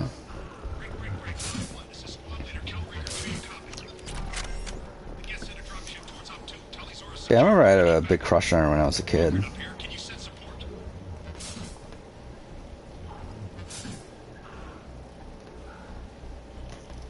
Yeah. Favorite Christopher Nolan movie? Memento? Maybe? There was a point where Memento was my favorite movie of all time. Again, if you ask me what's my favorite movie of all time now, I have no clue. But, probably Memento would still be the answer. Again, like, that's definitely one I want to do. Like, if I'm gonna do a, like, ranking of a director's movies, like, Christopher Nolan would be first for me to do. Again, like, Memento, Inception, and Dark Knight are probably the top three. Try to think, like, what else is there? Probably Dunkirk is my least favorite. If I'm thinking about it.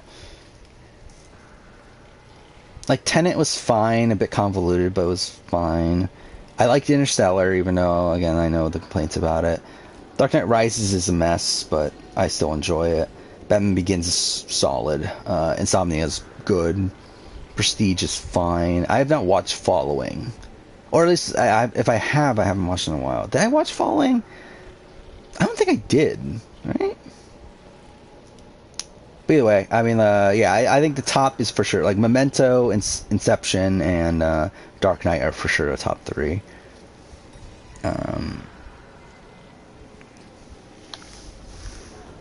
What's your current position? Yeah. We're bunkered down at base camp across the valley. I left Tali'Zorah at a secure shelter, then doubled back to hold the choke point. Getting Tali out safely is our top priority. If you can extract her, we'll keep him off you. Yeah, I enjoyed Into the Spider-Verse. I probably didn't enjoy it as much as most people, though. Like, I feel like a lot of people like talk about it, like, and it's like one of the best movies ever made. Like, I didn't really get that reaction from it, but I did really like it. I did buy it on Blu-ray. I do own it. I have actually never watched Parasite. I really want to, but I just never got around to doing so. I'm actually really far behind on Oscar movie since so. Like, I'm just behind in film in general. I just like haven't been focusing on film in a while, and I'm trying to like let's look at the Oscars. Like, I'm pretty sure because like I used to watch everything nominated, but I haven't done that in years at this point. Like, I'm pretty sure we talked about this in a previous stream. But yeah, like, I still haven't watched like The Shape of Water. So like I haven't watched since that year. Yeah, Moonlight, La La Land, like that's probably the last year that I watched everything. Yeah, Rival, Fences, Hacksaw Ridge, yeah. So that's probably the year last year I watched everything, which what was that? 2016? So again, it's been a while.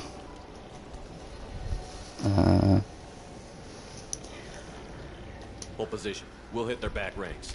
Wait, watch your ass. We gotta drop. Yeah, again, there was a period, again, like 2014, 2015, I watched, like, pretty much every movie that was coming out. Like, I would literally watch everything. Like, even, like, the biggest pieces of shit in the world, I would watch. Which, again, nowadays I just don't have time for, but, yeah. Yeah, I would really like to watch Shape of Water. I got a lot of recent movies. There's a lot of recent movies I would like to watch. I just haven't gotten around to it.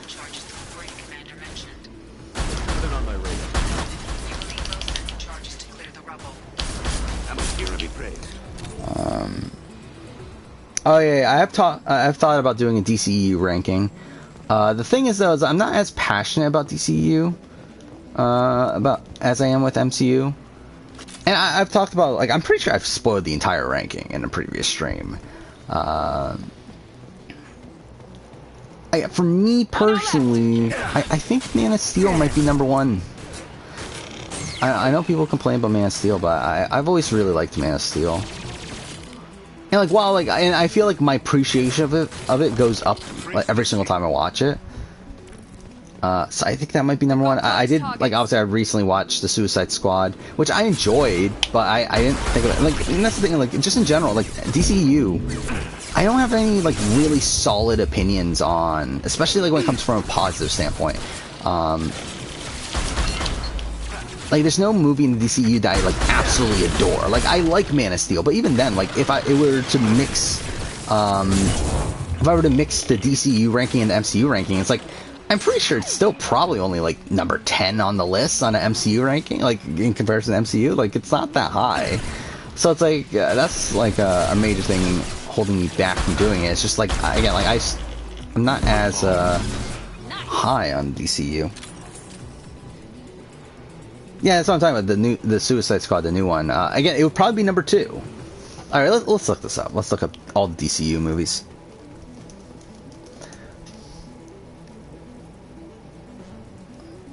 Let's see.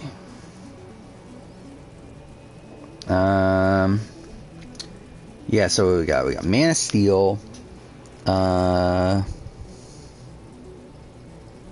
Suicide Squad was the 3rd movie? That blows my mind. I didn't even realize that. I thought Suicide Squad was later than that. Anyway, yeah, like, I would have... Yeah, I'm pretty sure, man. Like, unless, like, are we including the Snyder Cut? And even if we do, I still think Man of Steel is number 1.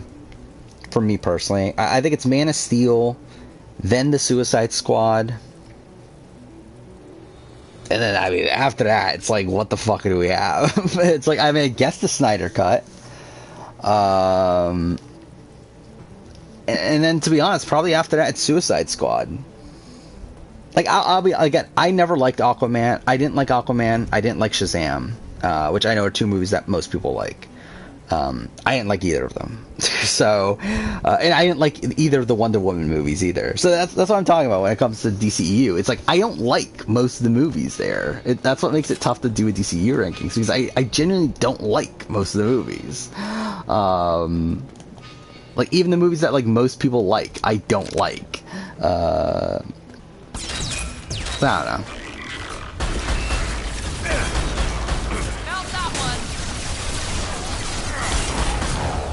Yeah, like, I think if I were to do a ranking again, it's probably Man of Steel, the Suicide Squad, Snyder Cut, probably Suicide Squad, then probably Justice League, if I'm being honest, and then probably, like, I don't know, Birds of Prey. I don't know, Birds of Prey is one that, like, I was half watching, if I'm being honest, when I watched it, so definitely need to rewatch it to get a solid opinion. But then after that, probably, like, what, Wonder Woman, and then Shazam, then Wonder Woman 1984, then Aquaman being my least favorite.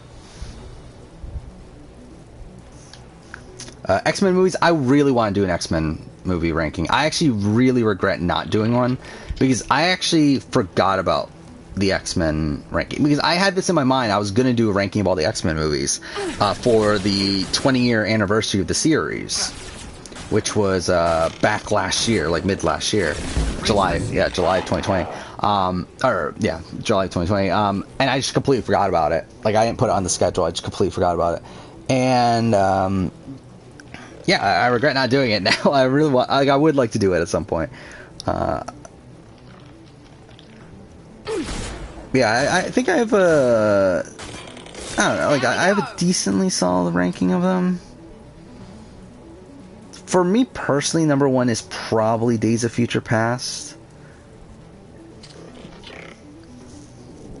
But then, like, X2. Hostiles to the left. and First Class are also pretty high.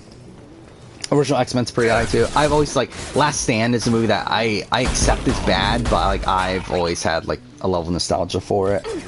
I mean, are we including Logan? I guess if we're including Logan, Logan is very high as well. I never liked the Wolverine though. I know the Wolverine is one that people did like, but I never particularly liked it. Then obviously X-Men Origins Wolverine's pretty shit. Apocalypse is bad, but again, I kind of enjoy it. Dark Phoenix is just bad. And like I enjoy The Last Stand more than I do Dark Phoenix. I actually haven't watched the New Mutants. I don't know if I would include that. But again, like if we're including Deadpool too, obviously both Deadpool movies are pretty high.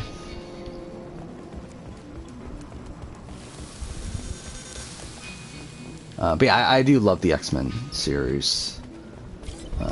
So I would have liked to do videos on those. And I still would like to do a video on those at some point.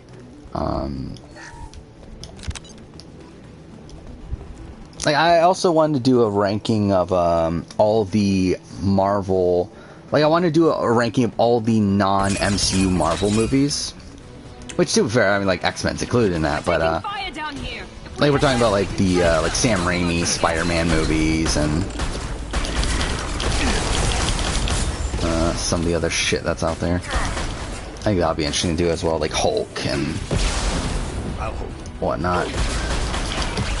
Fantastic Four, I guess.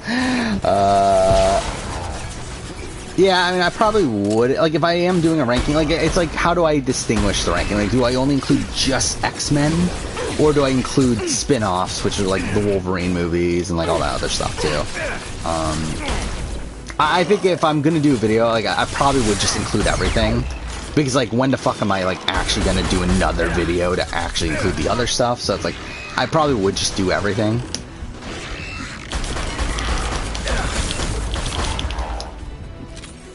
But yeah, Margot Robbie's probably, yeah, she is one of the better elements of the DCEU. I mean, she's one of the best parts of the Suicide Squad. It feels so weird having to say the Suicide Squad to distinguish which movie is which.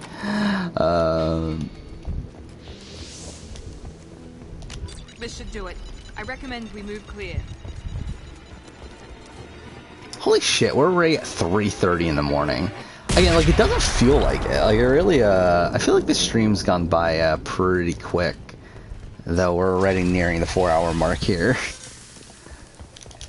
Which, again, like, if I am going to stream tomorrow, we probably will end this after this mission. But then we probably still have at least another 20 minutes left of this mission, so. There we go. Thank you. It probably would just be theatrical movies. These buildings are quarried. I don't think I would include direct-to-video stuff. By the way, I did not know there was a 70s Doctor Strange movie. But I think when it comes to most rankings like this, it would be theatrical releases.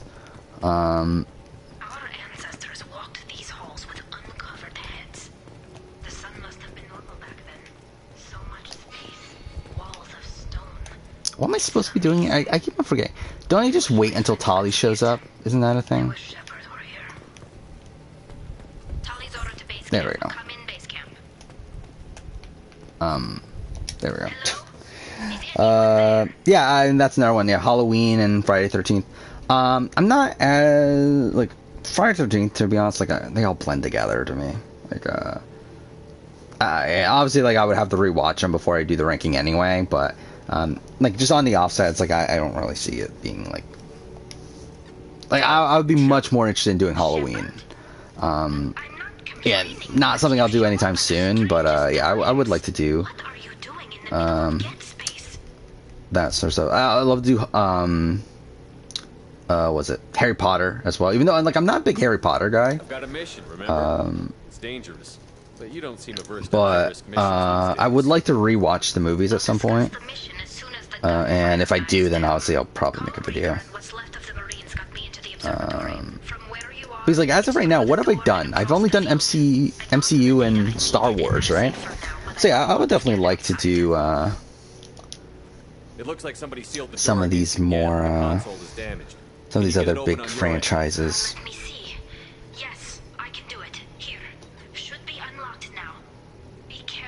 Yeah, I'm looking at a list of like biggest movie franchises.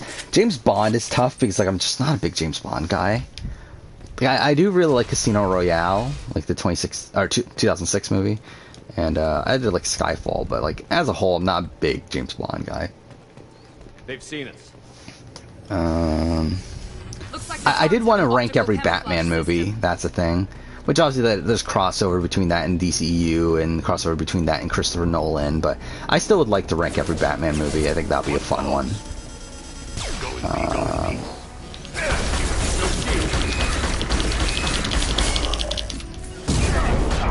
Fuck. Okay, that's bad. What is it? Middle Earth? I'm not big, like, Middle Earth would be interesting. But I'm not that big of a Lord of the Rings guy. Favorite James Wan movie? I need to remember exactly everything he's done. I do really like the first Saw, but I don't think that's the answer. Saw. Alright, let's see. So we're talking about him directing. So Saw, Dead Silence, which I don't remember if I watched. Oh no, I did watch it. Okay, I do remember now. Death Sentence. I love Insidious. I do really love Insidious. I actually probably like Insidious more than The Conjuring.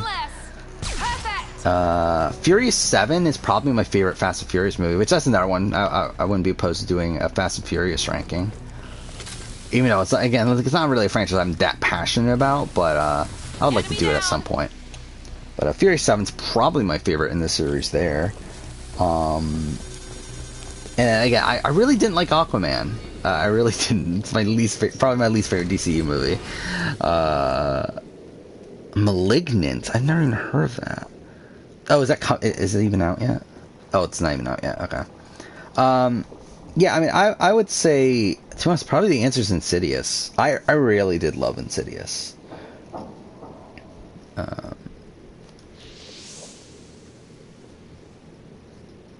Godzilla would be interesting, but it's like I don't know. I feel like there's like so many Godzilla movies though, and like again, like Godzilla's not really a series I have that much of a connection to. Yeah, I mean, like I like Fast and Furious, but like it's also ridiculous and it's dumb, and I feel like it's getting more and more dumb the more and more it goes on. It's like if we're looking at like Fast and Furious 1, it's like that's like a radically different movie, obviously, from what we're getting now, where it's like just a really cheesy, over-the-top movie. I haven't watched F9, but again, like it's very much it's a radically different tone from Fast and Furious to like Fate of the Furious. I still got no idea why you're here. This ain't the time to be picky. Yeah, yeah, and 5 is like what made the series what it is now. But it's also where like they just went extremely over the top, and I just said that like 7's my favorite, and it's like 5 is probably my second favorite. So it's like it's not a bad thing necessarily, but I think you have to know what you're getting from these things. Like it's not like it's like comparing these to like any serious movie is like just like if we're like comparing like Furious 7 to like I don't know, like The Godfather, it's like how the fuck are we comparing these sort of things? We need to get to Tally. But for what they are fun films. Let's see what else we got on top franchises. Transformers, fuck that. Pirates of the Caribbean, don't care enough. Hunger Games would be interesting. I really love the first 2 Hunger Games movies. There's not that many though. There's only 4, right? Yeah. I mean, there's not really much to do there, but I did really love the first 2 Hunger Games movies. Shrek. I would love to do Star Trek ranking. Good luck, Rieger. Like Star Trek is a franchise that I've always loved, largely because my dad was a massive Star Trek fan, so like because I did watch a lot of the original series when I was a kid, and I've watched all the movies and all that sort of stuff. And I love the reboot series, even though it's not very Star Trek, but I've always loved the reboot trilogy or whatever. So I would love to do a ranking of all the Star Trek films. And that's a movie I do regret not doing, was a retrospective of the reboots for Star Trek, like around the time of it probably would have been like the what 10-year anniversary would have been the first year of my channel. I think that's something I regret not doing, but whatever. A24 movies, I need to look up exactly what those are. Like, I do know, like, it's a production company that makes, like, a whole bunch of indie movies, right? But, I don't remember exactly, what they've done.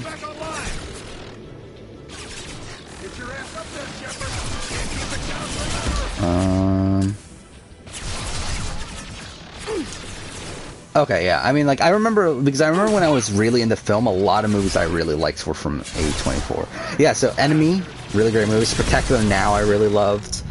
Spring Breakers is fine. Bling Ring is fine. Under the Skin's good. Locke, really great movie. Tusk is ridiculous. Laggies is fine. Ex Machina, I adore Ex Machina. Room is really great. Mississippi Grind is really great. The End of the Tour is solid. I love how I'm not even playing the game, by the way. The Witch, I feel like The Witch is one of these movies that like I should like more than I actually do. Like, I like it, like, it's good. I even own it on Blu-ray. But, it's like, again, I feel like I should like it more, though. The Lobster, I love The Lobster.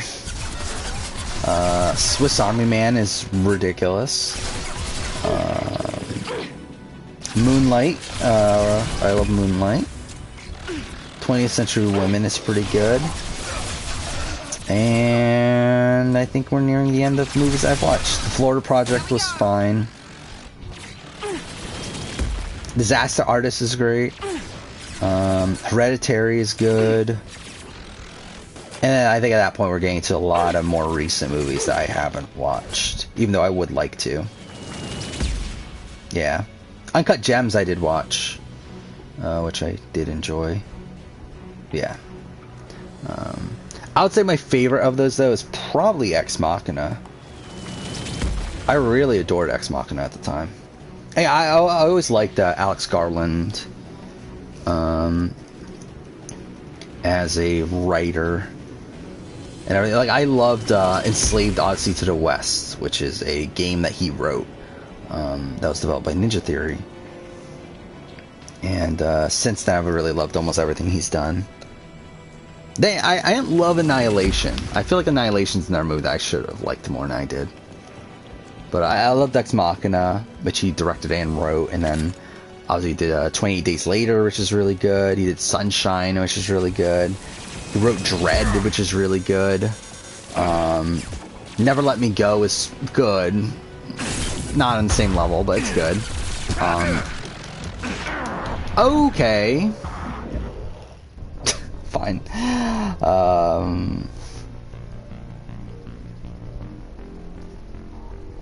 But yeah, I really love Enslaved Odyssey to the West. Which, that's another game I would love to do a retrospective of Enslaved Odyssey to the West. But I don't have a solid way of... Actually, I did buy it on PC now I think about it. So, again, I would like to do it, but again, like, when am I ever actually going to take the time to do it? Ranking every Kubrick film would be interesting. I think I've watched most. I don't know if I've watched every movie he's done. But I'm trying to look up a list right now. Yeah, I think Star Trek's one of those things that, I mean, like, it's tough because, like, the Star Trek movies, like, tie into the shows. And like that's why I never connected to a lot of the Next Generation movies, because it's like I never really got into the Next Generation show.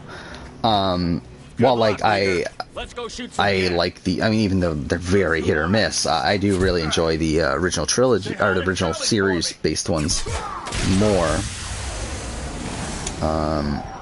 Yeah, I did see that just now and looking it up that Alex Garland's doing a new movie. There we go.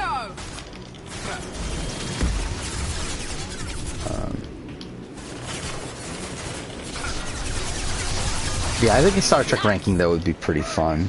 But yeah, same thing. Yeah, Doctor Who I never got into, and I think at this point I don't really have much intention to get into, even though I did at a point.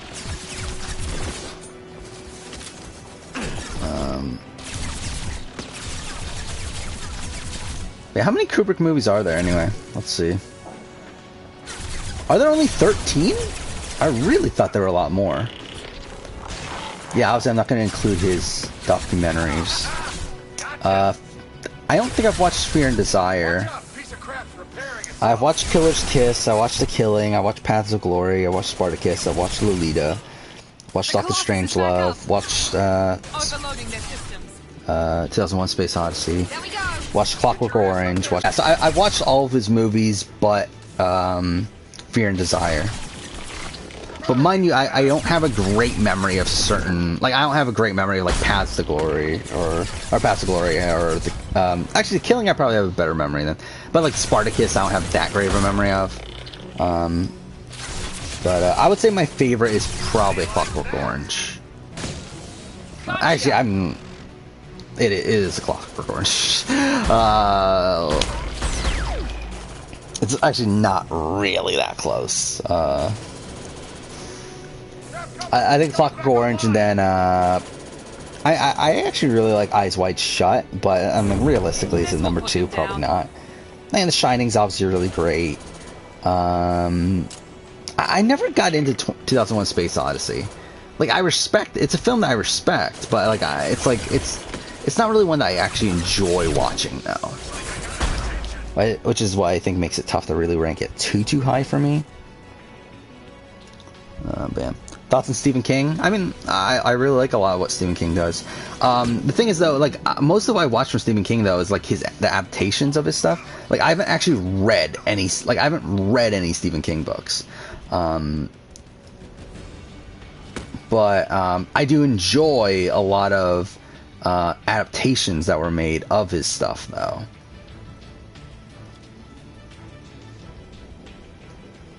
But again, like I'm not a big reader, I'm too dumb to read books, so and I don't have the patience for it really at this point. But I did read Final Fantasy 15, The Dawn of the New World, or fuck that book's called. I already forgot. Or Dawn of the Future, not Dawn. Wait, is it? Wait, I already forgot. I'm a fucking idiot. I literally just read this not even too long ago. And I literally just edited the fucking video. It is Dawn of the Future. Yes, it is Dawn of the Future. I didn't read that, but I've read all the Assassin's Creed novelizations, but yeah, not a big book reader though. Yeah, I mean, like, I could do that. I don't know, I've never been big into audiobooks, though.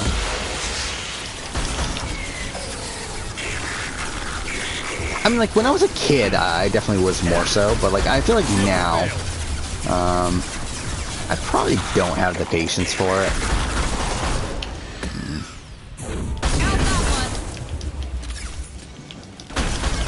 Can this die already? Like, what the fuck?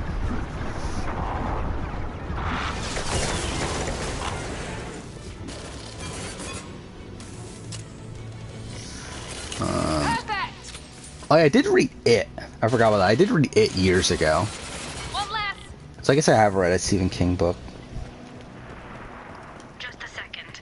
I locked the door to keep more guests from But yeah, I've always loved It, even though it's fucking weird. Like the original, like the book, when it's like they're all having like a gangbang with the it's fucking weird. It's so fucking weird. That's actually a thing that fucking happened. It's like, how is this actually like? How is this actually a thing that they like actually put in the book? Like I get the thematic, like obviously, like, yeah, like thematically I get it, but like it's fucked though. Like, which It looks like I just saved your mission. yeah. Maybe now you're You know what I'm talking about in the book of It. All the kids end up gangbanging the girl in the group, Beverly, right? Which is pretty fucked. Come on, let's get out of here. I really liked It Part 1. I did not like Part 2. And like the miniseries, like I watched the miniseries from, I don't even remember when I would, like it was 90s, right? Yeah, 1990.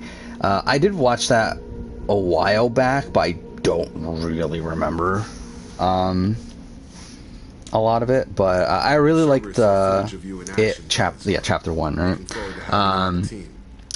But yeah, did not like chapter 2 nearly as much. I don't know who you are, but Cerberus threatened the security of the migrant fleet. Don't make nice. Epic rap battles. Again, like it's so weird. Like, how the fuck did they put that in the book? It's like it's bizarre. You don't have to like them, Tally, but we're on the same side this time. I assumed that you were under. Yeah, I'm even like looking at the plot summary right now of the It novel. It's literally here in the line. After the battle, not knowing if they killed it or not, the losers get out of the sewers until Beverly has sex with each of the boys to bring back unity into the group. It's like, what the fuck? Like, what are we doing? And again, how old are they? They're like 14, right?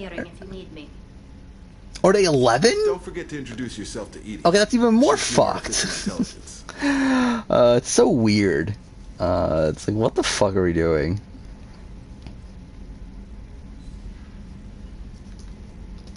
Again, how did that fly? Like, I really don't get it. Alright, I said I was going to end stream here. And I probably should. It's almost 4 o'clock in the morning. What's the best Stephen King movie? Okay, I need to actually look at the list. But yeah, I think this will be it for gameplay. We might talk for a little bit more. Actually, I don't even remember, like, where am I at in the game right now? Commander, you've received a new message. No, I'm still not at the... No, fuck that. No, fuck off. Okay, it's gonna force me to. Alright, let's look at Stephen King films.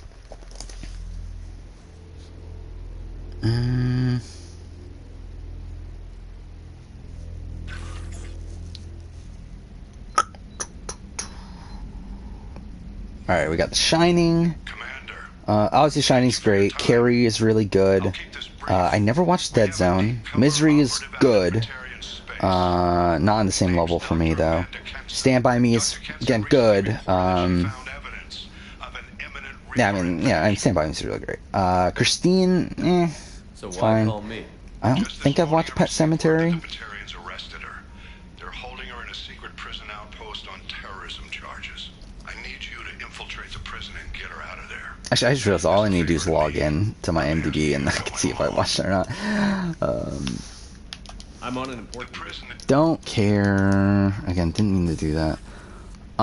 Let's go talk to Samara and see if we can get her mission.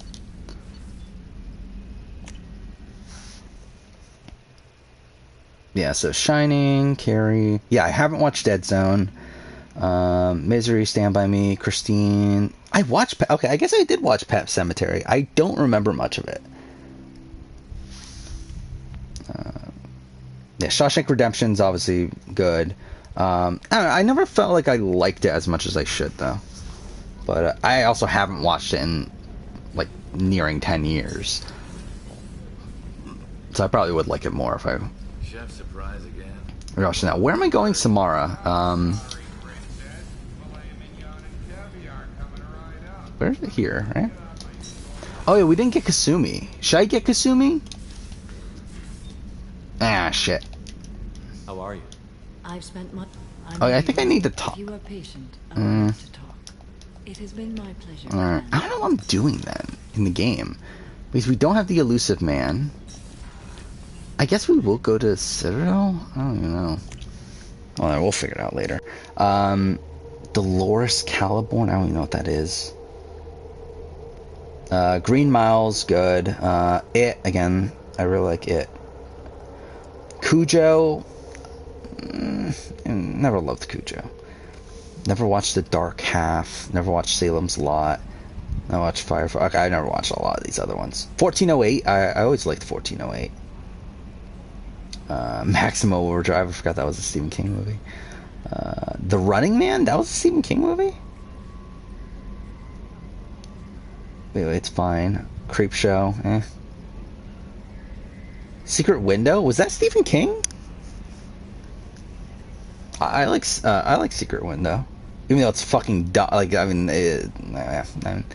plot twist is kind of dumb, but I do like it. Oh yeah, The Mist, it's good.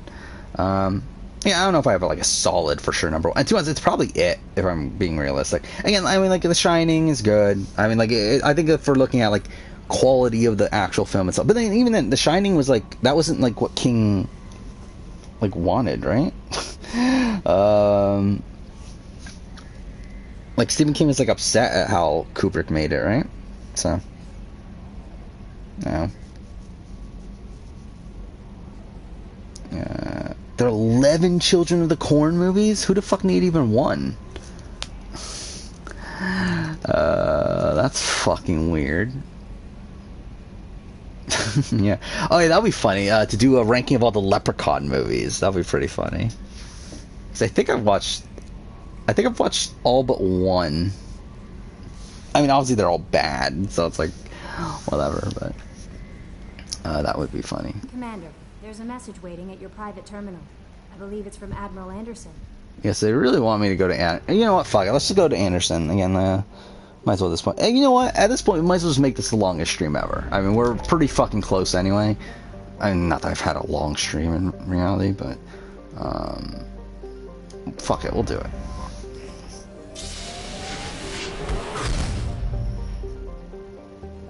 Did King make his own adaptation of The Shining? I didn't know that.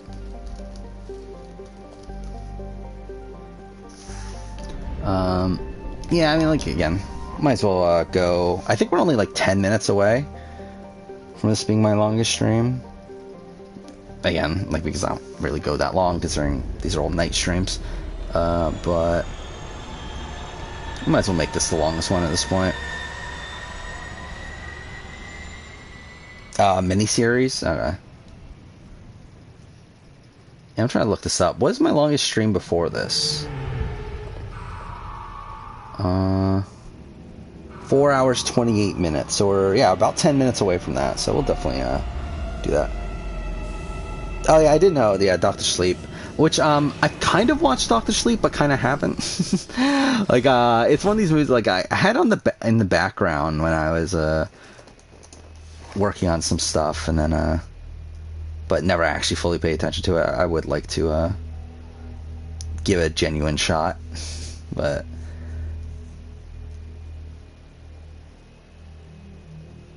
okay, so it was also based off of a book, but he didn't write the book until 2013.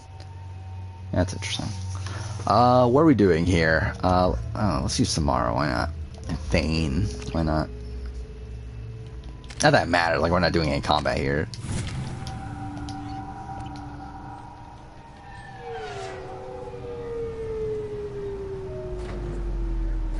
Yeah, I could see that. That it was, boring. Not good.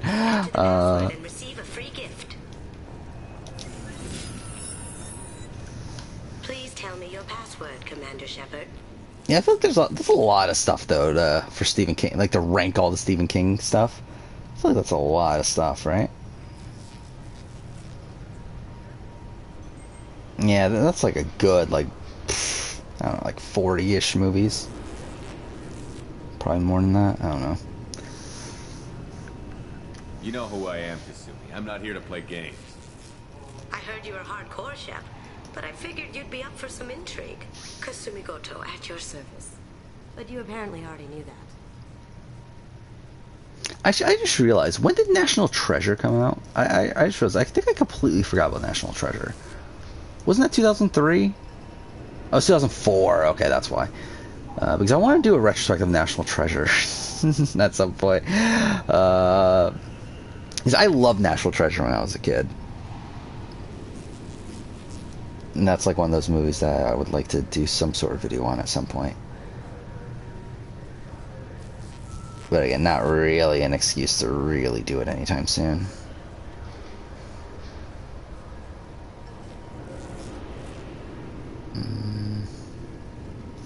Yeah, let's see. I don't care. Like, I'm just gonna continue. Looking forward to it. Like, we're literally just getting Kasumi here just to kill her. Like, we're... Saving the galaxy. I'm really glad you're helping me out with the heist. Can't wait to see how you look in formal wear.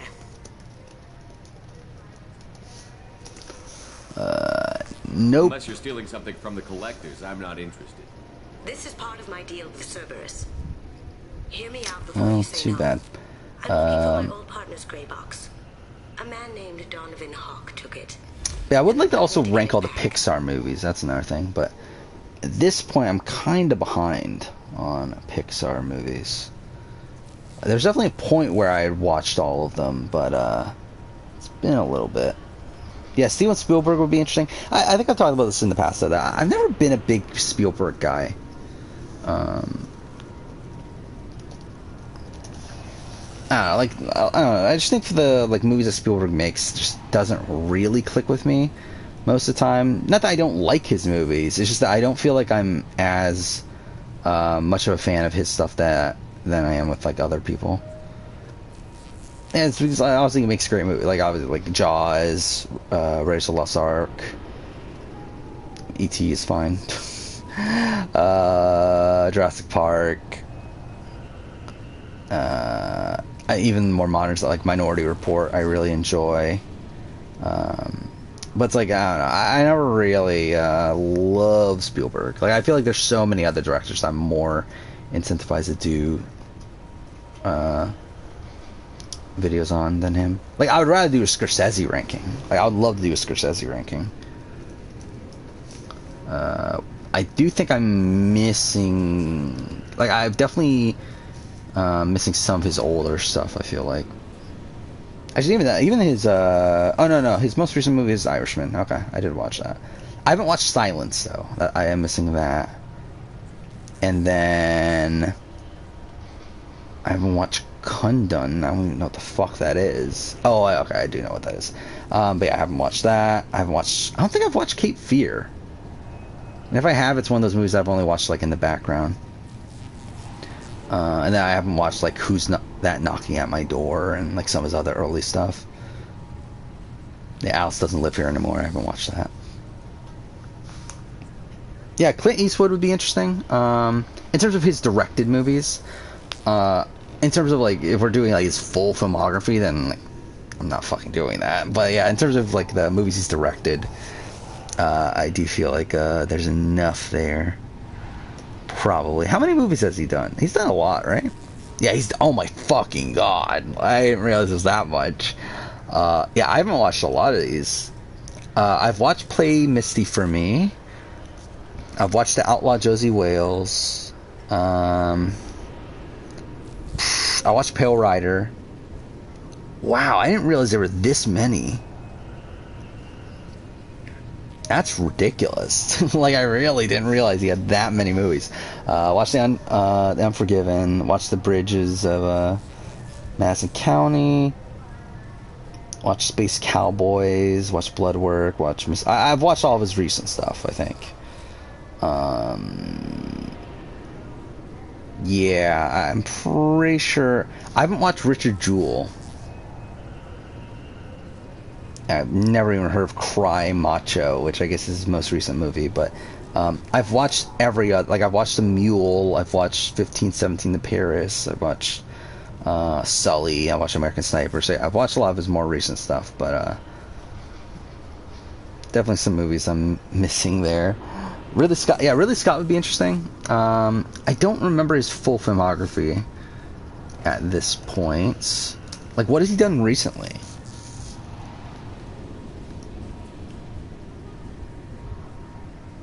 Yeah, he has 2 movies coming out. So that's interesting. All the Money in the World I didn't watch. But Alien Covenant, I watched. The Martian, Exodus, Gods and Kings, The Counselor, Prometheus, Robin. Yeah, I've watched a lot of his more recent stuff. I have not watched The Duelist. I don't know what that is. Obviously watched Alien and Blade Runner. I don't think I've watched Legend.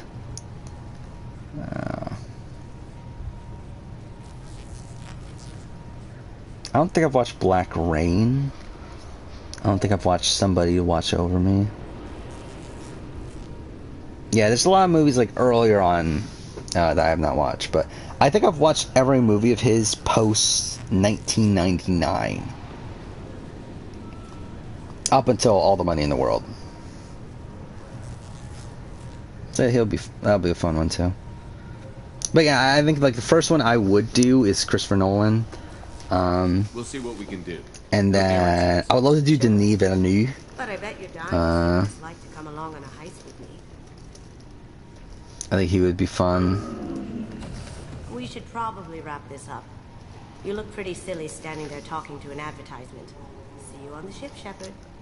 Even like Zack Snyder. I feel like Zack Snyder would be fun. Like even though I don't love everything Zack Snyder does, I feel like a ranking of his movies would be fun to do.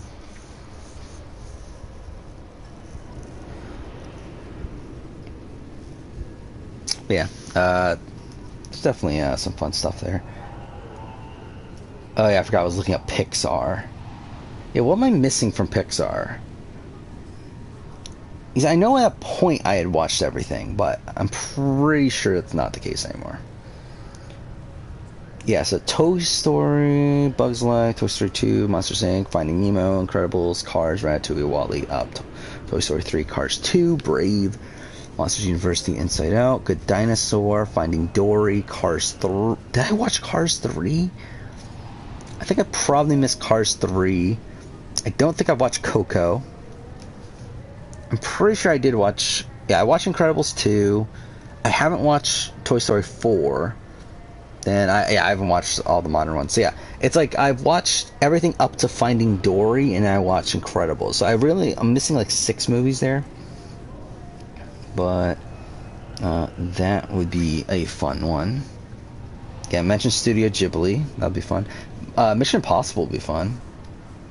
I feel like I would enjoy that.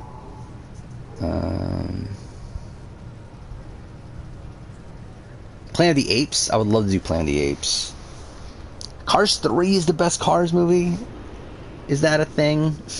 I mean, like Cars 1 is like fine. And I really did not like Cars 2. Really? Cars 3 actually, yeah, I'm looking it up now. It actually did get good reviews. I mean, good enough. Actually, 69. 69. But yeah. Rocky, I would love to do a Rocky film ranking. That would be cool. Actually, that would be cool to do a Schwarzenegger ranking, like ranking all the Schwarzenegger movies. Oh yeah, I forgot we did want to go to Anderson. I guess we'll do that. 20 kilo ferrous slug. Feel the weight. Every 5 seconds, the main gun of an Everest. Even though, like just a Terminator ranking would be cool. Even though there's not that many Terminator movies, but I would still like to do it. I love Terminator as a franchise, even though again most of the movies suck. Matrix suck. I mean, like Matrix 1 is one of my favorite movies of all time, and then you have Matrix 2 and 3. But I'm excited for 4. I thought about doing a Matrix retrospective, but again, another one of those videos that got cut along the way.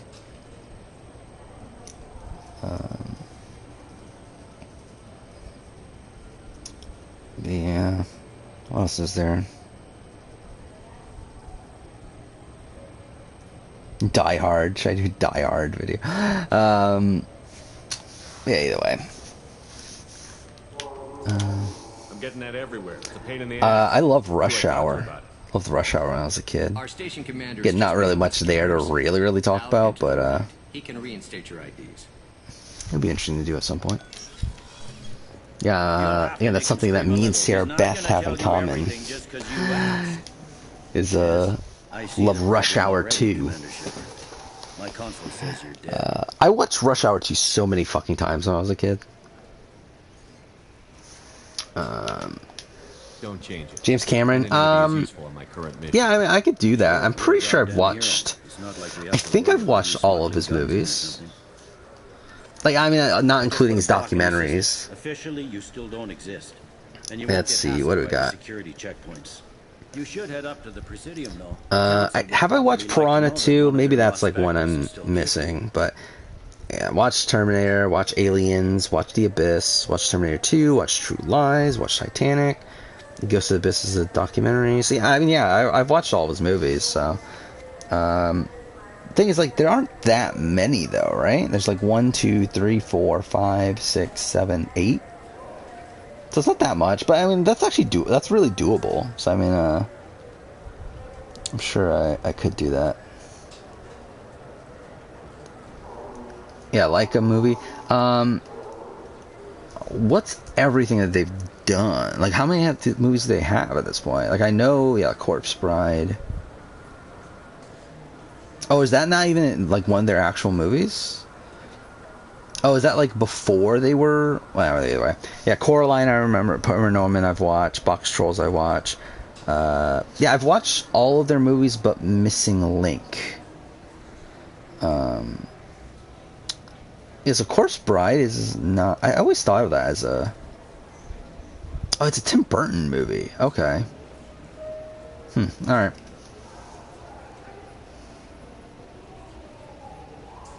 Actually, Tim Burton's in that one. I think Tim Burton film ranking would be interesting. I don't think I've watched all of his movies, but I'm pretty close. Actually, have I watched all? No, I haven't watched Mars Attacks, and I haven't watched Dumbo. And I don't remember if I watched Miss Pissegrin's, whatever, Peregrine, whatever the fuck that movie's called. I do remember that movie because I used to have a massive crush on Ava Green, but don't remember the actual if I actually watched the movie itself. My debt. I'll make about as much effort to tell them I'm alive. Terry Gilliam. How many movies does Terry Gilliam have? They might want to know you're all right. I heard you and Admiral. Yeah, like I know like Time Bandits, Brazil. Okay, I can see he does have a decent amount. That'd be fun. I like Monty Python and the Holy Grail is one of my favorite movies. Yeah, you got Jabberwocky, Time Bandits, Brazil, The Adventures of Baron. I don't even know what that is. The Fisher King's good. 12 Monkeys is really great. Yeah, I mean, that'll be a fun one. I actually like the Zero Theorem. I haven't watched The Man Who Killed Don Quixote. Yeah, I think that'll be a fun one. But yeah, like, realistically, like, again, all these videos are, like, even though the things I would like to do, You need anything else? again, they're probably not coming anytime soon. Even the Nolan one, which I really would like to do, which was actually on the schedule for this year at one point. It's like, I don't know when I'm going to get around to that. I want to look this up. What is Christopher Nolan's next movie? Do we even know what Christopher Nolan's next movie is? No, we don't. So, I mean, like, I can just watch Following and then do a ranking of his. I think it's like, when am I going to release it? Like, when do I even have to, like, again, like, I don't really even have time on the schedule to be releasing it. Like, the schedule is just so full right now with Wednesday videos. That's literally, like, entire next calendar year is filled with Wednesday videos. Oh, J.J. Abrams would be cool too.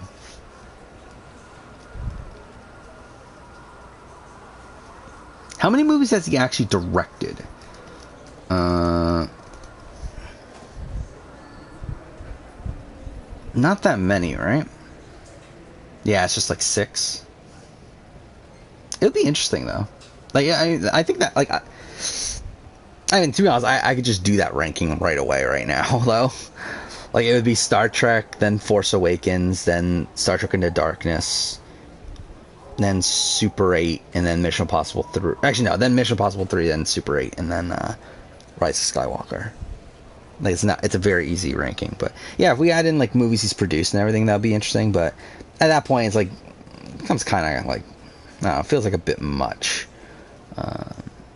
Like, kind of feels like a more arbitrary sort of list at that point. But again, like, if we're adding, like, Cloverfield and all the Mission Impossible movies and but then again, like, at that point, it's like, why not just do those individual lists? How many Cloverfield movies are there now?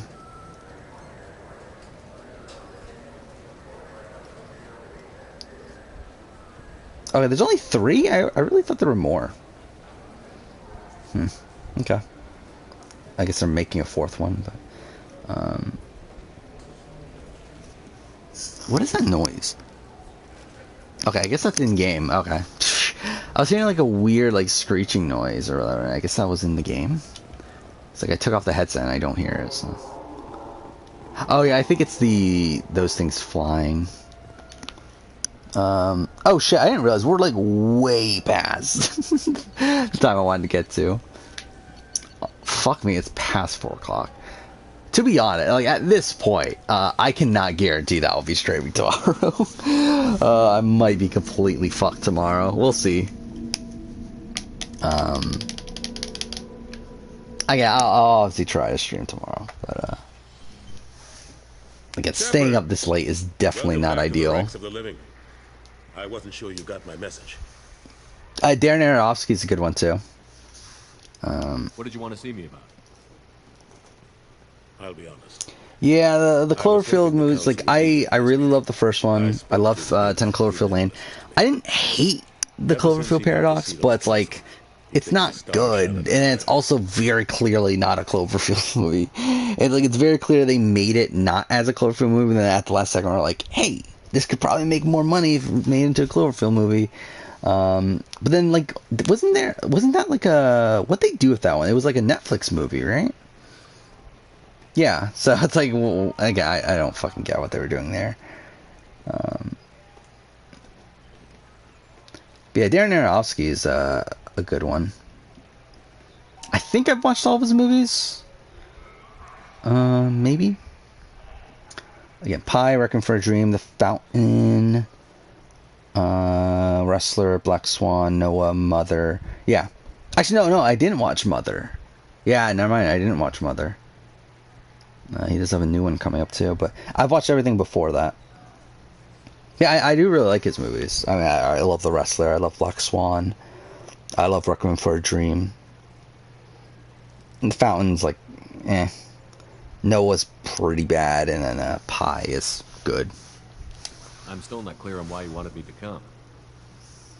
There's been a lot of talk since you came back. Some of what I hear has been, frankly, a little disturbing. I wanted to give you a chance to explain your actions. Maybe get the council to see things from your point of view. But they refused to see you. You let the previous council die during Sovereign's attack on the Citadel. They feel wait, I just wait, did we pick Anderson? Yeah, we didn't pick Anderson, right? We picked Odina? What are you doing out there? So is that really weird that he's calling us back to the Citadel? You left me for dead. Oh, there. Turned your back on me, just like you've done to our missing colonists. Yeah, sure, and talk about random shit. I mean, that's essentially what, like, these, like, by the time we get to, like, hour 3 of these streams, that's essentially what these streams turned into, isn't it? He's like, it's like essentially the first, like, 2 hours ends up being people that are here for reality TV things, and then, like, by like 2 a.m. or so, it's usually those people are gone, and then we just end up talking about random shit. Terrence Malick, I don't think I've watched all of this stuff. They've always seen a fringe threat. If they're a front for the Reapers, this is big. What have I watched of his? Let's see. I know I've watched some of his stuff. The others have spent the past 2 years convincing themselves the Reapers don't exist. I tried to get the truth out, but they don't want to see it. It's just easy for them to accept Sovereign. Not much though. I've watched The Tree of Life, which is interesting. I think I watched To the Wonder, but I don't remember it that well. I did watch The Thin Red Line. I've watched Days of Heaven, which I do remember I did really like when I watched it, but I have no memory of it nowadays. Then Knight of Cups, I'm pretty sure I watched, but again, I have no memory of it. The original council was made up of a bunch of blind, stubborn morons. The new council looks just as bad. It's up to you to stop the Reapers, Shepard. Yeah, I mean, again, like, I was really into film for a good, like, 2 to 3 year period, but it's really dropped off in recent years. I talked about this in the previous stream. Again, like, essentially, like, when I started this channel, with like how much of a commitment like to keep up the channel in the current state, it's like I essentially had to pick like one form of media to really focus on, and that ended up being video games. And because that, like, me watching movies and me reading comic books and me like watching anime and like watching a whole bunch of other types of TV shows, like all that stuff is like kind of dropped. We need to talk about. Oh, Fincher. I would love to do Fincher ranking, too. What are you doing here? Actually, Fincher's probably one of the more likely rankings that I'll do at some point. Yeah, Fincher might be, like, the next one after Nolan. I got a long list of people I didn't want to see, and your name is right at the top. The feeling is mutual, believe me. Your return is a bureaucratic nightmare for us. I'll have to make sure. Thoughts on Eli Roth? He makes interesting movies. I do like some of his stuff. I did like like Green Inferno. I do like Cabin Fever, sorry. But part of the reason I really like Cabin Fever, I'll admit, is because Serena Vincent is nude in it, and Serena Vincent was a childhood crush of mine, so that's something. Which she was the Yellow Ranger in Power Rangers Lost Galaxy, and she was also the new, like the new foreign exchange student or whatever in Not Another Teen Movie, stuff like that. But never was a big Hostel guy. I'm looking at his movies right now. I like Knock Knock, but it's like one of those like so ridiculous like that. Like, it's a dumb movie, but I did enjoy watching it. Death Wish remake was not great. I didn't watch The House with the Clock in Its Walls, but I've watched most of his movies. Yeah, I like all of his like real movies. Like I've watched all of them, but the House with the Clock in Its Walls. I forgot that he's making the Borderlands movie, which is really weird. Will Adina find a way to get rid of you over this? I should be so lucky. But once he cools off, he'll probably decide to keep me around. What the fuck were those animations? That just looked bizarre. Records that you and I spoke, and Udina will want to make sure it stays that way. If I get fired, people will ask questions. So he'll keep me on and just... Yeah, I'm just looking at my Blu-ray collection right now. Oh yeah, Alejandro G. Inarritu. I would love to do... I'm thinking, how many movies does he really have? I feel like he doesn't actually have that many.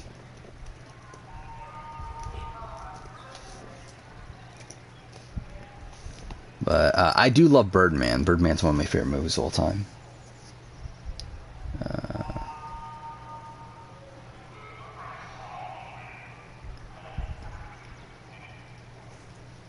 But yeah, there's like certain movies that like I absolutely adore, but like I couldn't imagine actually doing a video on them. Like it's weird, like it's like with movies like movies like Birdman and movies like Whiplash and like some of these like some of my favorite movies of all time, and like even like a Memento, like I feel kind of intimidated like doing actual videos on them, just because it's like, because I don't feel like I don't know if I'm that like if I'm good enough to do a quality enough analysis of those films. Del Toro, I like Del Toro. I mean, like probably not as much as I should. Like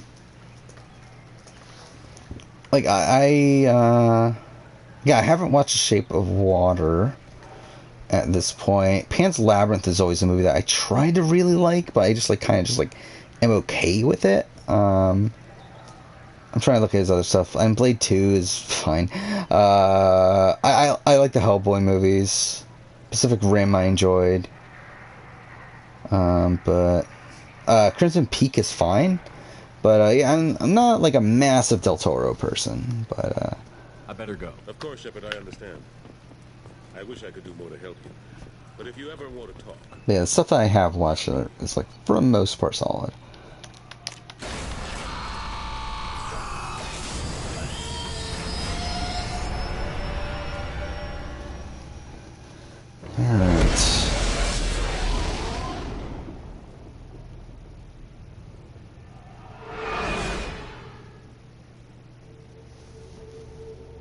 Alright. Yeah, I think we're gonna call it a day at this point. Again, it's almost 4:30 in the fucking morning.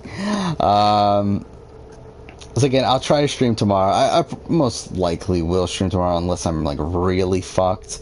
I will probably be trying to write my Survivor South Africa review, which I did get a bit of a start to, but still, I'm really far behind on these reviews. Again, I did finish editing the... by the way, I stayed up until fucking 3:30 in the morning the other day to finish my finale ranking. I actually edited that all in one night, which was ridiculous. But, yeah, ideally I would like to finish, like, get caught up on my South Africa review by the end of tomorrow, but to be honest, I doubt that'll happen, but I'll try to. And then by the end of this week, I'd like to get caught up on the AU review. We'll see.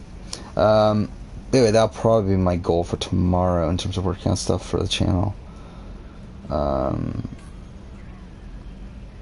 But yeah, I mean, that's pretty much it.